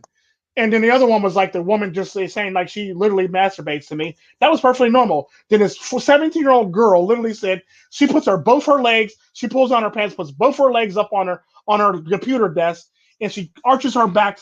She slouches down, and she literally plays with herself while she's watching me getting angry on video. And I'm like, you know what? That's enough for me. She don't went too far. She don't went way too damn far. So I stopped making videos. That's another reason why I stopped making those videos too. So I was like, yeah, no, I can't. I'm sorry. I'm done. I'm sorry. I just Yeah. can't. Yeah, but what you say, like I said before, it doesn't really matter if you show your face in every video that you have or a couple of seconds. A lot of us masturbate to Tico's videos. It is what it is. Everybody can make a screenshot out of it, and like it is what it is. everybody can use your image for whatever they Yeah, want. and it's like I'm fine with that, but like when it starts being like a 17-year-old girl, then I have a problem with that. Now I'm morally bothered by that. You know what I mean? So because like I said, I have children her age. Well, mine are a little bit younger than her, but they're about that age and they're about to be going out to college. So I don't want to be thinking that my daughters are watching another YouTuber, beating off to this YouTuber. Basically, it's like ew, no, that's somebody's daughter. Like, yeah. So Yeah. I don't want that. I don't want that moral. I don't want that moral problem. Basically, if you know what I mean, for this reason. And it's like, no, don't do that. Like, little girl, I'm gonna need you to behave yourself and act like you got some sense, little girl. We can't have this. Like, legit, we cannot have this. Like, so it's one of those things, and I always laugh about it. And it's like, Yeah, true, man. But I get your point. But yeah, maybe another topic. yeah, it's Yeah, like yeah, yeah. that's just And wrong. Like, little girl, this is no, like. yeah. I got to be my daughter. Don't do that. Don't tell me that. Don't send me no email like that. But I literally had to like put that email. Like I wanted to put it in the trash, but I didn't want to be like implicated in something. So I made a folder. I call it the FBI folder. So like if I disappear, just in case shit happens to me, folder. So I got that chick that got the shrine to me in that folder. I got the woman that masturbates in that folder, and I got that little girl from college who was masturbating me in the folder. So everybody's in that folder. So like that's the folder. Like FBI, please look at this. and figure out where I am if somebody kidnapped me. This is probably one of the three people if I end up missing, basically. So Yeah. like look through these three people. Then I got another folder of people that said like nice stuff to me, and I got a folder with requests in it, basically. So it's like I got folders for different things. I got folders for people who threaten my life. I just leave them in there. Like, okay, that's nice. Thank you for loving me that much to want to, take the time to want to figure out, let me know how you want to murder me. Thank you very much. So like, it's one of those things where I just keep it moving. Basically, it's like, well, I get them all. Basically, like I've gotten people that told me that they want to drag me. They want to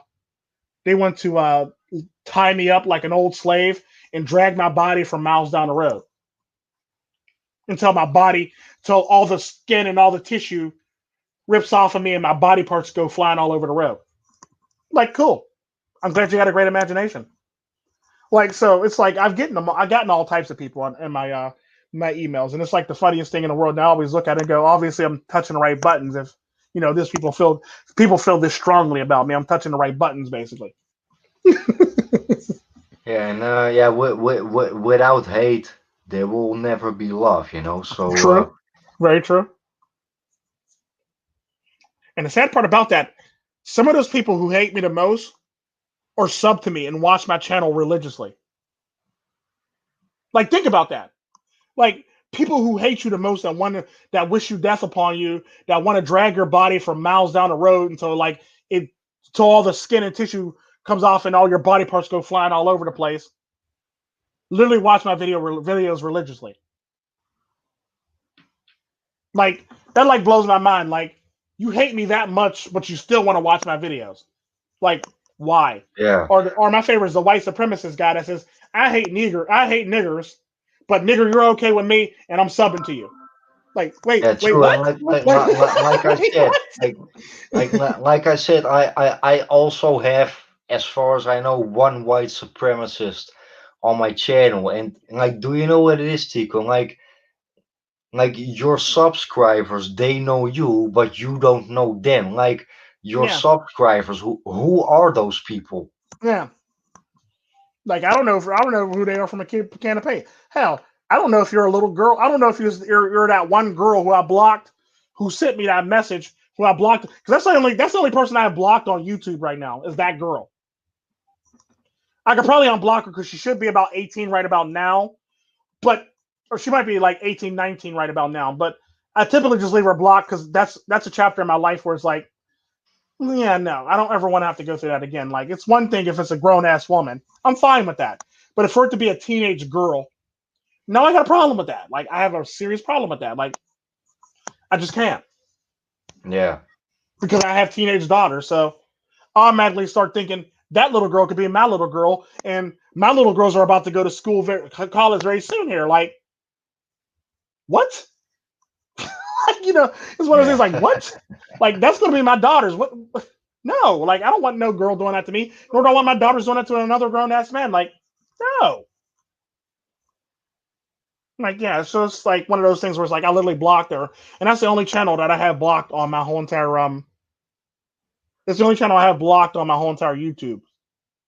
So it's funny.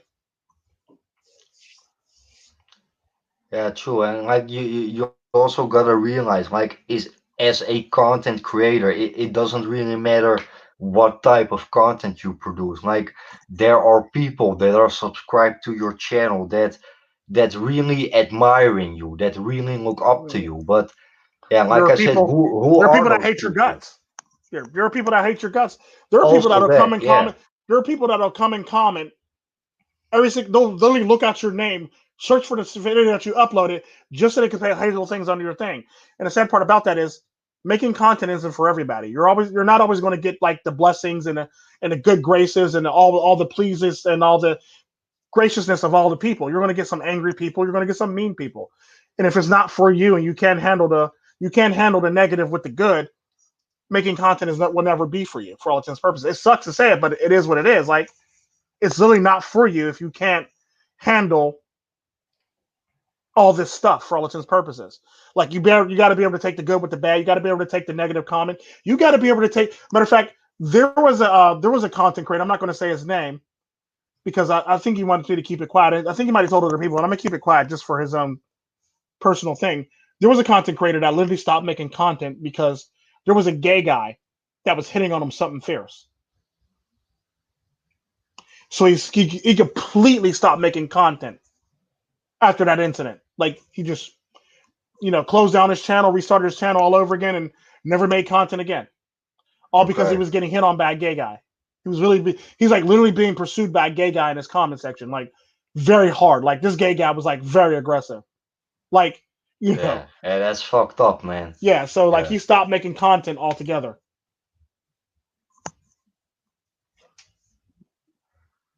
Yeah, like I said, like there are like the people that are subscribed to your channel, maybe there are people that like if you would meet them in real life, you would hang out with them. But maybe some of your subscribers, you don't want anything to do with them, you know? Yeah, like that college girl. Yeah, I don't want nothing to do with that. Yeah. Like I don't care how old she is right now. I want nothing to do with that. Like I literally had college students really tell me that the things they would do to me if I was ever come past their college or ever come visit their college or stuff like that. And the sad part about that is I actually have nieces who go to school in Pittsburgh. One goes to CMU, the other one goes to Pitt University. And the sad part about that is I literally experienced this in real life with my one niece because she lives with an Asian girl. She's like one of them crazy rich Asian girls, and they refer to my niece as crazy rich Latina because her family gets a lot of money. So I went to go visit my niece because I dropped off a refrigerator for her, a dorm room refrigerator for her dorm room, and that is probably the most uncomfortable I've ever felt around a young woman. Because the sad part about that, not only is she as young as my niece, she's as young as my niece, and so she's not legal. And she was very aggressive or very, how can I put it nicely? She was very, not domineering, she was very aggressive and very flirty and very flirtatious. So, like, she was about 17, like 16 going on 17 ish, basically. And she was a roommate with my niece who was like 17. So, they lived on campus, so I dropped off the refrigerator at night after work after I picked it up from Walmart earlier in that day, and I basically held on to it in my car until I went to the dorm room to drop it off. So what happened was I get to the dorm room, I call my niece and let her know I'm coming, and this and the other, the normal stuff. So I park my car, and I'm taking. It's like you ever see those one refrigerators that like the small ones with the double decker ones, and they weigh about like I'll say probably like 55 pounds maximum, Yeah, like yeah. 55, 60 pounds maximum. Like they got the freezer and they got the freezer section, like the separate, like the two doors, freezer section and bottom section, basically. Yeah, So yeah. I tell my niece, goes, do you need a lolly or do you need anything? I go, no, I got it. It's late. So her roommate, little Asian girl, cute, comes out with her to like come see what's going on. So I'm like taking out the refrigerator, the dorm size refrigerator. It's probably like I would say it's up to my waist, basically that refrigerator, probably like up to my waist. So I'm grabbing it out there and I'm carrying it in the to her dorm, and her little roommate was like, "Oh, he's so strong," and this, that, and the other. Meanwhile, I'm only like 55 pounds, mind you. She talking about how strong I am, or so you know. Uh, and she goes to my niece. I heard her say it, and she goes to my niece, "Your uncle's cute." So I'm literally like speeding up my walk to walk fast to this dorm room so I could drop this shit off and take it out the box and run away at this point because I already know where the shit is starting to go. So, as I'm like taking it out the box very quickly, trying to get out of that fucking dorm room, and my niece is sitting there and her roommate is like just literally like there, just throwing herself all over me. Like, can you please let me do this work here so I can, so my niece's so we can know if my niece's refrigerator works here, so she can actually have a working refrigerator. She goes, "Oh, I'm sorry." So like she's sitting there, like like that. She got her hands, she got her like her palms on her cheeks, and she's laying on her stomach, just looking at me like that dreamy look, basically, like the little girl dreamy look, basically. So it's like, oh god, this is annoying as hell, right? So like I'm trying to like take the thing out of the box, and like she's walking over and following me and stuff like that, seeing what I'm doing, and she's like grabbing my arms and saying, I'm so strong. I'm like, if you don't stop it, little girl, stop. Like, And my niece is starting to get very mad with her because like she's literally hitting on me. And like I said, the females in my family are very overprotective of the males in the family. Even the young ones are very overprotective of the males in the family. So my niece got so mad with her roommate, she told her, "Can you please leave my uncle alone? Leave my Tio alone and let him do this so he can finish this, so he can make sure my stuff works. Let him alone." So she literally like yelled at her roommate. She goes, "You ain't gotta yell like that." So her roommate's sister, did she say something to me? She goes to me, "You're so handsome." I'm sitting there like this bitch got glasses on. Apparently she needed a prescriptions check. That's what I'm sitting there thinking to myself. That apparently this bitch needs a prescriptions check because I am not that handsome. I'm about a 7 at best. Like it's like I am not handsome. Like it's like so I'm sitting there thinking to myself, like, what? No, like no, stop Yeah. it. Knock it off. And the sad part And about that, you know what it is, Tico? Like sometimes you don't realize how good and great you are, yeah, unless other people tell you. yeah, like, and it's like the question is, why am I good and great? Is it because you have this little schoolgirl crush on me, or is it because I carry something that you think is heavy, and or is it because you see me fire a gun and look gangster? Like, why are you really that drawn to me? And it's simply one of the many problems that I have with a lot of the women who actually one minute aren't attracted to me and the next minute are attracted to me. You know what I mean? That simply ends Yeah. up being one of my problems. Either I'm carrying something that looks heavy, or I'm doing something and it looks like very manly and very aggressive, and now all of a sudden you're attracted to me now, or I'm doing something that you didn't really think was necessary, or actually saved your life basically from getting walking in front of a bus or something like that. It's like I don't need that. Like I'm really trying to do my task and get the hell up out of here, and it's like it made me so uncomfortable to the point that I actually literally stopped visiting my niece at her dorm for this reason. So now, anytime I meet my niece, "Can you come by the dorm so you can fix this? Is your roommate there?" "Well, yeah." "Well, no, I'm not coming by the dorm. I'll see you for lunch, honey." And that's literally what I tell my niece. She goes, "Well, I really need it fixed." "Well, I'm not coming by there with that little heifer there." Like, no, you are not getting me in trouble on some bullshit here. Like, no. So typically when I go by and I check on the stuff, her roommate's either at class or away, and I'll basically do all the work that I need to do, and I'm in there literally looking like you ever see that show where they like the robbers are always timing themselves basically so they can make it out of there in time. I'm literally looking at my watch, doing the shit, looking at my watch so I can make it out of there in a timely manner basically. So it's literally like I'm looking at my watch, sweating and shit, like I'm trying to break into a safe and shit like that, trying to get out of there before the cops show up basically. And it's basically how I treat it. Like I'm trying to like break in and show up before the cops basically get there, and it's like I try to rush my work so I can actually get out of there before her roommate gets there, because I don't want to have to deal with her roommate, because I don't want to feel uncomfortable. And the sad part about that is like every now and again her roommate would ask like, "So when is your uncle coming back over?" Like, yeah, no, little girl, stop, please, just stop, stop. Yeah. Yeah, but do you know what it is, Chico? Like It's like, the way how you tell this story, the way how I see it, like I never experienced that, but I see that as like some certain moment in your life that you actually want to forget, but you cannot forget it because it had some certain impact on your life. oh yeah, definitely. Like even me, like I get traumatized by certain things, but I get traumatized by things like that. Like, no, just no, little girl, go away. Like, you're old enough to be my daughter's age. You're my daughter's age. Knock it off and act like you got some sense. And like it just blows my mind that how sexualized these little girls are. Like did you grow up in a bubble or something, little girl? Or did you like did your parents just let you do whatever you want or something? Because like I'm not understanding why you're attracted to me. Like it's like dude, like I'll actually admit to you in a heartbeat. Like I'm a 7. I might have some extraordinary charisma, but I'm a 7. Like legit. Even when I'm not turning on the charm, I'm a 7. Like so, it's like why? And are your prescriptions or your glasses okay?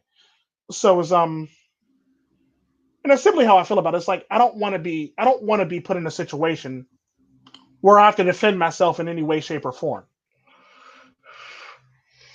Yeah, I get your point. It's like, just stay away from the battlefield. Yeah. And the sad part about it, I can't because I have nieces there, and I basically am the closest person to them. So whenever they need something, instead of their parents sending it to them, they send it to me. Then I take it over there, and it's like, so now I got to deal with these people, and it's like, oh god. Like, and the sad part about that, I think next year my niece won't have her as a roommate anymore because he's apparently tired of her. like always bringing up my name or bringing up her uncle all the time, basically. So my niece is even over her, basically. So it's like I'm happy that that's happening. So hopefully the next one ain't as ridiculous, basically. So Yeah. it's like, what? No, go away, little girl. It's like, so it's like, dude, knock it off. Like, I get very agitated about it, and I was like, I don't got no problem defending myself physically. Like if I'm being attacked or shot at, basically. What I do have a problem is if I'm put in an uncomfortable situation where I got to deal with somebody else's child who's being very overbearing on me, basically. Like, like no, get away from me. Like, I just can't. Like, I just can't deal with other people's children. Like, oh, that's so cute. That's not cute. That's wrong. Quit trying to make that a cute thing. Like, no, that's wrong. And people always do that shit with me. It's like, oh, they're so cute. She's flirting with you. Okay, see, knock it off first off and take your damn child back. I'm not participating in this bullshit no more. Like, literally, that's literally what I say to people. Yeah, Like, oh, true, yeah, see, but no, that's, do you know what it is, Tico? Like, right now you are talking about some certain situation. Like, it was not your choice, it was yeah, somebody else's choice, you know? yeah, And like, when you are in that situation, can you deal with it and how yeah. you deal with it? But it was not your own choice, you know? Yeah, it's not. It was not by my own design. And the sad part about that, I always hear people in the manosphere always talk about banging college studies, and I remember that most of those college studies are actually underage. Like, why would you want to bang college studies? Because the sad part about that, when the kids go to school at college, they're anywhere between 16 and 17 years old. Like, think about that. Majority of the Yeah, kids who go to college are between 16 and 17 years old. So it's one of those things. If they're going for an associate's degree, they're in and out very quickly before they even hit 18, or maybe they'll hit 18. And it's one of those things where it's like, that's just young. That's just wrong. Like, and that's basically how I think about it. It's like, I mean, granted, I know there are women who go to school a little bit longer, that are a bit older, but typically when I think of a college student, I think of 16, 17 years old because I have children that are going to be hitting college very soon here. So it's one of those things where it's like, whenever somebody says college studies, I think automatically my daughters. It's like, yeah, I'd have to rip you apart I would have to rip you apart like an animal, basically, if you were to touch my daughters, basically in college. So it's basically one of those things where it's like, people don't really think about what they say when they say this stuff, and they think, well, because they're in college, obviously they're old enough to be banged. When in fact, majority of those students aren't really old enough to be sleeping with anybody, and that's pretty much statutory rape at that point, or statutory basically at that point, not rape, but statutory. And it's like you got to think about this shit. So now you're basically turning into the very thing we talk about with these female students in Florida, these female teachers in Florida now. So it's like, what? It's like, so I don't know. It's kind of weird to me, and it kind of sort of weirds me out when I hear people say that, because like the first thing I think of is my nieces and my daughters that are going to be. My nieces are already in college, but my daughters that are going to college after this year is over for all intents and purposes. So it's like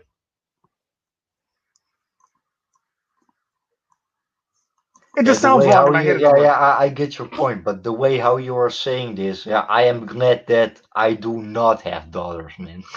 Yeah, no, and that's the thing. Like, and the sad part about that, even if I didn't have daughters, I still have nieces. So Yeah, now, because like I talk about this in my videos, like you may not have daughters, but you probably have nieces who look up to you, respect you, yeah, or yeah, always yeah, ask for yeah, your help and guidance. So it's one of those things where it's like you may not experience with your daughters, but you will experience with your nieces or your female cousins, or yeah, your aunt, or uh, uh, a sister, who's still trying to grow up, who's growing up, and you might, because a lot of us got younger sisters, and a lot of us have younger sisters that are young enough to still be in high school, college. Believe it or not, like there's a lot of people in the manosphere who got sisters that are in college, or there's a lot of people in the manosphere who got nieces or aunts that are in college, basically. Because I actually know a person in the manosphere that they're because their grandma had their mom so early that like they're literally older than their aunt who's actually in college. Like think about that. You have an aunt, she's your aunt, but you're older than her, and you have to look out for her, but she's still your superior when it comes to the ranking in a family, and she's younger than you. Like think about that. Like yeah, crazy that's shit, man. yeah, don't you think about that? That's crazy. Like think about that. That's just crazy. Like so it's one of those things where it's like if your grandma had your mom at a young age and she continued to have children, so by the time you kind of figure, by the time you came along, before you came along, you probably had a couple more uncles and aunts, but by the time you came along, years after you, now you have an aunt that's younger than you. Yeah. Now you got to set a good influence for your aunt, but at the same time, you got to respect her because she's your aunt. like mind blowing. Like, it's like, Yeah, for me myself, that is pretty, yeah, unthinkable. But yeah, like, it happens, you know. yeah, and it happens because like a lot of women have children young, and they continuously have children throughout the relationship, and then like one of their children have children, so now they got grandchildren, and now they're still having children while this happening, and it's like it happens. Life Yeah. happens, especially for all the couples that get married very young. Like hell, like my granddad and grandma, I think they got married when they were like freaking like what 17? Yeah, Like they were like that 17 is when they too got young. married. But do you know what it is, Tico? Like Uh-huh. most people that are getting married are not ready for it. Yeah. Most people that are getting children are not ready. Most Hmm. people that are starting a relationship with each other are not ready for it. Yeah, and it is what it is. But the sad part about that is like I understand what you're saying, 20 piece, but at the end of the day, it's basically like driving a car on the road. You're not just responsible for your car, but you're responsible for all the idiots around you that might wreck into you. So typically, when it comes down to is like they might not be innocent, but you still got to keep yourself out of trouble from getting into trouble with that not so innocent little girl, basically. So it's one of those things where you always got to protect yourself no matter what. Just like on a road, like you might be the safest driver in the world, but that idiot that's doing like donuts and drifting around you might not be the safest driver in the world. So now you got to actually drive for that idiot too. So it's like I get what you're saying, but at the end of the day, you still got to protect yourself. So it's like one of those things.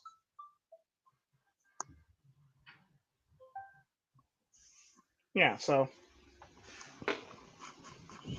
it's kind of weird, but it's like one of those things where it's like you always got to be thinking for other people around you and yourself. Because at the end of the day, you got to, like I always say, you got to be able to step outside yourself and look at the situation from an outsider and say, does this look okay or does it not look okay?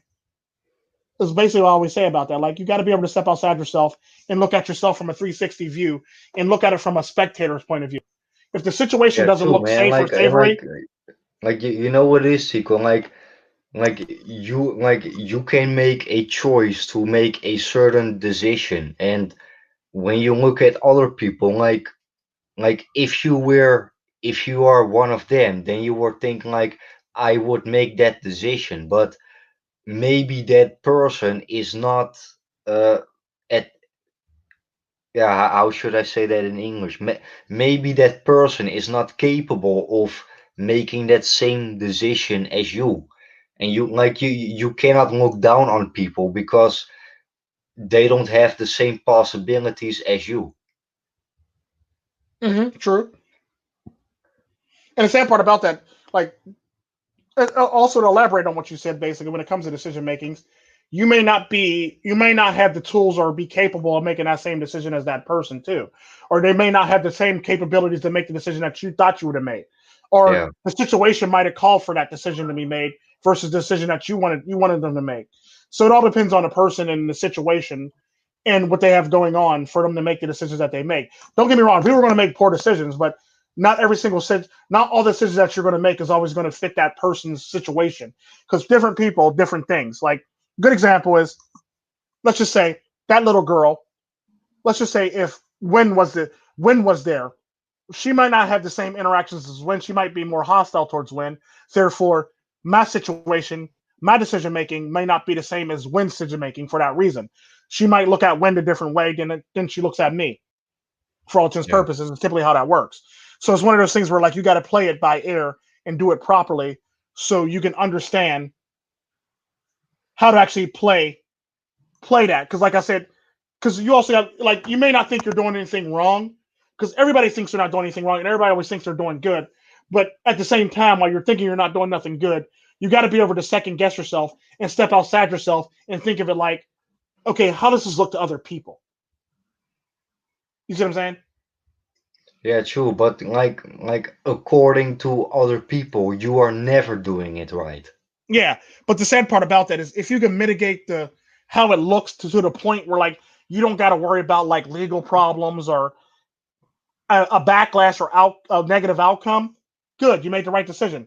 However, if you're sitting there thinking that you did right, but everybody else sees it as you did wrong, you probably didn't take the necessary steps to get yourself out of that. Don't get me wrong, there are some men that get themselves into messes for the most innocent reasons, but like typically they're smart enough to actually look at how it makes them look for all intents and purposes before it transpires that far.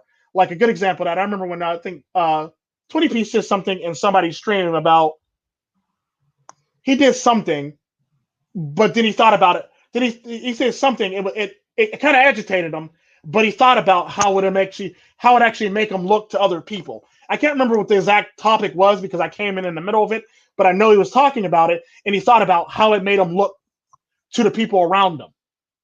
And that's typically the decision. That's typically the decision he made to actually get himself out of that mess.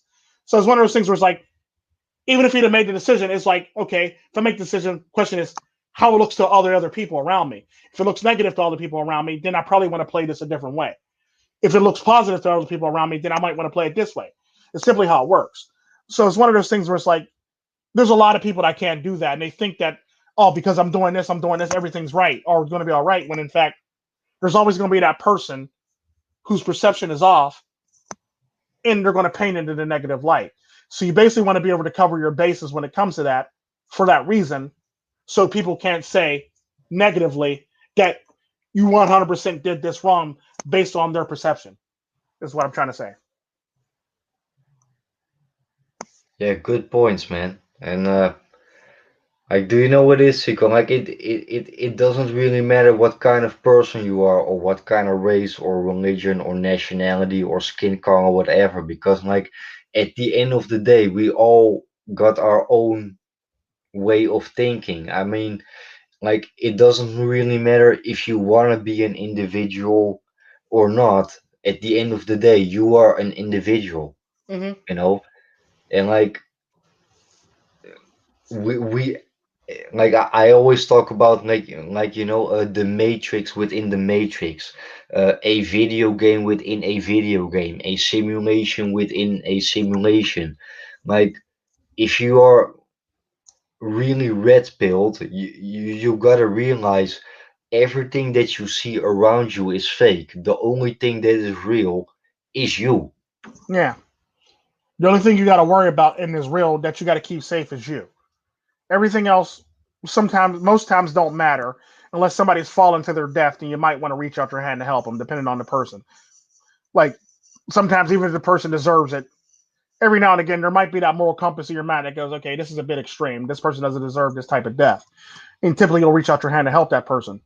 But it's like one of those things where like you always got to do checks and balances with yourself, and you got to be okay with yourself to make the decisions that you make to let something happen or prevent something from happening. In other words, um, not too many people are willing to do that. Not too many people are willing to look within themselves to actually make the right decisions or make the decisions that they need to mitigate them not getting into shit. Basically, um, it is what it is. Not everybody has that capability. Not everybody has that those patience to do so. I understand that about people, but like eventually, as a man, you got to actually develop that and understand that it's not just about you. It's about other people's perception of you too. So you may not care about what people think of you, but at the end of the day, the thing is though, if you want to move forward in life or if you want to progress through the levels, sometimes you got to learn some level of tact so you can progress on to another level. I mean, you may not like it, it may suck, but it's a skill that you're going to have to learn. And it's going to be a skill that you're going to have in your tool belt and at a later date and time when you actually approach that again for all intents and purposes. It's basically like, think of it like your immune system. Like your immune system's weak to this illness. Now you got this illness. Now your body fights it off, beats it. Now it stores it in a database on how to defeat this illness or this problem the next time. So next time when this problem comes along, you're able to overcome it a lot faster and or prevent it from like, taking you out completely for all intents and purposes. Typically, that's the same thing you should do as a man when it comes to your society, because we forget that Despite the fact that we think what we think is morally right or what we think is morally wrong doesn't always end up being what's morally right or morally wrong to a woman because women think on feelings. So a woman's perception will always be different from a man's perception, no matter how you like it, no matter if she was there and she witnessed it 100%. Her perception of the situation is always going to be different from your perception of the situation. And that's the sucky part. And the sad part about that, we live in a society where perception rules everything. So you got to learn how to step outside yourself and see it from her point of view, even if you don't want to see it, even if you think she's stupid, even if you think she's all this other craziness. You got to be able to step outside yourself and see it from her point of view, so you can prevent yourself from getting into some shit with that person. It's simply what I say. But I mean, it's not always going to be 100%, but it's always going to be enough to get you out of the mess that you're in. For all intents and purposes, is what I'm saying. Yeah, true. And life is like a video game, and you are the only real player. And y- every time that you go up a higher level, yeah, everything is getting more complicated. But at the Hmm. same time, you You're are gaining getting skills and more ability. resources, more intelligence, more power. And actually, it is an unending video game. Yeah, a spiritual journey within yourself. Hmm. True. Because I'll tell you in a heartbeat, I'm going to get old. There's going to become a time when I'm not going to be as fast anymore. I'm not going to be as strong anymore. Or I might be strong, but I might not be as fast anymore. I may not have that quick two step anymore. I may not have that, you know, I may not be fast. I might not be as dominant on in the I may not be able to, be as quick or be able to take shots or be able to, take pains or falls as much as I used to. The thing about it as a man, you basically have to think about it from a smart standpoint and figure out how you can actually still look like you're still fast and look like you still can actually handle this stuff without having to actually physically put up with it. And the sad part about that, the more logically and the more smart you get, the more intelligent you actually are. Yeah, and it's like the more smart you are, the more intelligent you are, the more the more you think about something, the better and sharper you become. So now your mind is working with your body to make you seem like you're at your peak form. Like before, you just use your body and you block stuff, or you fell off stuff, or you rolled off stuff, and you were fine. Now that you're getting older, stuff doesn't really flex or bend or you know do things like it used to. Like jumping off something, your knees might hurt a little bit. So it's one of those things where you got to be smart about it, and you can still maintain your superiority when it comes to things. And to Yeah. answer that person's thing about the whole entire thing is you can actually control your desires. Because I was talking about this earlier in the stream with the whole entire thing. If I didn't go to Tijuana, I would be a MGTOW monk right now.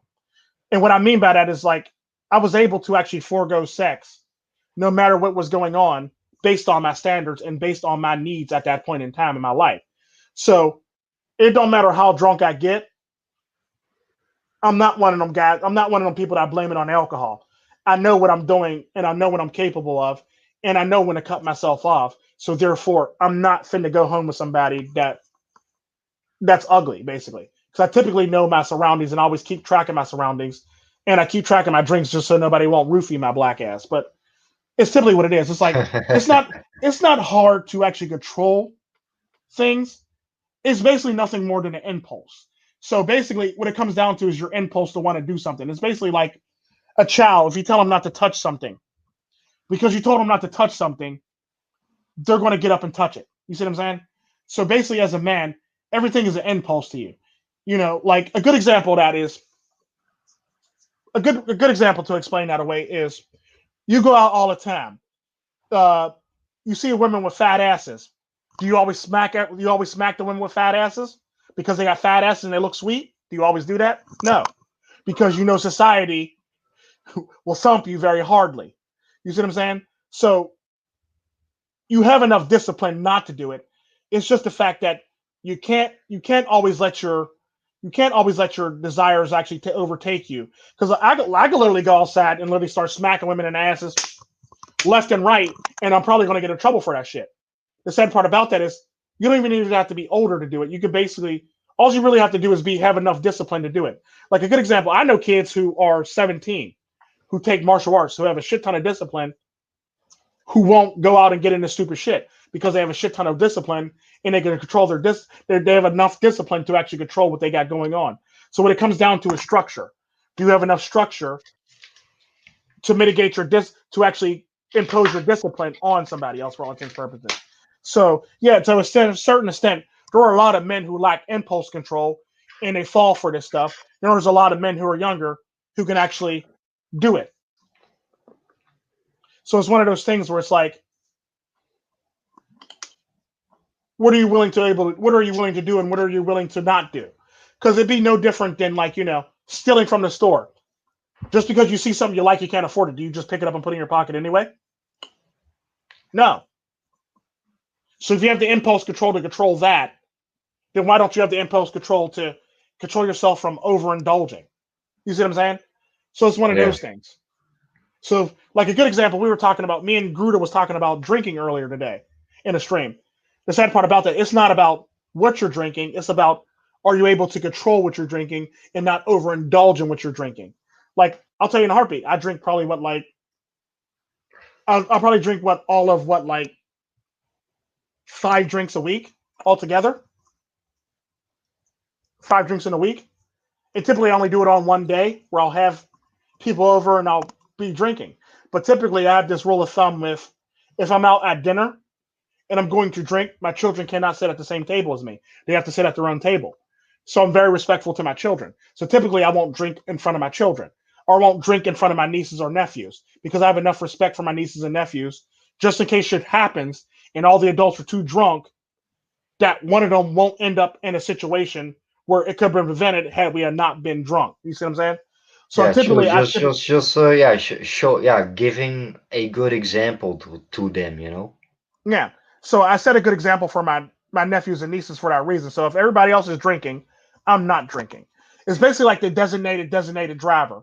9 times out of 10, the designated driver is not going to be drinking out many drinks or not drinking any drinks at all. So the designated driver.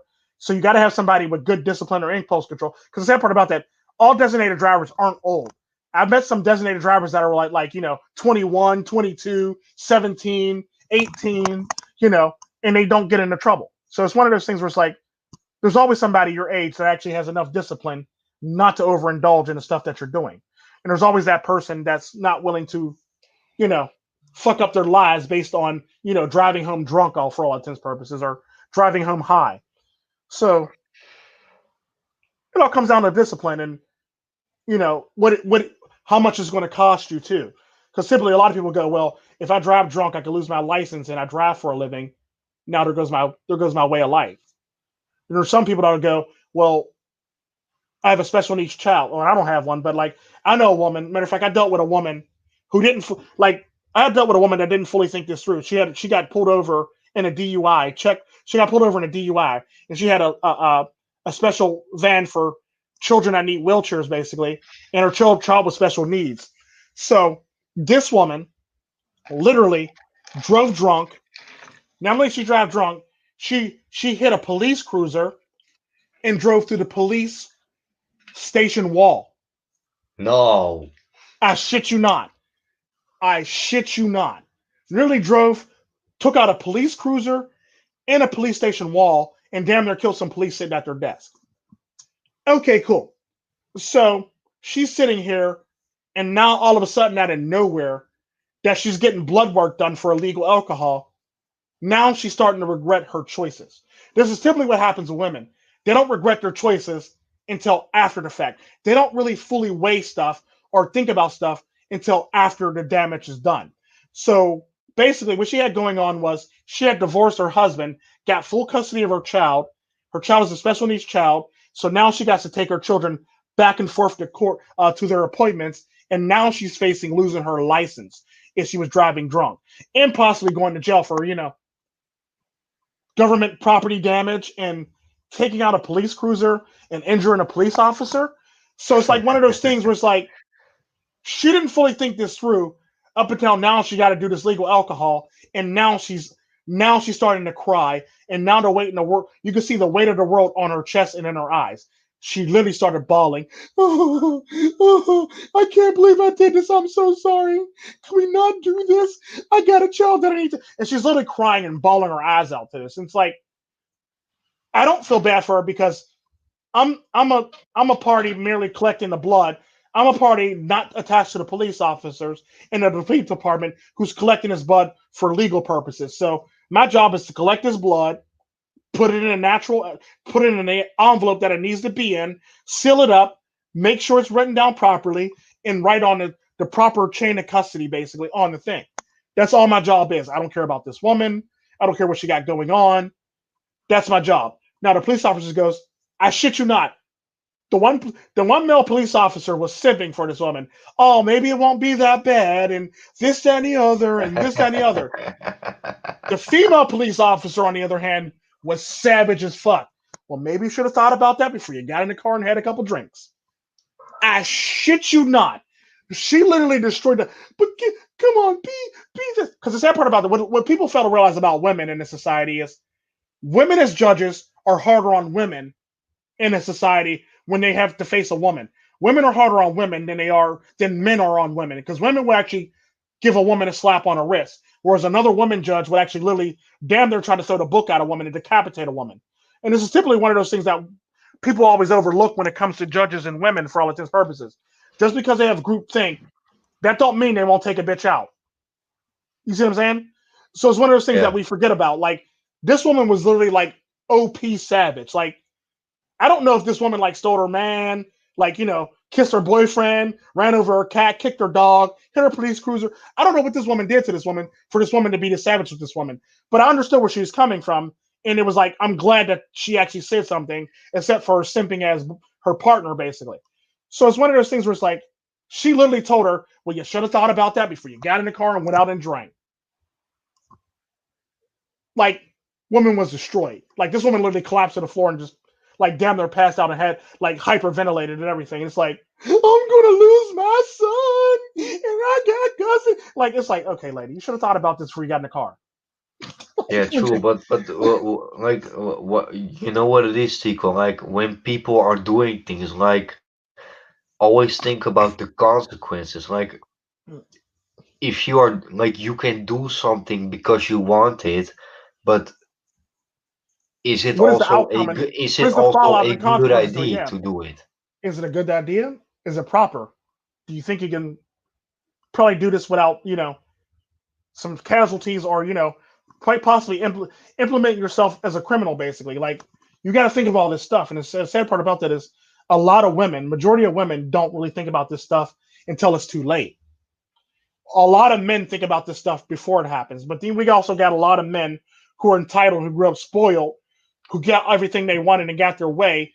So when they run into something like this, they're merely like trying to berate the police and like try to hit the police and tell them that they're doing their job wrong and I'm gonna have your badge and this, that, and the other and all this extra shit. And it's like, this is not how the real world works, dude. There's repercussions for your actions. Yeah, true, and that is what it comes to people in general. Like they never think about the consequences. Like if I am doing something, I always think about if this is not gonna work out, what is the worst case scenario that can ever happen to me? I mean, like if you are prepared for the worst, then it only can get better, you know? Yeah.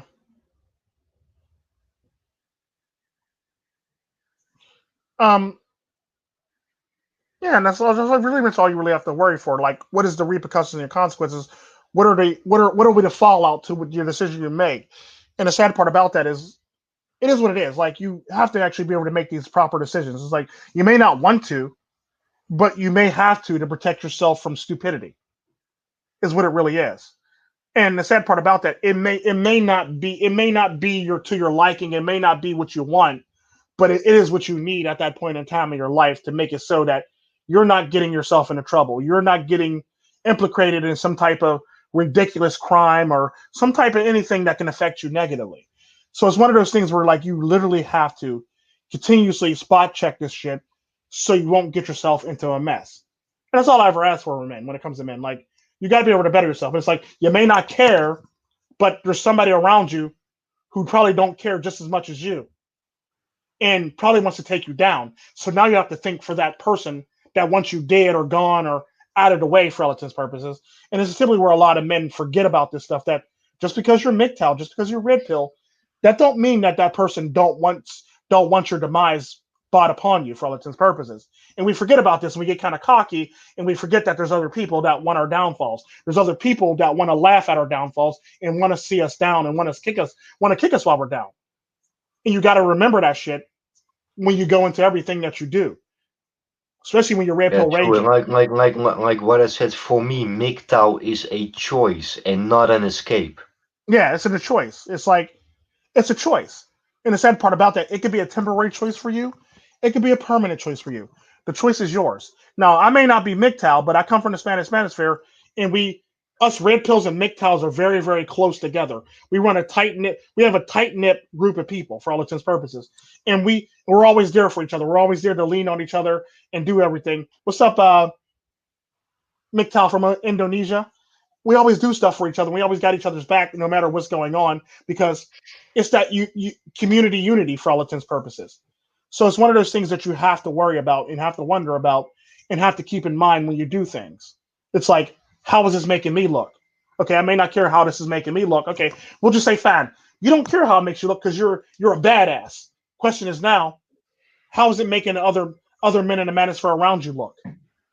Because now you're painting those people in a negative light. Now you're painting those people with a broad brush because now that you act this way, now they think everybody else like that. Everybody else that follows this philosophy acts the same way you act.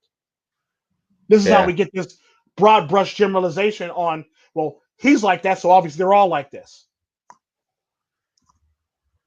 And it is what it is. Like there's gonna be a lot of people that, well, I don't care what they think about me. Well, what do you think? How do you feel about how they feel about your other brothers? Or how do you think they feel about other people in the manosphere? Just because you don't care about it, that don't mean they don't have a positive look at. Let's just say a good example of that is, let's just say a good example, Yam. Let's just say Yam decided tomorrow that he wants to shoot up a place. Hopefully he doesn't because I'll have to break his neck. Because I seen his name in here. Yeah, hopefully he doesn't because I'll have to break his neck. But let's just say because Yam hangs with me, now because Yam hangs with me and he did this crime, now they're going to look at me and other people that whose live streams he frequented and look at us in that same negative light. You see what I'm saying? So yeah, because Yam decided that he wanted to shoot up the place, now everybody else around him, everybody he's close to, everybody he did live streams with, everybody whose live stream he was actually in the comment section is all going to be painted in a negative light with him. And this is what I'm trying to actually prevent. yeah. And like whatever you say in your content, like there is always somebody around in this world that can benefit from it. And like whatever you say, you never know who you can inspire. Mm-hmm. Like I love when I inspire somebody, and it's like I might not believe them at the time, but I feel good after eventually thinking about it and after fully reading their comment. Like I actually feel good about it. Like I thank you, I really appreciate that. Like I thank you for being a subscriber and thank you for being a listener. Like I really appreciate these stories. Yeah, It's like because like I typically don't take compliments too. I don't take compliments too well. I don't. I really don't. I suck at it, and I'm working on it, and I can admit that. But it's one of those things where it's like when somebody says something to me, I have like this.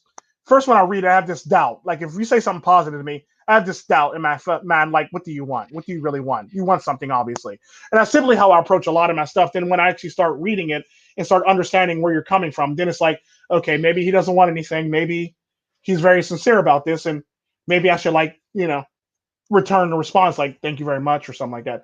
And that's simply how I think. Like I always think that somebody's wants something from me or they want like stuff like that. So it's one of those things where it's like I have to learn how to take compliments or have to take positive criticism. I can take negative criticism all day, but I can't take positive criticism all day.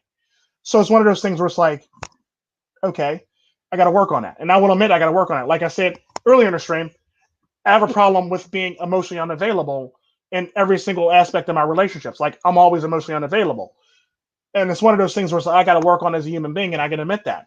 So like it's as long as you realize that you have problems and you're willing to work towards them and you understand what they are and you're willing to actually put forth effort to fix them, you're doing good and you're always improving yourself. I may not be able to change it overnight, but eventually I plan on getting to the point where like I'm more emotionally unavailable to people, various people, not all people, but various people. And I plan on getting to the point where like I can actually accept compliments or positive constructive criticism. Um, so it's one of those things where like, yeah.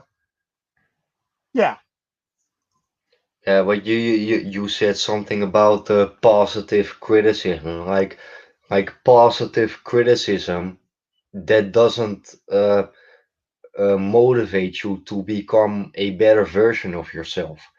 And Well, like what I mean by I that always is say I don't want to be better than you. I don't want to be better than somebody else.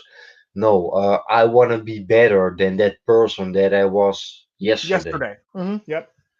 You daggone right. Yep. And that's a perfect analogy of doing that. Like you want to be better than what you were yesterday, or you want to be better than what you were an hour ago, or better than what you were 15 minutes ago. So it's one of those things where it's like you have to be able to progress throughout life no matter what. At whatever speed you decide to progress throughout life, you got to be willing to actually progress at that speed and stick to it and be very stick to it for all intents and purposes. So I don't know. It's kind of weird to me for me to not want to improve myself or want to improve upon myself. So I find it really strange. Yeah, but like you are never done with yeah, exploring yourself. Yeah, You're never done learning. yeah, Learning never stops. No matter how smart you think you are, there's always going to be something that you could learn or you should learn for all intents and purposes for this reason. Because I know a lot of people that'll think like, well, I'm this, so I don't need this. Well, maybe you do. Maybe you don't. Now the question is, are you doing that because you really don't need it, or are you doing it because you don't want to do it? Or you don't want to face the fact that you have a problem with that area? So typically people gotta sort out what they're willing to do and what they're not willing to do. I don't know. yeah, true. And like yeah, always do the things that you want and not because other people want it. Because like according to other people, you are never doing it right. And if you are doing something, there are always people like even though they don't say that to you, like actually they want to do the things that you are doing, but they are not capable of it. But they Yeah. will never say that to you. Oh no, because nobody wants to admit that they're weak. Nobody ever wants to admit that they're wrong or weak or you know because that will require you to actually face yourself. And nobody ever really wants to face themselves. Nobody ever really wants to look at themselves because that will require you to do some actual work and digging deep to actually improve yourself. And that's sad, but it's so true. But it's like, well, did you learn anything at least? Like, no. Well, what was the point of that? Like I always say, nothing venture, nothing gain. If you're not willing to learn something from the mistake you made, then nothing venture, nothing gain. Um, or if you're like, because I always say, any experience that you have, there's always something that you can learn from that experience. Even if you won, even if you lost, even if it's bad, even if it's good, there's always something in that experience that you can learn from it. Like a good example, I always talk about getting older. I'm going to get slow eventually, slower. Like typically, even if you want to fight, there's probably something in that fight that you could have did better so you didn't have to take that many hits or you didn't have to take that many punches or you didn't have to almost tweak your back or pull your back out or maybe you could have threw a different kick or maybe you could have threw a different punch or maybe you could have did this differently or maybe you could have used a counter attack instead of like attacking. It's all those things where it's like you can always be better. You can always tighten up your form and be better for all intents and purposes. And there's nobody out there that can honestly say that they're perfect and they're not in peak shape and they don't need no more practice. Even Bruce Lee was always working out and practicing and making himself better. So if he was making himself better, you got to be able to do that and make yourself better. Yeah, true, man. And like it is always good to think about like yeah, what would have happened if I did do this or Mm-hmm. did that? But you cannot go back in time, and you also gotta realize like it could have been happen any other way, and True. that is not easy. Very true. Because the sad part about that is like nobody ever wants to improve, and like I said, everybody likes honesty and tell us about them, and and it's sad and it's true. Like everybody loves when the honesty somebody else is being dunked on honestly, But then when the honesty starts being about them, then they have a problem with it. Like, now you're just being mean. No, I'm being honest. Like, now you don't want honesty no more. It was fine when you were laughing at Garuda when I was picking on Garuda. It was fine when you were laughing at 20 piece when I was picking on 20 piece. Now that I'm picking on you, now it's a problem. Now you see what I'm saying? So it's like that's people. That's basically how people work, and that's how people are, and it's basically how we're raised as a society. It's like that's what we do. We don't ever want to improve ourselves, or if we do want to improve ourselves, we want to procrastinate on actually improving ourselves because we really don't want to have to deal with ourselves. We want to actually make ourselves look like we're stronger and better than what we really are. Meanwhile, back at the ranch, we're weak and weak-willed. Yeah, true, man. And like I always say, when you take the red, like for me, when you officially take the red pill, you are popping that bigger bubble, what we call the matrix, right? True, But in like inside that matrix, you have smaller bubbles within bubbles, true. and also try to pop your own bubble. And a good example of that is like I always felt like yeah, some sort of a gangster. I'm not a gangster, but I felt like that way Hmm. until I was walking around in Compton. You know, I trust you, man. If you are from the Netherlands and you are walking in Compton, you don't feel gangster anymore. You know, Right? no, Right. no, I you know. I believe know, you. and another example, yeah, one time when I was on holiday, I got beat up and mocked, and like at that moment, I really felt like a tough guy. Hey, believe me, man, if you got beat up and you are lying on the ground with a lot of pain and yeah, without money, hey, you don't feel like a tough guy anymore, man. True. And like right now, I can laugh about it because I learned from it, but uh, those are some certain moments in my life that I popped my own bubble, you know, and always be honest with yourself. Like, I am this, but I am not that.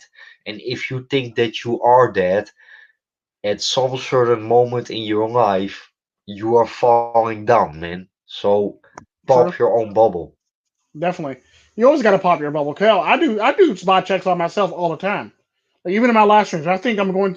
I even do a spot check if I think I went too damn far in a live stream.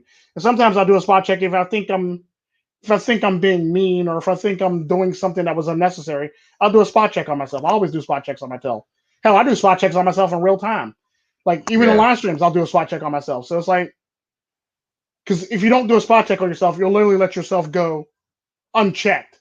And if you're going to go unchecked and there's nobody in your live stream to check you, then you're going to be a tyrant or you're going to be a dictator, basically. And the sad part about that is what I've noticed in my live streams. Anytime when I go unchecked, it's usually for a good reason because usually there's somebody in my live stream that is abusing the platform that they're on to get it to push a certain narrative that doesn't fit the narrative of what my channel is built on. So typically, I tend to be a yeah, tyrant or I'll be a tyrant or a very mean person to a person who's either abusing the rules and or is pushing a narrative that doesn't fit with my platform for all intents and purposes. Or if you're just going to abuse people on my platform when I told you don't bring up people's names, like why, why? And it's simply all it really is. It's like, other than that, you can pretty much do anything you want to on my channel within reason, like within moral reason, basically. So it's one of those things where it's like, as long as you respect the rules and you're not trying to, always bash somebody or keep on, like, you can bash somebody one time on my channel, but if you keep on bringing it up over and over and over and over again, now I have a problem with you. Now you're trying to bring a problem to my channel that my channel doesn't need or doesn't want. Like I ain't got a problem with the person. I ain't got a problem with dealing with the person. If I had a personal problem with the person, I'll deal with them in a heartbeat. But the same part of if I have no problem with that person, what you're not going to do is bring your problems to my doorstep. That goes for a woman. That goes for a man. That goes for my children. Don't bring it to my doorstep. yeah, true. And like I always say, like, it, like if you want to shit, yeah, then shit in your own house and Yeah, yeah, not in somebody else's house, true. And to answer yourself question about the how would the community react if Gruda decided to start slaying thoughts, peace leave, PUA style? I think they wouldn't even blink at where to go. They'd be like, yeah, well, I can see that. It's Garuda Ghost. I can see that. He'd basically be like another Freaky Jersey Tales. I seen that coming type thing. It's like one of those things where it's like now he'll tells about smashing women and like making stories about it on all the block women in his phone and shit like that. So I can see Garuda Ghost pulling that off. To be honest with you, me, it's not my style. It's not my cup of tea, but I can still see Garuda Ghost pulling it off. Yeah, but do you know what it is, Tico? I really feel this camaraderie, this brotherhood. But like, yeah, don't get me wrong, Tico. You are not my friend, and don't get Hmm. me wrong. I mean, I I am know. cool with you. I am cool with you, but we are not friends. I really like to become friends with you, to meet Hmm. each other in real person. I was about to Then I say. can say to I was you, about to hey, say. Hey Tico, you are my friend. Uh-huh. But at I was the about to end, say, well, I'm but gonna need at you to the say end, it to my oh, face when I come to the Netherlands next week. yeah, oh, I'm okay, just joking okay. out. I'm just joking. I'm not coming next week. I'm just joking. Welcome to the ghost house, Tico. I know I'm messing with you. It was a No, no, joke. cool, I Tico. was just gonna make a joke But like, I'm gonna need you to say that. I'm gonna need you to say we're not friends when I come to the Netherlands next week. yeah, but Tico, you get my point, right? I know what you mean, though. I was just joking. And I really wanna meet you in person. Just shake each other hands, look Drink each some other beer into our eyes, and get and into have a trouble. good conversation like we have now. But if Mhm. I turn my computer off right now and you turn your computer off, then yeah, you are nobody for me and I am nobody for you. And True. I think True. everybody within the manosphere gotta understand that. Yeah. And the sad part about that, there were a lot of brothers who actually met each other, who actually forged good friendships. And the sad part about that is like, I've only been to, I've only been to, I haven't been to a lot of the countries, and I typically only go and I get in and get out like a surgical procedure for all intents and purposes. So it's one of those things where it's like I'm in and out, so I don't spend a lot of time in the country, or I want to spend a lot of time in another country next door to it because my family decided that they wanted to have a business meeting. So therefore, now I'm over there in a business meeting, and that's simply one of the many problems I usually have when I'm traveling abroad. So it's one of those things where I try my best to spend time with brothers abroad, no matter what. Um, because I actually have a cell phone that works in every single country in the world. So you can call me on my cell phone anywhere in the world. Hell, if hell was a continent, you can call me in hell. But I'm just saying though. But yeah, it's like one of those things where like you can literally get a hold of me. Tico, what are you doing in hell? I am looking to dance in a pizza hell right now, and I'm standing in line. What is the problem? Like, we got a problem up here on Earth with such and such and such and such. Hang on, I'm getting on a line now. I'll be up there in a second. Like, okay, like it's one of those things where it's like my phone. I can literally be reached anywhere in the world. So I basically made that joke to let you know how far my phone goes in any country, basically. But I don't got Taliban phone service, so I'm not gonna be making phone calls from the cave or anything like that. They got the best one. But typically, you can call me anywhere in the world for all intents and purposes.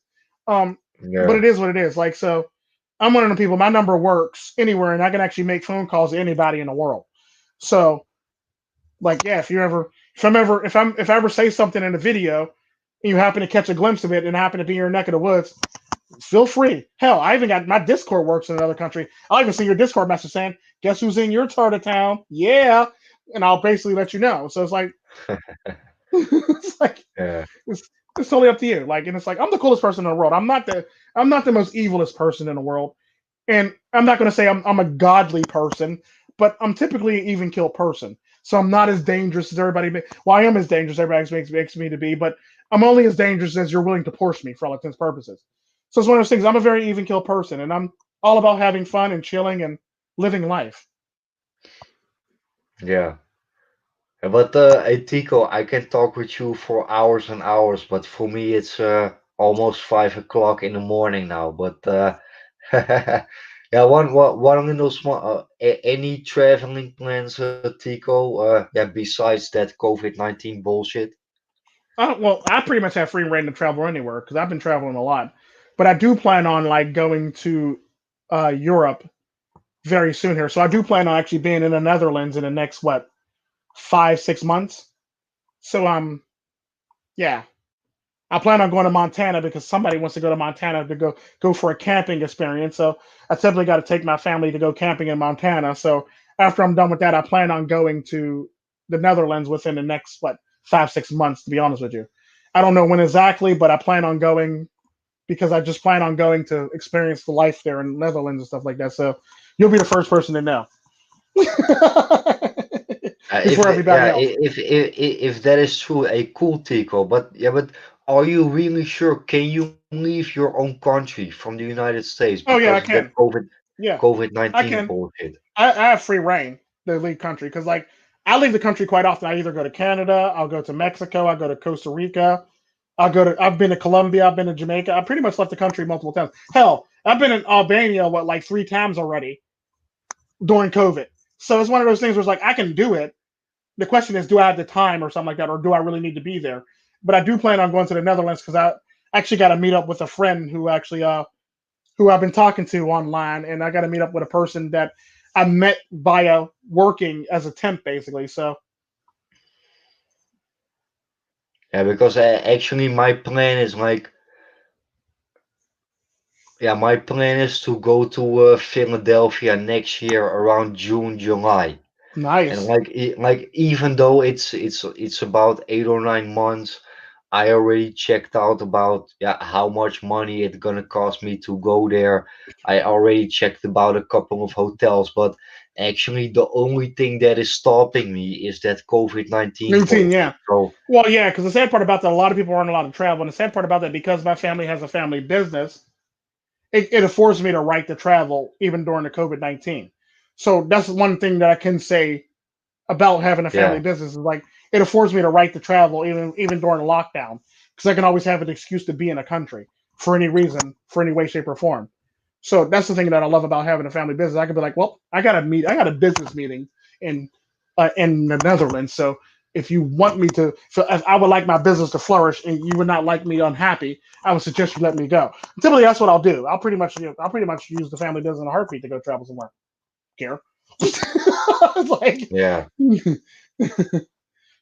so yeah, it's one of those things where it's like you just got to be smart about it. If you own a small business, you can actually get away with doing it that way too. And no, Yeah. not French Montana, Montana the state. Su 20 piece.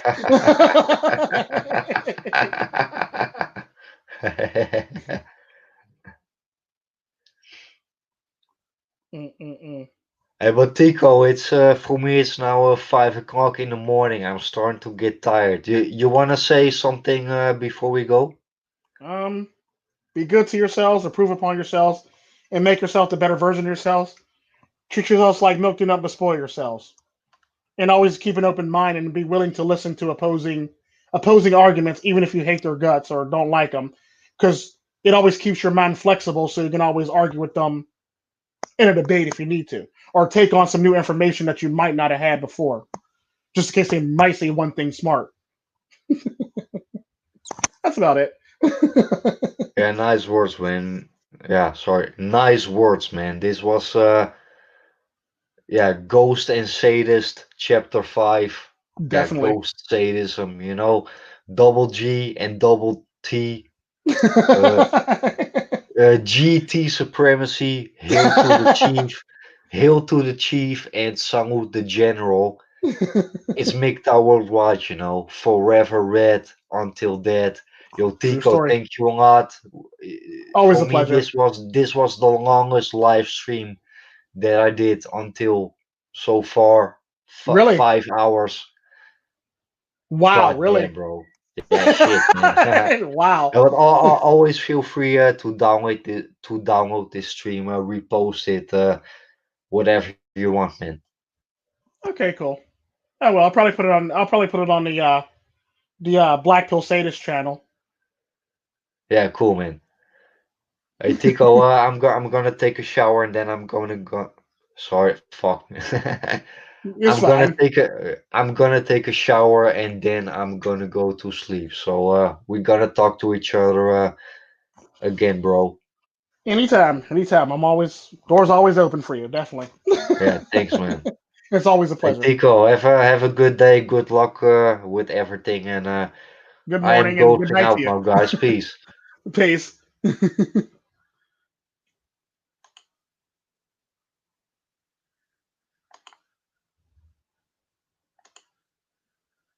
Thanks, guys. Good stuff. I like that. But GGTTRP, I like that Yeah, too. yeah, GGTTRP. yeah, yeah. The bottom comment. Bye, motherfuckers, bye. Bye, niggas. Bye.